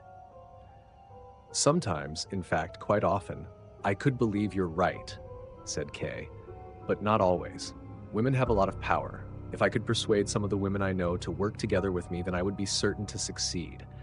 Especially in a court like this that seems to consist of nothing but woman chasers. Show the examining judge a woman in the distance and he'll run right over the desk and the accused just to get to her as soon as he can." The priest lowered his head down to the balustrade. Only now did the roof over the pulpit seem to press him down. What sort of dreadful weather could it be outside? It was no longer just a dull day, it was deepest night.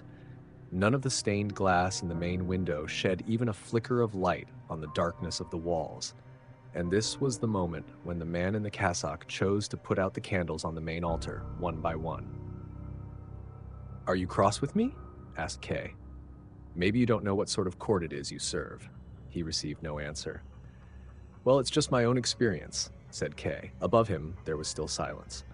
"I didn't mean to insult you," said K. At that, the priest screamed down at K. "Can you not see 2 steps in front of you?" He shouted in anger, but it was also the scream of one who sees another fall, and shocked and without thinking, screams against his own will. The 2 men then remained silent for a long time. In the darkness beneath him, the priest could not possibly have seen K distinctly, although K was able to see him clearly by the light of the little lamp. Why did the priest not come down? He had not given a sermon. He had only told K a few things which, if he followed them closely, would probably cause him more harm than good. But the priest certainly seemed to mean well. It might even be possible, if he would come down and cooperate with him, it might even be possible for him to obtain some acceptable piece of advice that could make all. It might, for instance, be able to show him not so much to influence the proceedings, but how to break free of them, how to evade them, how to live away from them. K had to admit that this was something he had had on his mind quite a lot of late. If the priest knew of such a possibility, he might, if K asked him, let him know about it, even though he was part of the court himself, and even though, when K had criticized the court, he had held down his gentle nature and actually shouted at K. "Would you not like to come down here?" asked K. "If you're not going to give a sermon, come down here with me." "Now I can come down," said the priest. Perhaps he regretted having shouted at K. As he took down the lamp from its hook, he said, "To start off with, I had to speak to you from a distance. Otherwise, I'm too easily influenced and forget my duty." K waited for him at the foot of the steps. While he was still on one of the higher steps, as he came down them, the priest reached out his hand for K to shake. "Can you spare me a little of your time?" asked K. "As much time as you need," said the priest, and passed him the little lamp for him to carry. Even at close distance, the priest did not lose a certain solemnity that seemed to be part of his character.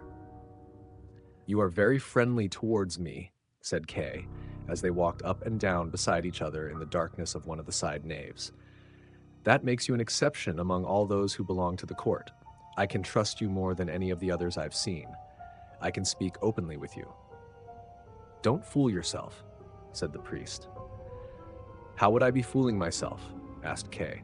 "You fool yourself in the court," said the priest. "It talks about this self-deceit in the opening paragraphs to the law. In front of the law, there is a doorkeeper.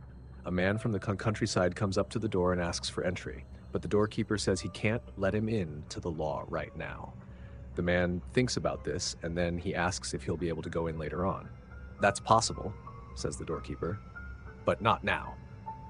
The gateway to the law is open, as it always is, and the doorkeeper has stepped to one side, so the man bends over to try and see in. When the doorkeeper notices this, he laughs and says, "If you're tempted, give it a try. Try and go in, even though I say you can't. Careful though, I'm powerful, and I'm only the lowliest of all the doormen. But there's a doorkeeper for each of the rooms, and each of them is more powerful than the last. It's more than I can stand just to look at the third one." The man from the country had not expected difficulties like this. The law was supposed to be accessible for anyone at any time, he thinks.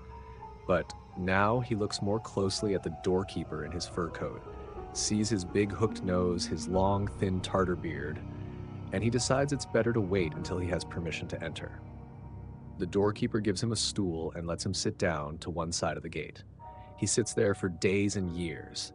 He tries to be allowed in time and again, and tires the doorkeeper with his requests. The doorkeeper often questions him, asking about where he's from and many other things.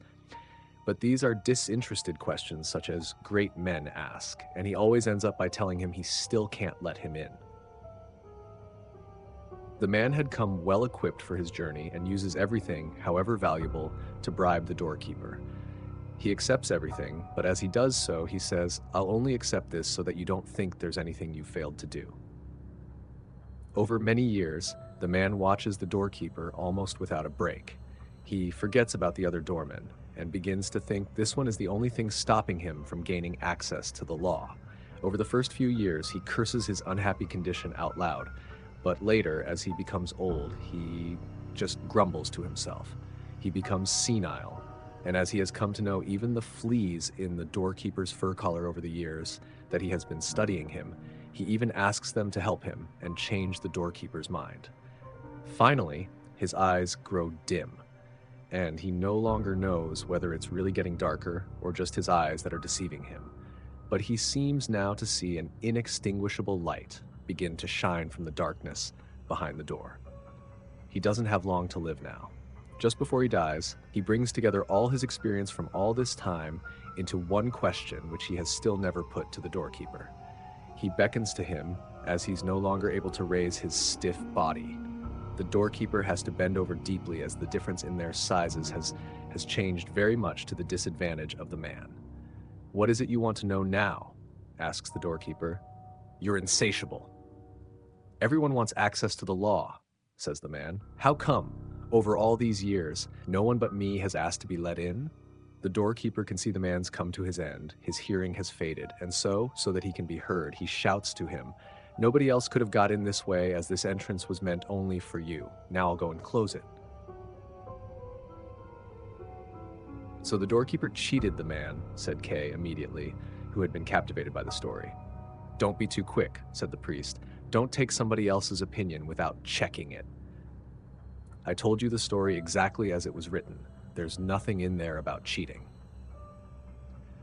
"But it's quite clear," said Kay, "and your first interpretation of it was quite correct. The doorkeeper gave him the information that would release him only when it could be of no more use." "He didn't ask him before that," said the priest, "and don't forget he was only a doorkeeper, and as doorkeeper he did his duty." "What makes you think he did his duty?"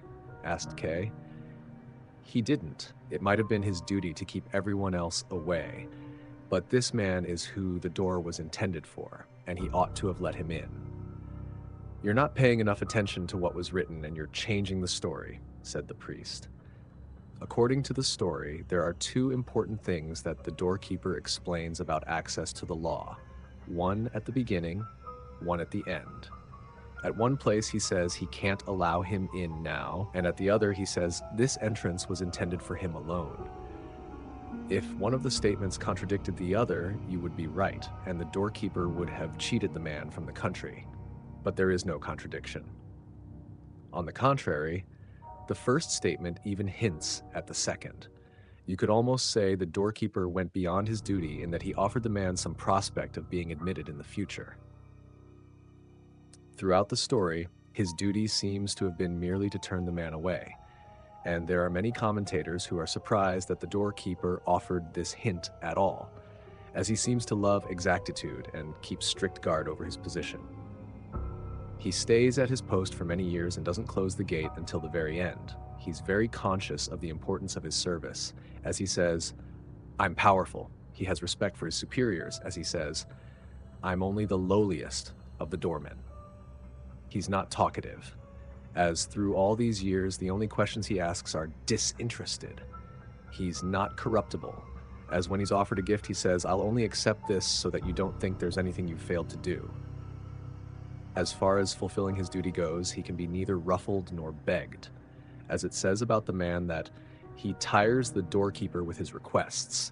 Even his external appearance suggests a pedantic character.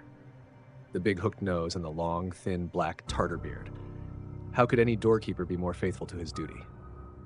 But in the doorkeeper's character, there are also other features which might be very useful for those who seek entry to the law.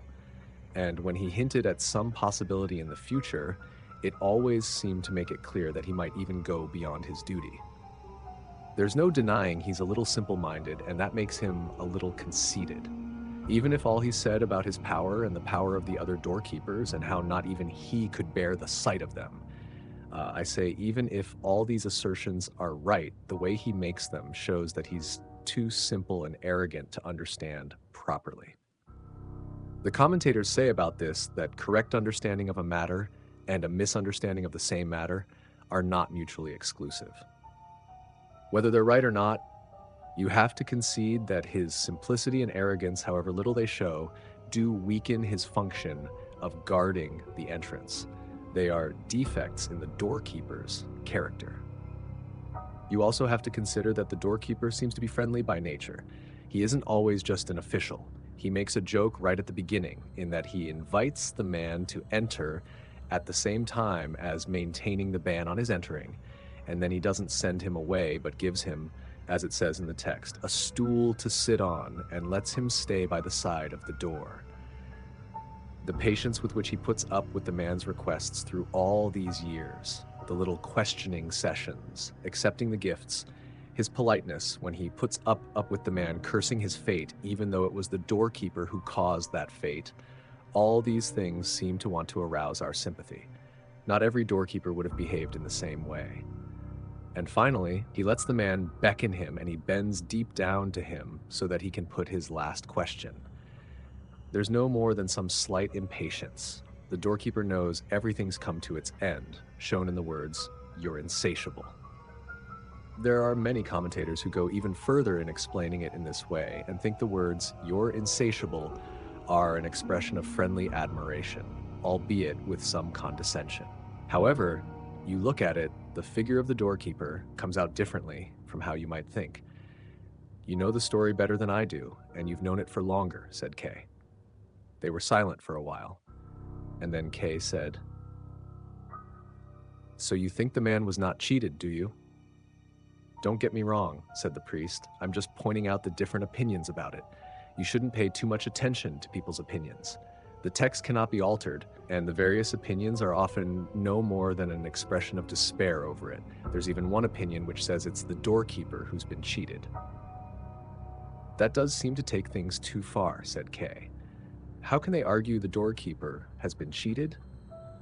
"Their argument," answered the priest, "is based on the simplicity of the doorkeeper. They say the doorkeeper doesn't know the inside of the law, only the way into it where he just walks up and down. They see his ideas of what's inside the law as rather childish, and suppose he's afraid himself of what he wants to make the man frightened of. Yes, he's more afraid of it than the man, as the man wants nothing but to go inside the law, even after he's heard about the terrible doormen there, in contrast to the doorkeeper who doesn't want to go in, or at least we don't hear anything about it. On the other hand, there are those who say he must have already been inside the law as he has been taken on into its service, and that could only have been done inside. That can be countered by supposing he could have been given the job of doorkeeper by somebody calling out from inside, and that he can't have gone very far inside as he couldn't bear the sight of the third doorkeeper.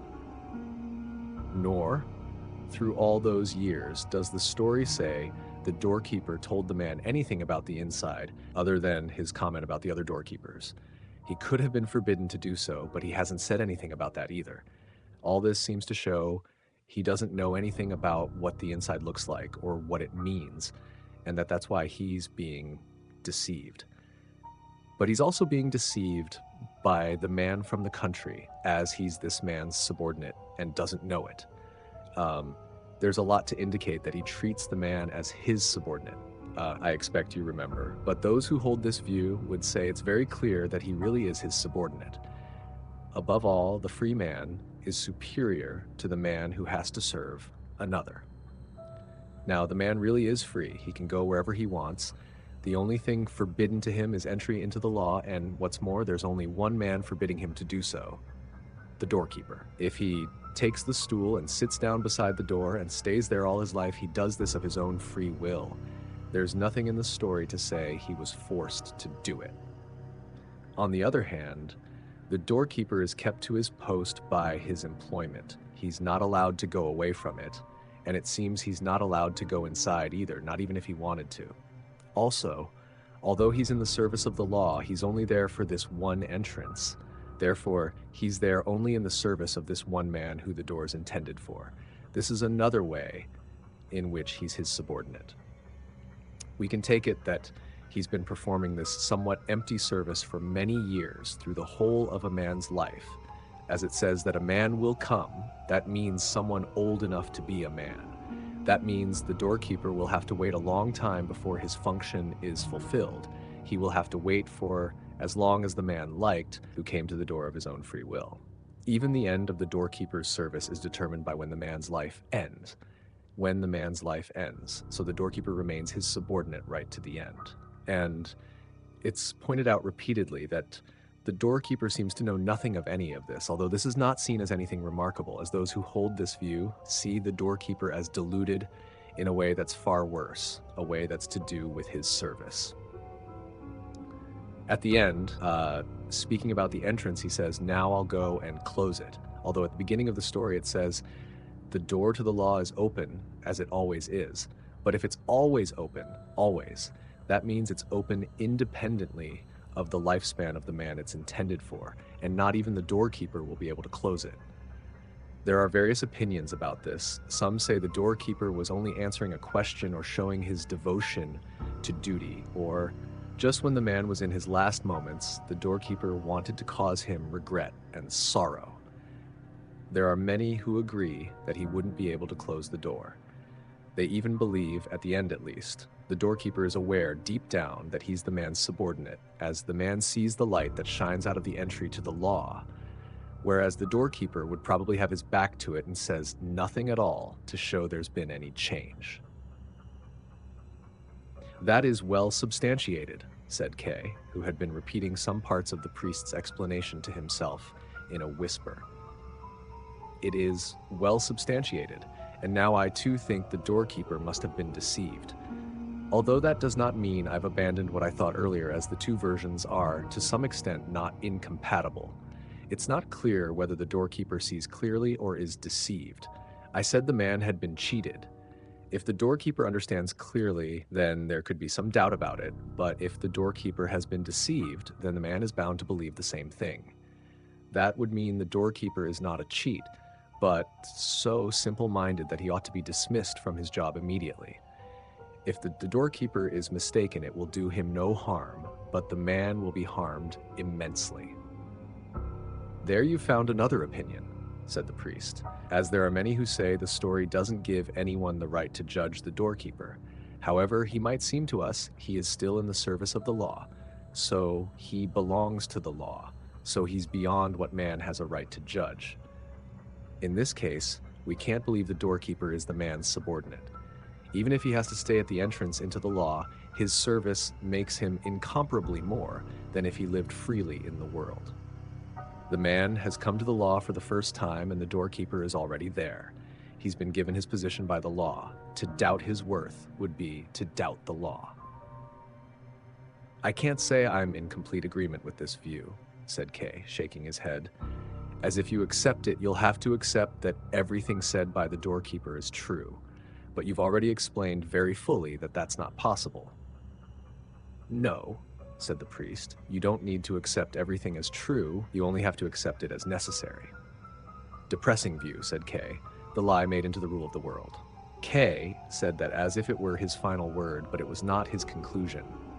He was too tired to think about all the ramifications of the story, and the sort of thoughts they led him into were not familiar to him. Unrealistic things better suited for officials of the court to discuss than for him. The simple story had lost its shape. He wanted to shake it off, and the priest, who now felt quite compassionate, allowed this and accepted Kay's remarks without comment, even though his view was certainly very different from K's. In silence, they carried on walking for some time. Kay stayed close beside the priest without knowing where he was. The lamp in his hand had long since gone out. Once, just in front of him, he thought he could see the statue of a saint by the glitter of the silver on it, although it quickly disappeared back into the darkness. So that he would not remain entirely dependent on the priest, Kay asked him, "We're now near the main entrance, are we?" "No," said the priest. "We're a long way from it. Do you already want to go?" Kay had not thought of going until then, but he immediately said, "Yes, certainly, I have to go. I'm the chief clerk in a bank, and there are people waiting for me. I only came here to show a foreign business contact round the cathedral." "All right," said the priest, offering him his hand. "Go then." "But I can't find my way round in this darkness by myself," said Kay. "Go to your left as far as the wall," said the priest. "Then continue alongside the wall without leaving it, and you'll find a way out." The priest had only gone a few paces from him, but Kay was already shouting loudly, "Please wait." "I'm waiting," said the priest. "Is there anything else you want from me?" asked Kay. "No," said the priest. "You were so friendly to me earlier on," said Kay, "and you explained everything, but now you abandon me as if I were nothing to you." "You have to go," said the priest. "Well, yes," said Kay. "You need to understand that." "First, you need to understand who I am," said the priest. "You're the prison chaplain," said Kay, and went closer to the priest. It was not so important for him to go straight back to the bank as he had made out. He could very well stay where he was. "So that means I belong to the court," said the priest. "So why would I want anything from you?" "The court doesn't want anything from you. It accepts you when you come, and it lets you go when you leave. Chapter 10. End. The evening before Kay's 31st birthday, it was about 9 o'clock in the evening, the time when the streets were quiet. Two men came to where he lived. In frock coats, pale and fat, wearing top hats that looked like they could not be taken off their heads. After some brief formalities at the door of the flat when they first arrived, the same formalities were repeated at greater length at Kay's door. He had not been notified they would be coming, but Kay's hack sat in a chair near the door, dressed in black as they were, and slowly put on new gloves, which stretched tightly over his fingers, and behaved as if he were expecting visitors. He immediately stood up and looked at the gentleman inquisitively. "You've come for me then, have you?" he asked. The gentleman nodded. One of them indicated the other with the top hand now in his hand. Kay told them he had been expecting a different visitor. He went to the window and looked once more down at the dark street. Most of the windows on the other side of the street were also dark already. Many of them had the curtains closed. In one of the windows on the same floor where there was a light on, two small children could be seen playing with each other inside a playpen, unable to move from where they were, reaching out for each other with their little hands. Some ancient, unimportant actors. "That's what they've sent for me," said Kay to himself, and looked round once again to confirm this to himself. "They want to sort me out as cheaply as they can." Kay suddenly turned round to face the two men and asked, "What theater do you play in?" "Theater?" asked one of the gentlemen, turning to the other for assistance and pulling in the corners of his mouth. The other made a gesture like someone who was dumb, as if he were struggling with some organism causing him trouble. "You're not properly prepared to answer questions," said Kay, and went to fetch his hat.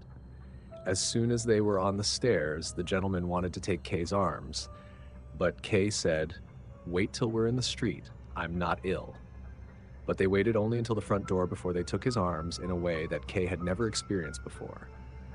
They kept their shoulders close behind his, did not turn their arms in, but twisted them around the entire length of Kay's arms, and took hold of his hands with a grasp that was formal, experienced, and could not be resisted. Kay was held stiff and upright between them. They formed now a single unit, so that if any one of them had been knocked down, all of them must have fallen. They formed a unit of the sort that normally can be formed only by matter that is lifeless. Whenever they passed under a lamp, Kay tried to see his companions more clearly, as far as was possible when they were pressed so close together, as in the dim light of his room, this had been hardly possible. "Maybe they're tenors," he thought as he saw their big double chins. The cleanliness of their faces disgusted him. He could see the hands that cleaned them, passing over the corners of their eyes, rubbing at their upper lips, scratching out the creases on those chins. When Kay noticed that, he stopped, which meant the others had to stop too. They were at the edge of an open square, devoid of people, but decorated with flower beds. "Why did they send you? Of all people?" he cried out, more a shout than a question. The two gentlemen clearly knew no answer to give. They waited, their free arms hanging down, like nurses when the patient needs to rest. "I will go no further," said Kay, as if to see what would happen. The gentlemen did not need to make any answer. It was enough that they did not loosen their grip on Kay, and tried to move him on, but Kay resisted them. "I'll soon have no need of much strength. I'll use all of it now," he thought. He thought of the flies that tear their legs off, struggling to get free of the flypaper. These gentlemen will have some hard work to do. Just then, Miss Bürstner came up into the square in front of them from the steps leading from a small street at a lower level. It was not certain that it was her, although the similarity was, of course, great. But it did not matter to Kay whether it was certainly her anyway. He just became suddenly aware that there was no point in his resistance. There would be nothing heroic about it if he resisted, if he now caused trouble for these gentlemen, if, in defending himself, he sought to enjoy his last glimmer of life. He started walking, which pleased the gentlemen, and some of their pleasure conveyed itself to him.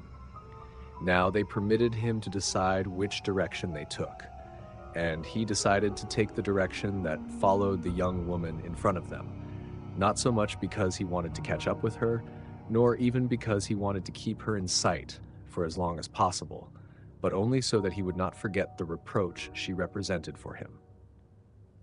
"The only thing I can do now," he said to himself, and his thought was confirmed by the equal length of his own steps with the steps of the two others.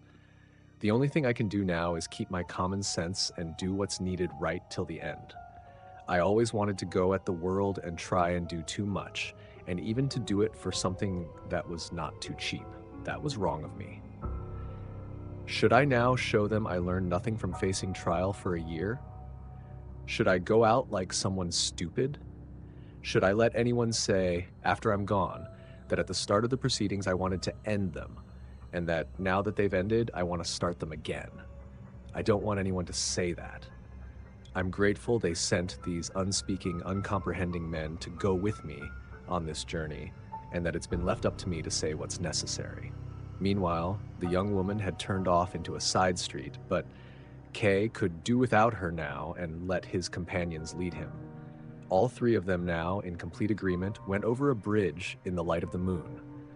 The two gentlemen were willing to yield to each little movement made by Kay as he moved slightly towards the edge and directed the group in that direction as a single unit. The moonlight glittered and quivered in the water, which divided itself around a small island covered in a densely piled mass of foliage and trees and bushes. Beneath them, now invisible, there were gravel paths with comfortable benches where Kay had stretched himself out on many summer's days. "I didn't actually want to stop here," he said to his companions, shamed by their compliance with his wishes. Behind Kay's back, one of them seemed to quietly criticize the other for the misunderstanding about stopping, and then they went on. They went on up through several streets where policemen were walking or standing here and there, some in the distance and then some very close. One of them, with a bushy moustache, his hand on the grip of his sword, seemed to have some purpose in approaching the group, which was hardly unsuspicious. The two gentlemen stopped, the policeman seemed about to open his mouth, and then Kay drove his group forcefully forward. Several times he looked back cautiously to see if the policeman was following, but when they had a corner between themselves and the policeman, Kay began to run, and the two gentlemen, despite being seriously short of breath, had to run with him. In this way, they quickly left the built-up area and found themselves in the fields which, in this part of town, began almost without any transition zone. There was a quarry, empty and abandoned, near a building, which was still like those in the city. Here the men stopped, perhaps because this had always been their destination, or perhaps because they were too exhausted to run any further. Here they released their hold on Kay, who just waited in silence, and took their top hats off while they looked round the quarry and wiped the sweat off their brows with their handkerchiefs. The moonlight lay everywhere with the natural peace that is granted to no other light. After exchanging a few courtesies about who was to carry out the next tasks, the gentlemen did not seem to have been allocated specific functions. One of them went to Kay and took his coat, his waistcoat, and finally his shirt off him. Kay made an involuntary shiver, at which the gentleman gave him a gentle, reassuring tap on the back. Then he carefully folded the things up as if they would still be needed, even if not in the near future. He did not want to expose Kay to the chilly night air without moving, though, so he took him under the arm and walked up and down with him a little way while the other gentleman looked round the quarry for a suitable place. When he had found it, he made a sign, and the other gentleman escorted him there. It was near the rock face. There was a stone lying there that had broken loose. The gentleman sat Kay down on the ground, leant him against the stone, and settled his head down on the top of it. Despite all the effort they went to, and despite all the cooperation shown by Kay, his demeanor seemed very forced and hard to believe. So one of the gentlemen asked the other to grant him a short time while he put Kay in position by himself. But even that did nothing to make it better. In the end, they left Kay in a position that was far from the best of the ones they had tried so far. Then one of the gentlemen opened his frock coat, and from a sheath hanging on a belt stretched across his waistcoat, he withdrew a long, thin, double-edged butcher's knife, which he held up in the light to test its sharpness. The repulsive courtesies began once again. One of them passed the knife over Kay to the other, who then passed it back over Kay to the first. "Kay, now knew it would be his duty to take the knife as it passed from hand to hand above him and thrust it into himself. But he did not do it. Instead, he twisted his neck, which was still free, and looked around. He was not able to show his full worth, was not able to take all the work from the official bodies. He lacked the rest of the strength he needed, and this final shortcoming was the fault of whoever had denied it to him. As he looked round, he saw the top floor of the building next to the quarry. He saw how a light flickered on and the two halves of a window opened out. Somebody, made weak and thin by the height and the distance, leant suddenly far out from it and stretched his arms out even further. Who was that? A friend? A good person? Somebody who was taking part? Somebody who wanted to help? Was he alone? Was it everyone? Would anyone help? Were there objections that had been forgotten? There must have been some. The logic cannot be refuted, but someone who wants to live will not resist it. Where was the judge he'd never seen? Where was the high court he had never reached? He raised both hands and spread out all his fingers. But the hands of one of the gentlemen were laid on K's throat, while the other pushed the knife deep into his heart and twisted it there twice. As his eyesight failed, K saw the two gentlemen cheek by cheek close in front of his face, watching the result. Like a dog, he said. It was as if the shame of it should outlive him.